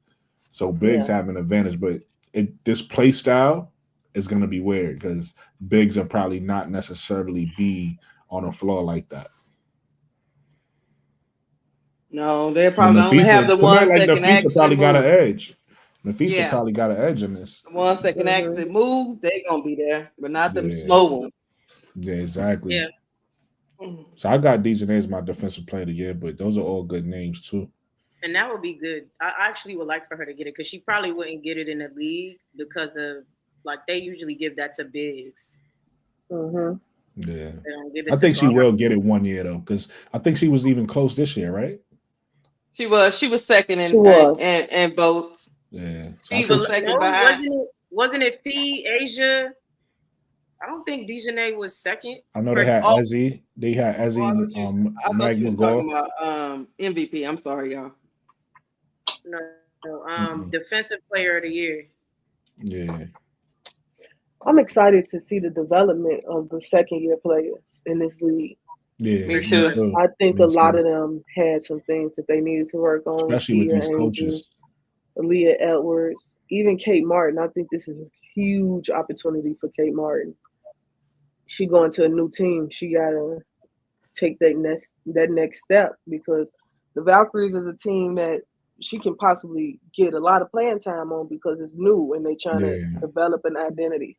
So I think the development of those second-year players and just being around some of these veterans and having these veterans on their team, because they were outside of Kate Martin, Angel, Rakia, Aaliyah, they were on teams where, like, they were 2 years younger than who would be considered their vet. Yeah. Like, now you got Angel with Chelsea Gray, and you got Aaliyah with Stewie. Like, it's a chance for them to learn and develop. That's a fact. And then, like I said, on top of that, most of these coaches aren't just coaches. They actually development coaches. So they with the right people to get better too. I think that they did that on purpose, and I think that was smart. All right, that's it. I saved champion for last. I had to miss winning the championship in the first season. Who y'all think wins the championship? Yeah, final. I got vinyl. Vinyl. Everybody got vinyl. Bro, Mo3, I think keep they the forgetting better you on team. Mo3. I keep forgetting you on the panel, bro. You got to chime in, niggas. You got to chime in, bro. Mo3 be chilling. I'm not gonna call on you, Mo. Just start talking. Mo3 be chilling. When the conversation is going good, and if it's something I disagree with, then I chime in. But if y'all saying the same thing I'm gonna say, why waste my breath? So you being So selfish. basically, Mo. said if we get out of line, you're gonna get your motherfucking head. That's what he said. but look, K-Side, look, Mo3, you being selfish is you thinking about yourself. You're not thinking about the people that's watching that want to hear your take. You see what I'm saying? I am thinking about them, because why would they want to hear the same thing twice? If I 'Cause was it- them, 'cause I wouldn't want to ain't hear the nobody same thing twice. ain't nobody gonna say it how you gonna say it though, brother. Nah, Brooklyn, I was saying, man, I sent you a super chat via Cash App. Did you get it? Appreciate you. That was earlier, man. I gotta check. How come it didn't pop up? You got to make it pop up. K-Self say I he ain't get his acknowledgement, dang it. I sent him a Cash App. No. earlier. I appreciate that though. Thank you. I know. Since I can't send you a super chat, I sent you the Cash App. Hey, I appreciate it, man. I got a notification here. Let me see what's going on. Yeah, you got my government name in there. You see it. So guys, with all this hype around this league, do you think there is a possibility that we can get let down tomorrow, or you think they're gonna deliver? Keisha, don't start man, that. listen, Keisha, listen. I'm I haven't been paying attention. Thank you. Thank you because Reddit, you just said it just now, but Reddit Milky Way sent me something. That's what I'm saying. Reddit, man, she is always supporting, man. Thank you, Reddit. I had no idea you did that. So she is always supporting, man. That is love you, right there, Reddit. Thank you. And anybody else, if y'all want to donate, I appreciate that. Just hit the Cash App. But if you don't want to, that's fine. It's okay. Just do me a favor, hit the like button. It ain't okay. It ain't okay. It's not okay. It's not okay. Bless your boy. Man. Bless your boy. Look, it could be $1. $1 adds up, man. It could be anything, man. Yeah. I'll be thankful for whatever anybody send me. You just think about it, Brooklyn. You got, I don't know how many people you got in here watching right now. 125. You got 125 people in here watching. Cash App $1. That's a fact, man. Listen, if you're watching me right now, hit my Cash App. Cash App $1. And just let me know you appreciate. Just let me know you appreciate the content. Anything you could give. Yeah, $1. Anything you could give. And that's for anybody that's not monetized right now to support these channels. I mean, you get, even if you got 50 people in there watching, $1 from everybody that's watching. Come on, man. $1 ain't gonna hurt y'all. That's a fact. That only helps. And I want to thank B too, because you said you posted it too, right? B, you reposted the page. Yeah, I did. That only helps. That only helps his channel grow. Helps him, get more stuff to bring the better content to you guys, man. You know what I'm saying? Like facts. It's just supporting love, man. That's all. Man, Cash App 80s, baby. If you can't read, that's $ADEZBABY, man. I appreciate it. But again, yes. Do me a favor. Can you pull up Mist? Yes. But again, listen, if you can't send me something, that's okay. Just hit the like button and subscribe, man. I appreciate it. I want to speak to Lakeisha question. She asked, do we think the league will probably be underwhelming or disappointed? The reason why I don't think it will be is because these players actually have equity in this league. So they have to do everything in their powers as players to go out and make sure it don't flop, because essentially it's them losing business as well. Who question you said you're answering? Lakeisha. She asked about, like, will it be underwhelming? Like, all this hype around it, will it, like, be underwhelming? And I don't think so, because giving them equity almost guaranteed you that they were going to go out there. If you care about your business and you care about your money, you go out there and you make sure it happens. You make sure it grows so you can continue to build off of it. And I think that was a smart thing Unrivaled did, because now everybody already have a purpose when they come into this league to play hard and play to make sure they grow and get bigger. Facts. Okay. K-Shap, you want to get to that super chat? No, I appreciate you, John Shaft, man. Appreciate you, man. Appreciate the super chat, man. That's love, man. That's what I said, man. It's support.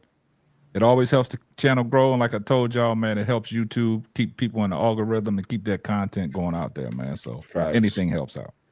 Keith got something to say. Go, Keith. Yeah, sorry, my bad, because I didn't want to miss the comment, and the comment is going. The reason why I told you, and then I'm gonna answer your question after I get to this comment. John Shaft said, "Mist is stacked with dogs." I disagree. I disagree heavily, actually. I disagree. They might win it all, and they're a great team, but it's one dog on the team. One dog, Dejanay. It's not stacked with dogs. It's one dog on the team. See, I'm gonna disagree with you. First of all, before I disagree with you, I want to say shout out to the Derek Grant and shout out to Nate. Thanks for the cash outs. Appreciate you guys. Only reason why I disagree with you, I'm not even gonna go to the player that everybody talks about. Listen, we all got our opinions, but I don't know why so many people would sleep on Aaliyah Edwards like this. Like, Aaliyah Edwards is a dog. Not a dog. She is a dog. Not a dog at all. Not a dog. Dude, I don't know. That sound like bias. That sound like Angel bias right there. No, it's not Angel bias. They never played each other in college. No, they never did. I was talking about the league. But why do you don't like the way Aaliyah plays? She plays hard. Why y'all feel like she don't got no dog in her? It's a difference between hard and dog. And dog. It's a difference. It's a difference. Give me the difference, because when I see her, I see dog. So you got to give me the difference. So she play like a female cat. That's what you're saying. Y'all got to tell me what y'all don't see with her, because I see somebody who hustles, play hard. You know, I don't know. I don't see like. I know the players. I know the players I look at that don't give me that dog feel, and I don't get that from Aaliyah. So I need to understand like why y'all feel like that about her. I think a dog is somebody that's gonna eat anything that's in front of them to get to their goal. Aaliyah Edwards just don't exude that energy. It's just not. It's something I can't. It's something missing. Like she's a skilled player. I think once she taps into her potential, she's a very skilled player. But if you put Dejanay in front of Aaliyah, people gonna be like, "Oh, that's a disadvantage for Dejanay because Aaliyah got hype." But Dejanay is such a dog; she see food. Aaliyah Edwards gonna play. Aaliyah Edwards gonna play down to that competition. That's what determines a dog. I got you. I guess we're gonna agree to disagree. You got somebody smaller than you, and you play down to them. You can't be a dog. I feel you. A dog gonna go out there. I love your definition. Your definition makes perfect sense. But I think we're gonna agree to disagree on this one, and I think that's good because I want to revisit this. Like when watching her throughout the Unrivaled, watching her throughout the WNBA seasons. Listen, one of us is gonna be right. Either she gonna show the dog or she gonna show, the puppy. The puppy. There you go. Whatever it is not a dog. She gonna show it, and when she's showing that, then we gonna see. So okay, I respect your definition. I like your definition, but easy on Rakia though. You know what I mean?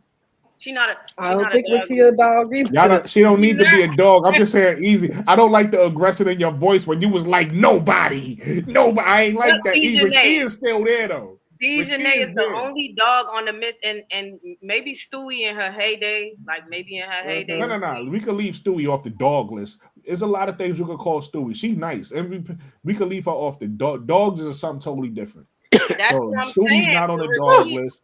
Somebody say Rakia Chihuahua. Sloot is not on the dog list. Like it's just what it is. Like it's just. But the Mamba's a dog to me. I don't care what y'all say. That's a dog to me. You can't lead the league, and she's a dog. I don't care. She's a solid assassin. Ooh, I love Jewel. I like But that. Listen, and I'm not is gonna let y'all do very- that. Hold on, I got to double back. I'm not gonna let y'all do that. I love Angel too, and Angel did get in Rakia's ass. Okay, we know that. But just because you got a big dog, don't mean you can't be a smaller dog. Like Oh, Angel you is wanted to Angel. be a puppy. No, she not a pup. Rakia not a puppy, but Angel is Angel. So Angel is Angel. Yeah, it's almost like we discrediting Rakia because Angel is Angel. No, Rakia is a dog too. It's just that Angel A a dog bigger is a dog is a, A dog dog is is a a dog. dog. You got different dogs. Chihuahuas can You be got Granny some Milky dogs. Way say she a You got chihuahua. hey, you got Grand Corsos out there. You feel me? You got But like no, you to the got. Rakia, to the Somebody gonna Rakia watch this on Angel playback argument. like, yo, not they getting in the species of dogs. What's going on? Like Angel a Grand Corso to me. Rakia like a Rakia is a German she a Shepherd. Somebody Doberman. said German Shepherd. Rakia I is a don't know about Doberman. German Shepherd because them This things is can be not real even. I mean. just said I wanted to say Deja Faye is a Rottweiler, dog. but I'm This not gonna isn't say even she a about. Rottweiler. She a I It's don't not think Doberman. she even no about Rottweiler Angel though. now. It's not even about Angel. That's what it's about. Shanae- Y'all Angel fans, and y'all see what Angel did to her. So y'all like Rakia not no dog. It's Rakia's a not that for dog. me though. It's not that It's- for me. No. I just have Wild a pack of different. hyenas. I think it's just how you read. That's for me. I think what makes you a I dog love too Rakia. I love sometimes Angel and I love is Rakia. how you react to another dog being in your way. And Right. Rakia and Angel, for example, Tennessee days, Tennessee every LSU days. time. Every time Angel eat get her a up. steal on you. Angel get a steal on you. Come down, lay, and one. Get Hit your money. TikTok dance. Hit TikTok dance in your face. You need to The get your TikTok money. dance is crazy. That game, Rakia didn't respond back. She waited didn't. until she won to respond back and do the didn't. TikTok She didn't. dance. You right. A You dog, Somebody, I'm gonna get the ball at the rim when she make her free throw. The dog gonna get the ball, bring it up the court, cross, do my fadeaway J, and then I'm gonna hit that same dance back on you. That's a Dog fact. I mean, eat she dog. be talking her That's a shit fact. though. Rakia She be talk talking her her shit, but she talking her somebody shit, said puppy Nah, power. man. That's a fact. Y'all Rakia gonna put be some fold. respect on Rakia be Rakia name folding. though.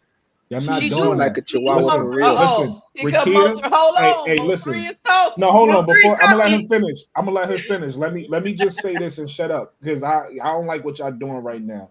Rakia, if you watching this, you a friend of the show. I don't know what the hell they talking about. They about to say they about to do all that. You a friend like of the show, respect your Rakia. game. We respect your game, Rakia. We just need you to One of the to most see beautiful food games in the every league, night. honestly. Every Yeah, night. get But Mo wait, three. wait. No, let Mo 3 get in here now. You got Go, Mo Mo. three. Yeah.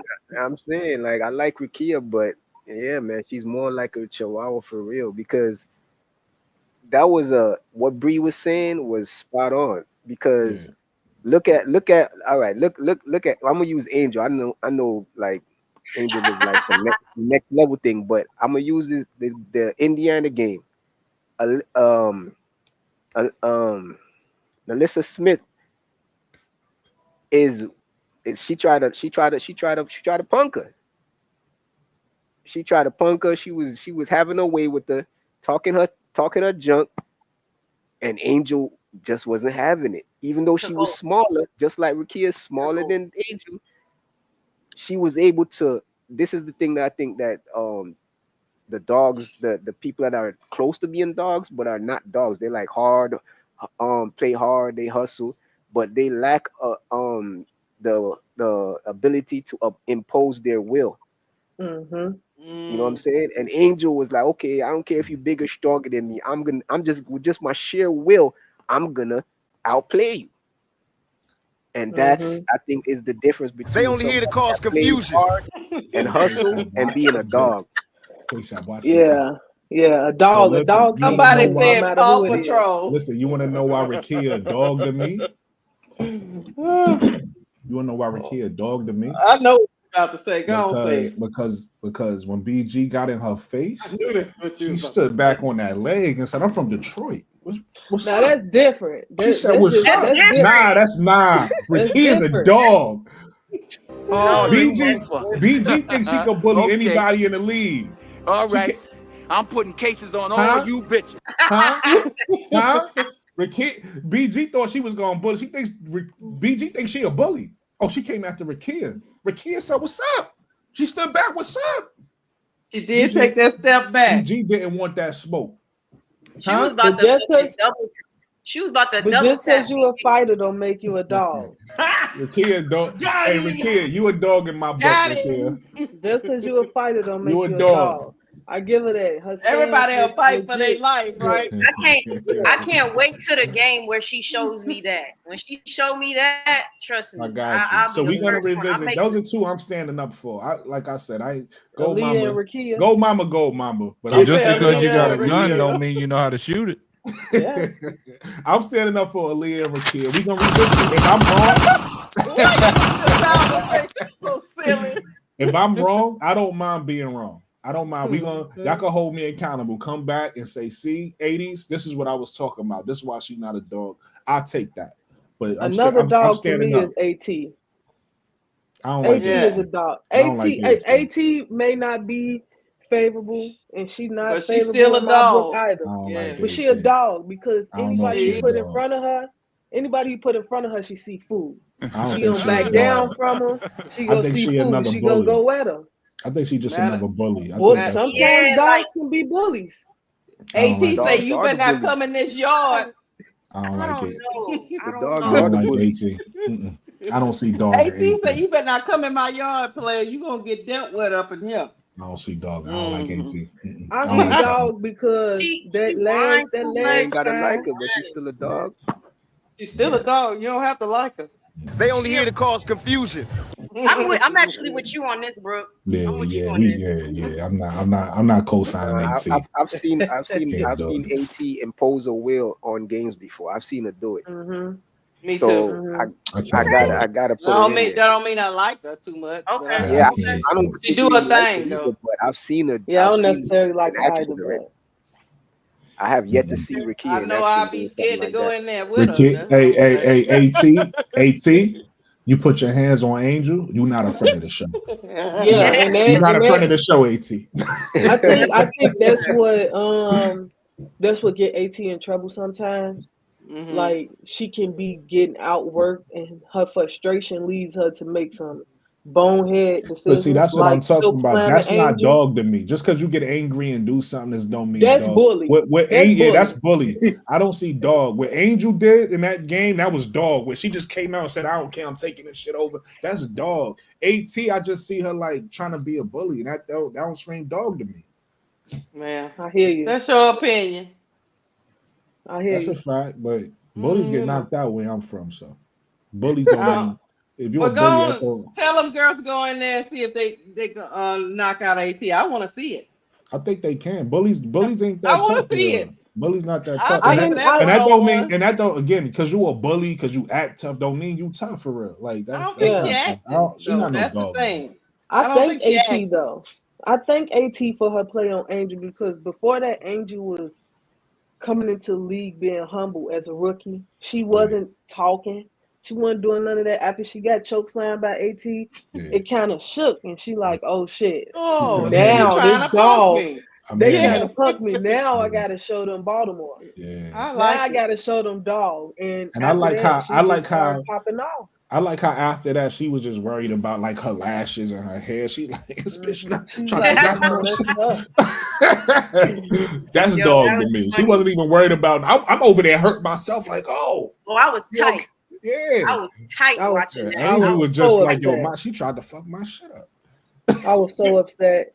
I'm like, man, you could have paralyzed that girl. That's a fact. Right. She hit her Somebody head on said the AT floor. ain't got no shoulders no more.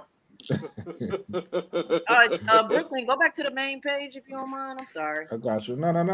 You ain't I'm gotta trying to see the apologize. I'm trying to Probably Yeah, know. what- saying her Now that I'm we with you, talking Jay about Burns. dog, When is AT Definitely gonna don't get gotta no apologize. What you shoulders? want to see? You want me to go home? all the players, where all the players. Got Now that you. we talking about dog, now I'm like, let me see. You want to see how many dogs in the league? Oh Lord, here she go about Slim? to take out the dogs and the puppies. Slim Let me is ask a you a dog. question. Let's start at the Brittany top. Sykes- Hold on. Let me ask y'all a question real quick. Is a hustle, because y'all said a hustle award. Is a hustle award and a dog award the same thing or two different things? Because if it's It's two different different to me. things, then we gotta have a hoot. Then we need a dog award. It's different to me. So we can have a big dog award and a Paw Patrol award. Why so many awards though? Because that's Playing, oh I'm shit. What I do? trolling. Because that's the Brooklyn, what you trying to do? Stretch the show out? Need content? Nah, we just having. If you tired, brother. I'm not tired. It's Friday. I'm not doing nothing. Not the Paw. What, you don't like Paw Patrol, Lamar, and Mo3? See, I'm just trying to have fun Listen, with you. man. Key wanted to see who the dogs was. So I just think said the underrated dog is Slim. Brittany Sykes. Brittany Okay. Dog in my opinion. I haven't, so I can't say yes or no to that. I could tell you what I know about her game. I'm not mad at that assessment. She was hurt a lot this year, but I heard she's one of the best. I heard she's one of the best defenders in the league. Like, so if you saying she a dog, I can't even argue with that. Like, she gives me dog. When I see her, she gives me dog. But again, I didn't see her a lot this year. So okay, wait, go up. I'm about to start at the top. A little bit. I just don't like players Stewie, who like Stewie. Nah. I think I was about to say I think Fee, like, she got a little like Paw Patrol. It could come out.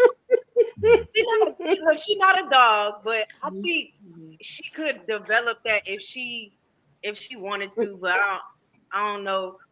Point guard. She could impose her will on a game, though. I personally think. Dogs ain't for everybody. It got to be a small list. It can't be everybody. Can't be a dog. I get you. I'm not giving it.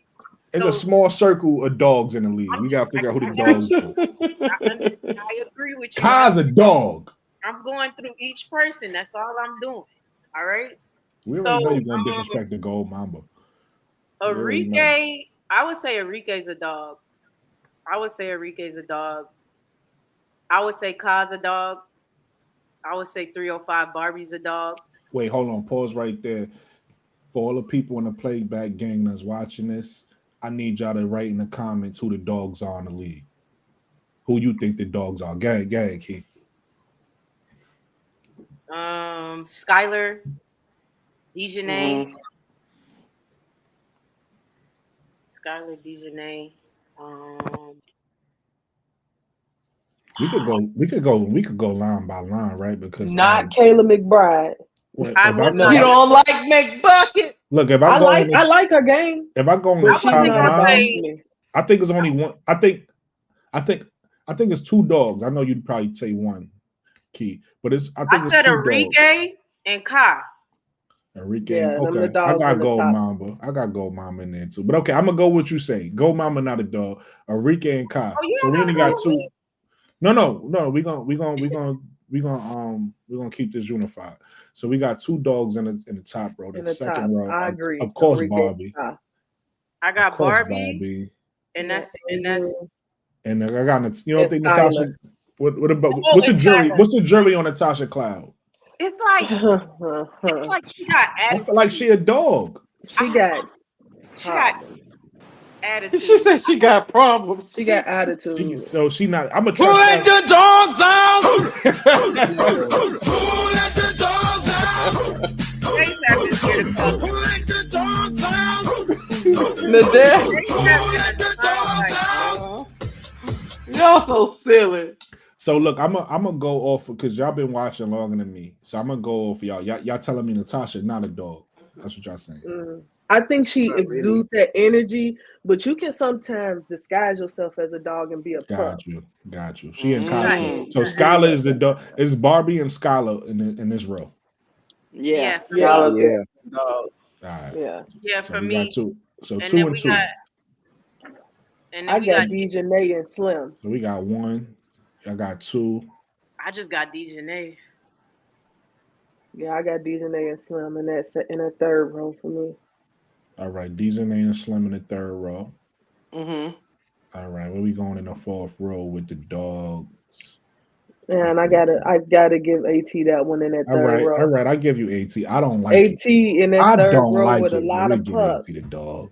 It's like so I want to say AT's the only dog in his row. Yes. I kind of want to say Courtney.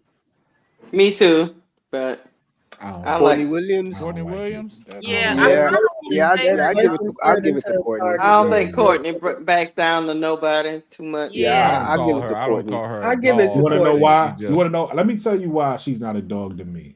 Because when she was in the playoffs, she was talking all this about her Yeah. Birkin bag, and then she ended up having a plastic bag at the end of the day. Yeah. You get what I'm Well, saying? that's just a game. That's That just a wasn't her game, fault. though. Nah, dogs show up. Dogs show That up wasn't every her night. fault. That wasn't But her if we fault. Lakeisha, Nah, Lakeisha, if that somebody was trying to break in your that house was and her your fault. dog take this night She off, did do some crazy you stuff. get what I'm saying? But you can Yeah. still be a dog and break in and still get caught by me. That 3-point shot was dog. That 3-point shot was dog in that first game that they stole. And then she also disrespected Kennedy, so I don't know. I Oh, don't, okay. I don't like her. You But if going you off have to personal pick a feelings. player, if you have to pick a player in that role, I think Courtney and AT would be those two players. Because you see Kate Martin, Aaliyah, Lexi. Aaliyah Boston is not a dog to me. She just got sharp elbows. Big Facts. Mama and Ray Facts. Burrell in that role. Facts, Williams D. and AT. Williams and It's all AT Aaliyah will Boston be too. his Aaliyah Boston elbow. just be elbowing people. I'm conceding because you know how I feel about Aaliyah Edwards, but okay, Courtney wins the AT, I guess, whatever. We And then know. the last row don't got no dogs in it. No dogs. No Nope, dogs. No Yo, they dogs. didn't. Cam can be a dog. I was gonna say Cam y'all can't don't. be no day. I Cam, know you ain't just say them words out your mouth. Cam Cam? can become a dog. Cam, She She can, can but be. right now she's a poodle. Yeah, she Got a poodle right now. Y'all But got she that. can Y'all got become a dog. She could I be a But don't dog. see it. I don't see the in the words of Key. I don't see the trajectory of Cam becoming a dog. I don't see it. I don't but see yeah, it. that last row Have is you just watched Cam play college basketball? Of course, I know who Cam Brink is. No, she's not a dog. She's a good player, shot blocker. You know, could make a shot. She's good at what She's she a do. hard She player is that not. hustle. She's not even close to being a dog. I'm not. Yeah. I'm not conceding that. Somebody say Ray a cute Ray puppy cute equal puppy dog potential. potential. Yeah, that's funny. Yeah, that last row ain't got no dog. All right, but let's move on to topic 4. And topic 4 is just top 3 of the major stats. So the 5 major stats is points, rebound, assists, steals, and blocks. So we could just, based off these players and what you know about them, who you think would be top 3 in scoring. So for instance, my list, if I can pull it back up. So top 3 in points, I got Enrique, number 1. I got Kalia, number 2. Stewie, number 3. That's my top 3 bucket getters in the league. I don't know about Stewie. The other two are good. I like Enrique, Kai, and I'm gonna put Jewel in there as 3. Okay, Drew Lloyd probably be. Yeah, you're right. Drew Lloyd probably. Yeah, be Drew better. Lloyd definitely could be in there. And I think Ryan could. Ryan, yeah. Ryan Howard. Yeah, she's my sleeper. Mm-hmm. Ryan Howard might show up and blow us away, and then she may not. Yeah. But you got Mo 3 at KSAP. Go ahead, KSAP. Or I could go if you want. Go ahead. Oh, guess I'm going. Yeah, go ahead. My bad. I got I want to say Enrique, but my gut is telling me Jude because I just feel like she got something to prove. Yeah, she has something to prove, and like she like hold up, and she asked for a trade too, so I guess she still she want to prove her worth to whoever, because all eyes are gonna be on her rival. You know what I'm saying? So this is a great place for her to showcase. And it's gonna be fun when she plays in Scholar too, and Unrivaled. I'm not gonna let you do that, Key. Not gonna let me do it. Talking about she got something to prove. I'm not gonna let you do that. She does. She does because she had let you do that. She had a lackluster playoff and a down season, so she gotta people already talking about she washed and all this crazy stuff. Yeah, she hear all the talk. I also think I'm not saying she got something free to agency me too, or her fans. I'm just saying like the naysayers. And Jewel on the same page. And right now, but you know what, Mo3, you're right because she's auditioning for teams now. She out here. Yeah. She don't want to leave. She's not auditioning for no team. Yeah, I disagree with that. For the sky. Let me finish. I don't think she wants to be out there looking bad. That's all I'm saying. Of course not, but her skills ain't gonna make her look bad. She's a proven veteran. So that's what I'm saying. I think she's gonna come ready to play. That's what I'm saying. Yeah. Because if she out there looking bad in 3-on-3, then we're gonna be like, oh, okay. So it does matter. All right, so I got assists. I got Chelsea Gray. Oh, can I get my top 3? Oh, my bad, brother. Go ahead. I got Enrique at number 1. Okay. Got Joe Lloyd at number 2. Joe Okay. Lloyd at number 2. Gold Joe Mamba. Lloyd at number 2. Now, yeah, the Gold Mamba. Key, I want you to look at me when I'm saying that. The Gold Mamba. All right? The Gold Mamba. Hey, and then I got a sleeper. I go with Kalia Copper. Yeah, that's what I said. Kalia Copper was my number 2, but yeah. I got her at 3. That's the same 3. That ain't no 1 and 2. That ain't no sleeper. Yeah, because it's a lot. Because it's a lot of players to choose from that got skills in this whole damn league, man. But as far as my standouts, the ones that I think gonna stand out, that's just my 3. Yeah. Those are the 3 best one-on-one players, though. And we could always revisit this at the end of Unrivaled too. We'll see, who predictions came true. Assists. I got Chelsea Gray number 1. I got AT number 2, and I got Skylar Diggins number 3. I got Chelsea. I got Jordan Canada, and then I got Skylar. Yeah, I got to look at the way the teams are assembled, and that's why I would flip. No, I would flip mine from what Brooklyn said. I would put Skylar at 2. I would put Chelsea Gray at 1, Skylar at 2, and AT at 3. I would like what you saying is 2. What you saying, you got a point, K-Sap, because to what B said, I don't think Jordan Canada starts. So I don't think she even have I don't think she's probably one of the best passers, but I don't think she gets enough minutes. Remember I was saying earlier, I know it's going to be substitutions, but I feel like the best players are going to play significant minutes. Yeah. I don't think Jordan Canada on her team is going to play enough to get the assist to be a leader in assists. True. We'll see. What about Sloop? Because you got the I don't think she's going to play. I don't think she'll get enough minutes. She's gonna play. Those players are gonna play, but they're not gonna be logging the heavy minutes. Slew looking to score. She looking to score. Auditioning for the Sky too. She looking. I hope not, because see, a lot of people keep saying that unless we make a trade, I think people forgetting we already got 2 point guards on the roster. And Sloot already told New York she ain't coming back.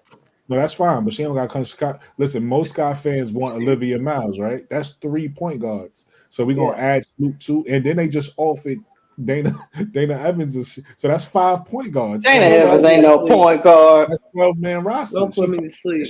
The way Jeff P said it, she is. But that's what my point is. People Jeff P is smoking that ish. But my point is, people acting like we don't have no point guards on the roster. Right. I could understand bringing a Sloop, but we already got Mariah Jefferson. We got Lindsay Allen. I can't even believe you said Mariah Jefferson. I ain't say it. They signed her, right? Or Keppa, because she was when the trade. I don't think they gave her an offer. I think she was under contract on the trade. Oh, she was. Yeah, she's her. But ain't this her last? Was that her last year of the contract? Yeah, that's what I'm saying. They under contract, right? And they re-signed Lindsay. And I think Lindsay was under contract too. I think we can't go into the season with those point guards. No, that's what I'm saying. They would have to. If we're gonna bring more point guards in, they would have to trade them. Trade the ones we have out is what I'm saying. Because there's only 12. It's only a 12-man roster. Right? And I agree with Olivia Miles to the Sky, but I don't think LA allowed Olivia Miles to go to the Sky. Well, LA is our opposite. I came up with a solution for that yesterday. All we got to do is trade the 3rd pick and the 10th pick for the 2nd pick and the 13th pick, and we get Olivia Miles. But do they make that trade when they need a point guard too? I think they do, because they get 2 players now, and there's a lot of point. They could get. Listen, they could have Cheyenne Sellers because she's such a good player. That's she won't be there at 13. Have her. That's right. They could take her at. Listen, the Sparks. The Sparks could take. Listen, the Sparks could take her at 3.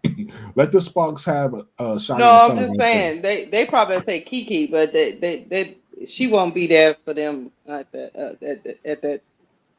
If it's 13, she won't be there. Now, she might be there at 10. I'm just trying to get her traded to somebody else. You like Kiki? I love Kiki game, but I have an unpopular opinion that teams now are going after what they need, other than what the nation thinks. Yeah. Like and I just see those I'm gonna top do a 3 show on teams in Dallas, LA, and Chicago. If you look at their 4 and their 5, they solidified. You And that's think Well, what Dallas is solidified LA, with a point I think. forward? That I LA think 4 and Dallas is going to get Paige Beckers. That's a D. I fact. know, LA, That's but the they one really merit. they LA really 4 and need 5 they is really not need a that forward solidified. though. It's not that Hold on, one at a solidified. time. Because I It's want to not hear that what y'all saying. solidified, but I think they would rather have pick a point guard than a 4 or a 5 because they do have De'Erica, but they don't have the point guard. You talking about the sport? I thought you was talking Yeah. about that. Okay, yeah. So Kiki is an option for LA. She is an option because they could use that 5. But they did But just you re-sign Azare. They do got De'Erica, and then you got a flex between Rakia. What And can they bring just those play? And you got Cam Brink. What can bring those players together? They're missing a point guard in LA. they just got the I forget what you call it, but they have Julie Alleman now from France. for the Yeah, sports. They let Odyssey Sims go. Not They yet. Odyssey is I wouldn't say there. they haven't sent her offer yet. I would say that. I don't know if they let her go. Odyssey is there, but I think Odyssey will be a good teacher for a young point guard, Uh, and that's why I Odyssey's not think under they contract. may. Yeah, she's not, She was and on. that's She why I was think on they that. chasing a point guard. 7-day They signed on contract. a hardship Yeah. contract or Yeah. something like that. Well, I Yep. feel like so with the LA, I get what you're saying. I definitely hear what you're saying, and yeah, they are somewhat solidified in the big positions, but like Cam isn't gonna be back till like way later in the season. You don't know how that's gonna look. Something me Yeah. and Brooke talked about was trajectory, and like yeah, you got Hamby right now, but Hamby's only on a 1-year contract. The CBA's coming. You know, not that Hamby's chopped liver or whatever, but also like younger talent that could do similar things. You know what I'm Right. saying? Hamby's not getting no better. You And know, if you bring Rakia's in a Kiki, you getting pretty much around the same production plus a player that could get a lot better in the and I next get 3 to that 4 Rakia. years. My bad, Brooklyn. And I get No, that I was Rakia done. a flex, but she really is a 3. Yeah, And it's one more thought I'm having. I get Azare too because she's tall, but Azare is not the big you want in your paint. You know what I'm saying? no. So that's where I'm like, it's a chance. You know, they could do a Kiki or a Dominique Malonga, like Brooke said. I Mm-hmm. mean, My thing is, why take the chance when we could just say, "Hey, we'll take the number 2 pick." I feel that, and that's what I think. I think that Stop the causing the Sky should confusion. work harder and just to make sure you get Olivia Miles. I think the same thing, but. Yeah, I think it's really how important Olivia Miles is to you. To me, she's really important. I feel like she'll make whatever team she go to a better team just with her play style. So I think if a team like Chicago that's lacking a guard, why not go all out for that with what you're missing? Mm-hmm. So I think you should, but you know, I understand that a lot of people feel like, you know, you could go, you know, a lot of people feel like there's other options out here in the draft at point guard. I feel them, but I feel like there's only one point guard like that point guard. I wouldn't even play. I wouldn't even play around and say, let me get somebody else that's you know not as good. Well, I'm pretty sure the GMs are having a backdoor conversations and stuff. So they always figure out who taking who. They be knowing before the draft is, you know, going down. You know, they be knowing. Yeah, So the they agents already be know knowing already. that they be knowing what they're trying to I do. will So say the Chicago Sky is getting one of Notre Dame players. If it's Olivia or Sonia Citron, they're getting one. This is the third game Tyler done been to for Notre Dame. They are going to get either Olivia Miles. He was at the game tonight. They're either getting Olivia Miles. This is the second or one. Sonia He was at the Citron. one where they played Juju, I think. Yeah, he was at. She said third. Oh, third. It's I didn't know that. What? So it might not matter to Tyler. He might not matter. That's why he keeping that third pick. It might not matter to him whether he get Olivia or Sonya. It might not matter to him. We'll see. I mean, Olivia went to visit the Sky, so and a lot of times they do know what team they're going to and be having conversations already. Yeah, they already be knowing. So, We thinking when I watch, I'm not gonna hold you. When I watch the draft, I'm thinking they're literally just finding out. My homegirl was like, nah, they already know. So Yeah. Mm-hmm. I also did see Kim kind of sneak her way in there and was chopping it up with Olivia, trying to, team, because LA ain't have a coach at that time, so they gonna send. Team got their ways of finding out. Figuring it out. Because they wanted, facts. LA wanted Paige. They wanted Paige. Facts. All right, so we're gonna move on to the next stat, which is rebounding. Obviously, number 1, I got Angel. Number 2, I got Nafisa, and number 3, I got AT. Yeah, I like that. Yeah, that's a good list. I like that. I agree with that. Yeah, Mm-hmm. BG don't rebound. You're not gonna argue with me, Lakeisha? Why y'all be BG messing led. with BG? BG led. No, I put her under because the guards. one thing, we know Angel's gonna rebound. We know AT is gonna rebound, and the other one was Nafisa, right? Yeah. Yeah. All right, BG said she ain't jumping up to get no ball off no rim. She ain't messing around with that. BG just there. BG have never averaged double rebounds in her career. That's crazy. Rebounds in her career. That's Never. She's too big for that. Never. That's so wild. Yeah, that's She's crazy. a lazy big. A lazy big. I'm happy you pronounced that the way you did, because that could have came over a whole nother way. But a lazy B. Yeah. But I'll be wilding. So I got Stills. Stills, I got Brittany Sykes number 1, DJ number 2, and Skylar number 3. What about I like Sykes. Alicia Gray? What's wrong with you? You think Alicia Gray gonna? Yeah, she's still ball alive. You think at her age? You think okay? Where you got Alicia? Oh, you said Alicia Gray. I'm thinking Chelsea Gray. Yeah, Alicia Gray. You got Alicia. You got Alicia Gray over those 3. Well, she did win the skills challenge. You got Alicia Gray at? She did win the skills challenge at All-Star Weekend. Alicia Gray is a sleeper in this too. What that got to do with steals, though, 03? I think it's a little disrespectful to leave out the steals leader. Enrique was the leader. He said Mo3 steals. Oh, steals. Oh, yeah. Shoot. Oh, man, I got to check. I'm old. What you thought he said, high heels? I'm sitting here looking at the list. I'm like, wait, he's bringing up the skills challenge. But look, Key, I'm thinking he's still saying steals. I'm confused. I'm like, wait, he thinks she gonna steal a ball. I'm like, he thinks she gonna steal a ball more than these 3. Like, what? Nah. All right, man. Y'all got it. Yeah, everybody in that was on the Atlanta team. I need to see what I get in this Unrivaled, because I was hyped up for that Atlanta team and I got let down. Disappointed you. Yeah, I like Atlanta. I like everybody on that team. I just don't know what had happened. Right. I know they had Enrique in there.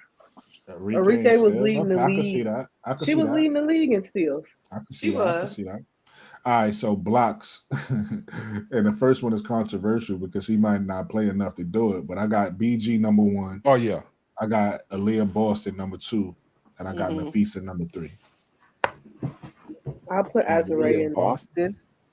I don't know about Nafisa. I don't know about Leah Boston. Oh, I do like Stewie block I'll ability. put Stewie in there for blocks for sure. Okay. Yeah.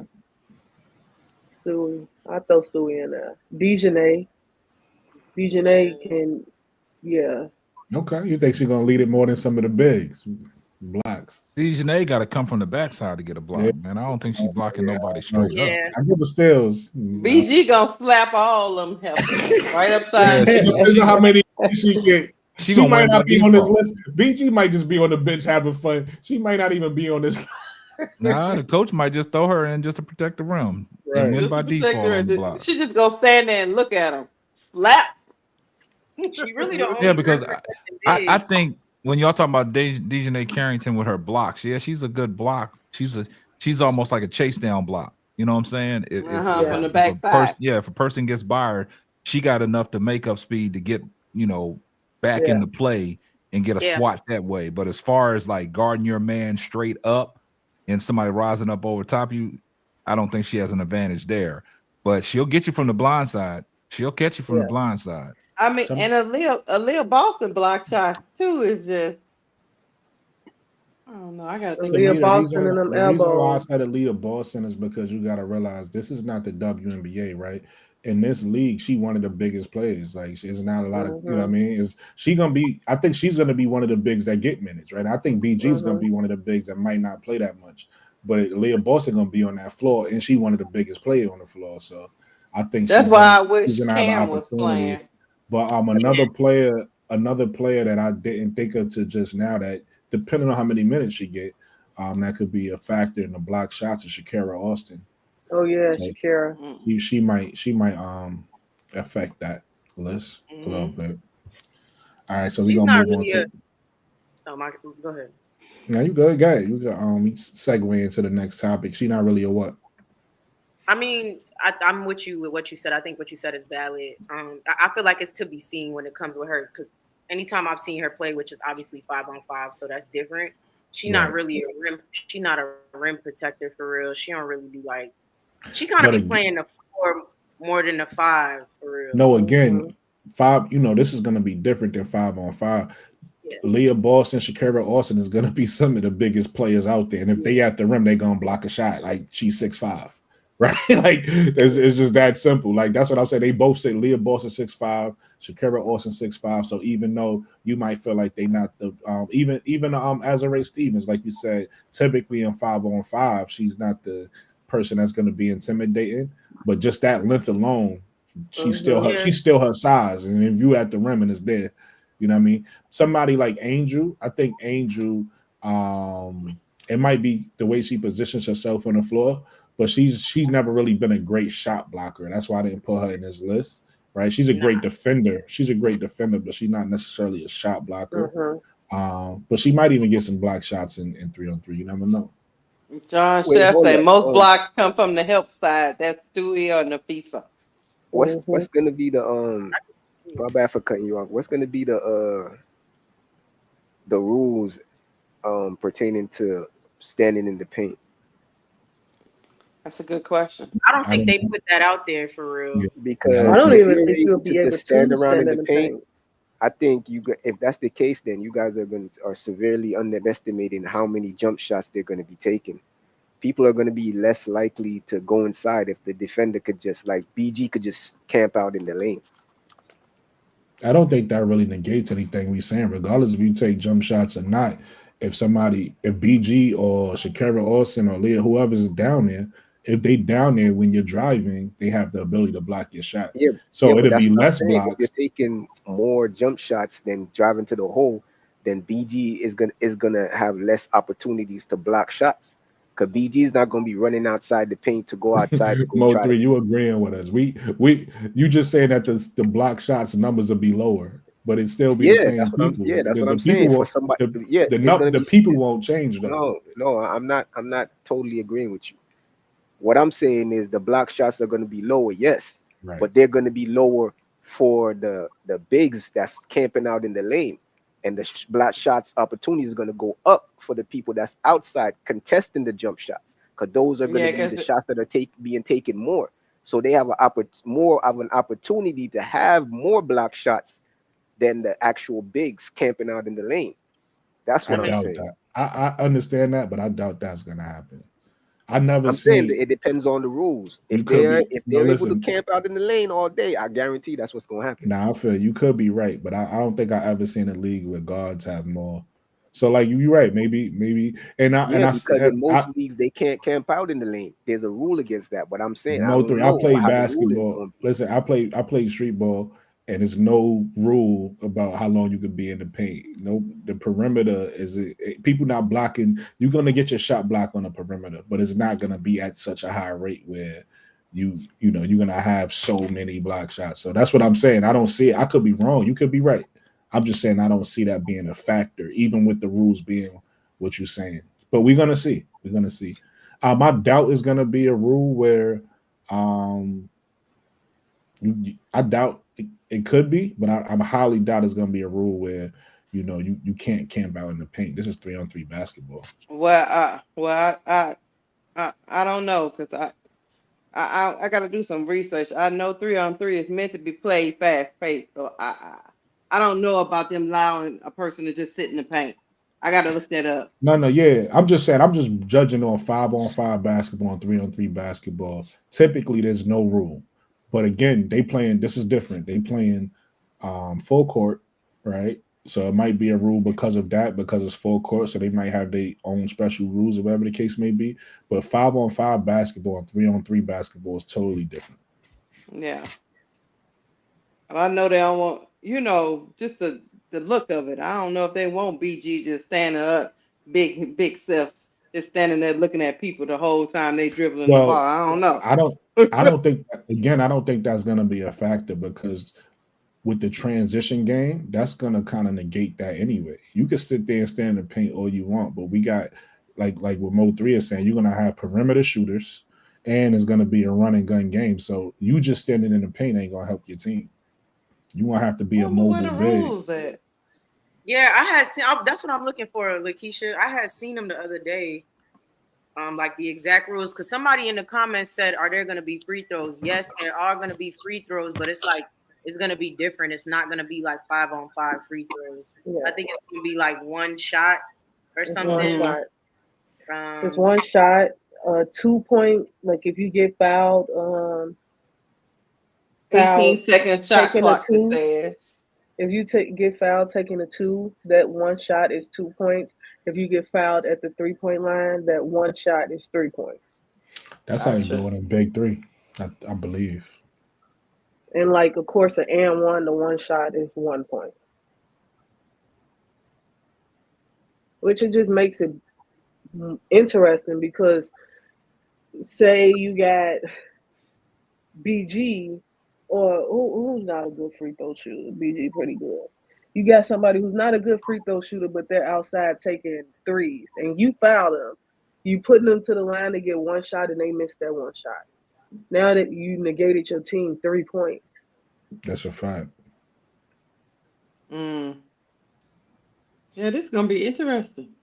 Yeah, those rules gonna make people develop. Make teams develop different strategies.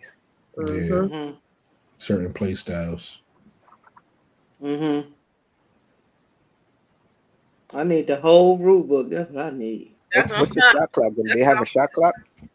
I think they said 18 seconds. 18 seconds.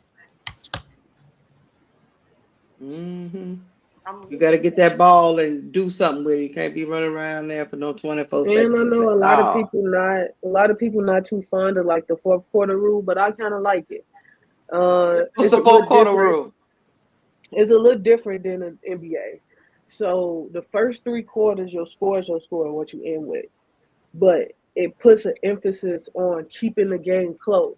Because if a team in the third quarter 36-30, the highest score is 36, you add 11 to it. That's the score you have to hit in the fourth quarter to win. So you at 30 and you got to get to 47. But the team at 36 got to get to 47. Who's gonna get that first? They took that from the NBA All-Star game. Yeah, but it's a little different because like the NBA All-Star game was a set 126. They making it where the team who scored the highest point still had the best chance of getting to that 47, but they rewarding the team who actually played to win those first 3 quarters. Gotcha. So the first 3 quarters matters a lot. They matter. You got to be up. You got to already be up pretty much. Or in the fourth quarter, you got to do some hero stuff to make up that 11 points. Gotcha. Yeah. Like other than like if you play hard the first 3 quarters and we go into that fourth quarter tied. She love it. We go into the fourth quarter tied. Now we both got the same chance to get to that 46, that 47, and we got 36-36. So you want to play defense, you want to score. Gotcha. Yeah, I still don't like that rule, but it sounds like most people like the rule, so that's good. That's good. They like, yeah, you ain't gonna just turn it on in the fourth quarter. No. Yeah. You need to have it on the whole game. But that makes the view, and that goes to show, I think, to what you're saying, what you asked earlier, do you think that it's not going to be a good actual product? I think that's why they're doing something like that. It goes to show that they're trying to keep it competitive, like always Mm-hmm. competitive, that so that people want to watch the game. So Okay. I feel you. All right, I so do. I'm gonna get into the last topic. The last topic, um, simple. Any surprises, like what we learning right now with the rules?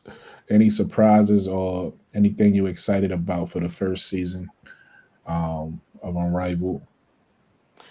Understanding the rules gonna be the first thing for me. Gonna be the surprise because I know I'm gonna be sitting there watching, going, "What in the hell is happening here?" I just hope the So refereeing is good. The that's another thing. WNBA refereeing was so bad. I just hope That's that a fact. Yeah. it's better on Rival. And I know Fly J got a tough schedule right now with LSU and SEC play and everything, but she do got equity in the league, and I wouldn't be surprised if they have like halftime performances between the games as they shift into new games and stuff. Mm-hmm. ADP said, "I'm excited about everything." I respect it. that's a fact. Hey, that sounds That's like right. a great idea. I hope she's I watching. Mm-hmm. She would do it. She would do it too, because she talks Yeah, about the time she was like, I just had to be back at practice. She done flew out, did this, had to fly back in. So I think she would do it, and that would be a great idea to have her perform. that would be lit. But if she does that and comes out in the draft, she going to LA. You have been consistent on that, Mo3. Yep. I mean, For I'm me, excited about everything. Like nice. I'm excited about everything. I feel like they're gonna have more surprises over time. I know Mo3. I know you touched on the fact that it's like it's in Miami, like that's where it's gonna be. But I did read somewhere that they're gonna look into in the future possibly letting people add Traveling. clubs and traveling. Yeah, Yeah, Yeah, traveling. I saw that. Club. So I don't know, like if I had the money and I'm like, yo, Stewie and Fee, I want to add the WB Universes team or whatever. They're interested in having people create their own teams in it as well. So I think it's gonna see a lot of major growth, and then if it travels, that would be tight too. Um, so yeah. for me, Yeah, I'll go ahead. no, I was just gonna say I'm most excited that this is, to keeping it all the way simple. And I think the best thing that's gonna come out of this for a lot of the, like you said, be the second year players. I like the fact that there's gonna be a lot of development. So we're gonna actually see players, like for instance, if I could speak about Angel Reese specifically, Angel Reese been working on her game since the season ended, right?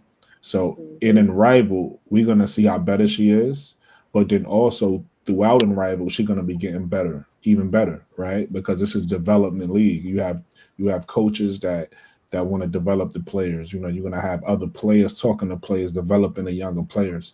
So I love the fact that with the players I'm excited about what the players is gonna get out of this league and become even better players. Well, look at that. That's what I'm most excited about. There's another rule. I might have to do something on there. There's another rule, like when you go up there and you get fouled. If you get fouled doing a 3-point shot, then all you got to do is take one foul shot and you get 3. Oh, like if you Yeah. don't make the three. Yeah. Yeah, like if you don't make the 3, you go to the line, you take one shot that's worth 3 because that's what you got fouled on. Same thing Mhm. for a 2. You only have to take that one free throw. You only get one. This league, you only get one free throw. There's no 2 free throws. You get Yeah. one free throw. And you get the points for whatever shot it is. Yeah. Okay. Okay. Yeah, because they want it to be fast. I mean, the quarters are only 7 minutes. I think they 7 say. minutes. Yeah. That still don't see no in the key rule. Like Mo 3 was asking, how long you could be in the key. I haven't found that. I think what you said, Brooke, it just might be so fast tempo that they don't foresee that being an issue. But I'm sure they didn't put all the rules out there either. So that Like one. I'm trying to think of the big three. I don't know if that ever was a rule where you can't like you got to keep jumping in and out the key. Like that's a 5-on-5 rule where if you watch the players. Yeah, I know. The reason why I brought it up is because they mixed and matched 5-on-5 sting aspects. So that's why I brought it up. If it was just like a straight up 3-on-3, I wouldn't even ask that because that's not a 3-on-3 thing. Yeah. But because they're meshing the 5-on-5 3-on-3 thing, I don't know what they're taking from here and taking from there. That's right. a good point. That's a good Because point. 3-on-3 is normally a half court game. Yeah. Mm-hmm. Yeah. Exactly. So yeah. We'll see. We shall see. I know it's a lot of people, different cities that's watching. They are showing it for free at some bars, y'all. So yeah, they haven't watched parties. Yeah, they got different bars that they're gonna be watching it at. But we also are having a watch party, so make sure y'all tune in for that tomorrow. That's a fact. You want to plug it again, Lakeisha? The watch party. Oh yeah. I'll be live. A tip off for the watch both games. Plug your channel for the people in here that. All right. I don't think I can do it. I'm gonna have to get one of your moderators to do it. Because when we post, we just all watching it together and kind of like saying, like chiming in, or are you about to do what you did tonight with Notre Dame and Georgia Tech? I'll do like I'm doing tonight, but you guys can still chime in. I don't know if y'all want to have everybody up there. It's fine with me. It's watch party. So I was gonna call. Go ahead. Yeah. Full panel Friday. We can have full panel Friday. We can have all of us up there and take turns calling the game. Right in the chat real quick so I could make you a mod. Oh, okay. Because that's all me and Brocard did. We just broke it up. I did 2 quarters. He did 2 quarters, Okay. Help my voice out. So who's the first game tomorrow? I got it wrote down. Hold on. Tomorrow. Hold on. I'm gonna be going live before y'all too. Just to let you know. I saw when you went live, I had to push my live back. I said I don't want to step on Lakeisha. Oh yeah, because it was early. Let's see. Yeah, I'll be going live. So tomorrow, the Mist are playing the Lunar Isles at 7, and then at 8, Rose is playing Vinyl. They're coming out. What time zone is that? That's gonna be fun. That's Lakeisha, what time zone is that? Okay, so it says Eastern time, so really Central time. That's 6, Central right? Time, 6 o'clock Central time. Yeah. And then 7 o'clock for the other game. So I do need to adjust. I'm glad you said that, Mo3. I need to adjust. So we're gonna start at 6 for my time. Well, I don't know where everybody watch. You got people that's watching here that's not even in here. So my your time is not what? For where Brooklyn at. Wait, no, your time is what? Your time is Central. We're on Central time. 6 o'clock Central time. 7 o'clock. And that's 7 o'clock Eastern time. Mm-hmm. Yep. You got it. So you going to live 7 because you had it for 7:45. So that's why I had scheduled my live for 6. So no, I'm gonna go live 7 or 7:45. No, at first I thought I didn't even notice the Eastern. Yeah. So I'm probably gonna go live at 5:45. So right before the game starts. Yeah. Mm-hmm. Awesome. Damn, that ain't worth for me. Wow. So yeah, I'll be live a little earlier now. I'm glad you said that, Mo3. I didn't even see Eastern. I forgot they was in Miami doing their thing. Everything need to be to my drum, god dog. You see, I know when to interject. I know you do, Mo3. I see if I could go live at 5 tomorrow Eastern. I'm not sure if I can. I'm gonna probably try to and then hop in. Because my boy, I'm doing it with my boy, and we had originally was gonna go live at 8 Eastern.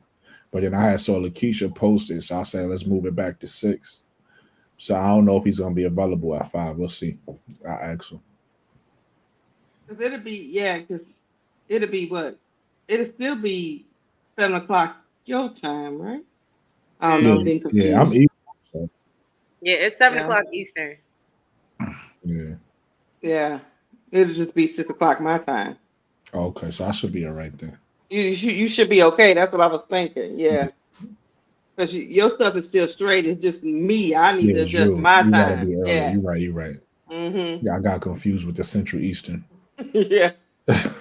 I got confused. Okay. So let me. All right, y'all. I'm about to wrap it up. We about 4 hours in, like my man K-Sab say. Yes, indeed. So before we end it, Brooklyn, just all right, just right quick. Between Mist and Lunar, pick a team, and between Rose and Vinyl, pick a team. What's your prediction and who wins? Mist for me over Lunar, I got the same and thing.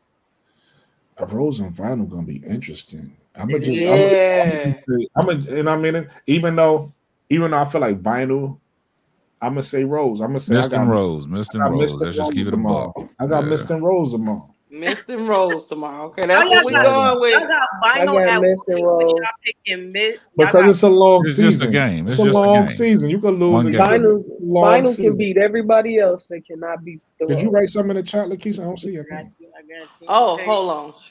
Rose better not come out with an L. They got to win.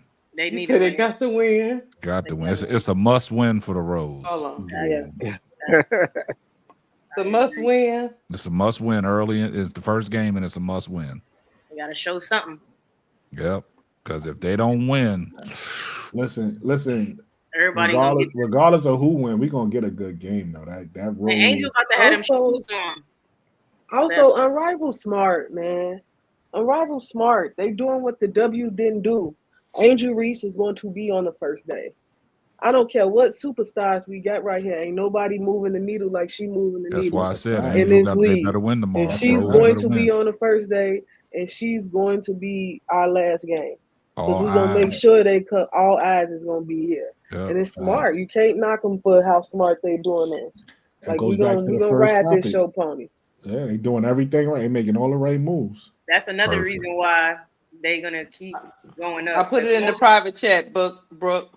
Oh, okay, let me see. As long as they got Angel marketing for them. Oh, no, you gotta write something because the only way I can make a mod that I know how to do it is through the chat. So you trying to make me a mod? Okay, yeah, so you can post your links and stuff. Yeah, I'm tripping. Okay, that's all right. I was tripping with the time. Now you tripping with.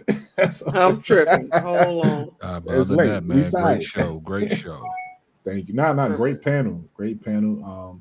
Thank you for everybody in the chat for pulling up. Thank you for the cash apps I got. Thank you for the likes I got. Thank you for the subscribers I got. Thank you for everybody in the playback game that's gonna watch this and hit me in the comments because I know you are. Anybody want final thoughts? See y'all tomorrow at the watch party. Show up. Yeah, thank y'all for having me. I'm gonna show up. Oh, you got a wrench ready, Lakeisha. Hey, good stuff. Good stuff, B. Nice meeting you, man. Keep doing what you're doing. I put it in there. Don't be no stranger to pulling up on us, man. Oh yeah, now she family now. Get it cracking. Get your YouTube cracking, man. You got a lot of knowledge, man. So it's out there. Listen, tell Starfighter or Starfire? Yeah, Starfighter. Tell him I said I'm disappointed, man. I was looking forward to seeing him tonight. I'm disappointed he ain't pull up. We was talking. We was talking in the DMs. I thought he was gonna pull up. Damn, Key, you already at 73 subscribers. I see you, girl. Hey, look at me. I'm trying to catch up. I'm trying to be listen, like everybody watching us playback, please go to WBB Universe, get her to 100 subscribers, right? And then after you do that, go to Cut the Ish Real Talk Sports, right? I said that right? And get her to, we'll be getting a 200 for you, right? Yeah, we need to get to 200. Almost at the 200. We got to get her up to 200. And please get me to 300. I'm trying to get to 300 subscribers. I appreciate everybody for all your support. You know what I mean? And I want everybody to have a blessed night. All right, man. Appreciate y'all, man. Salute. You already. Salute. All right.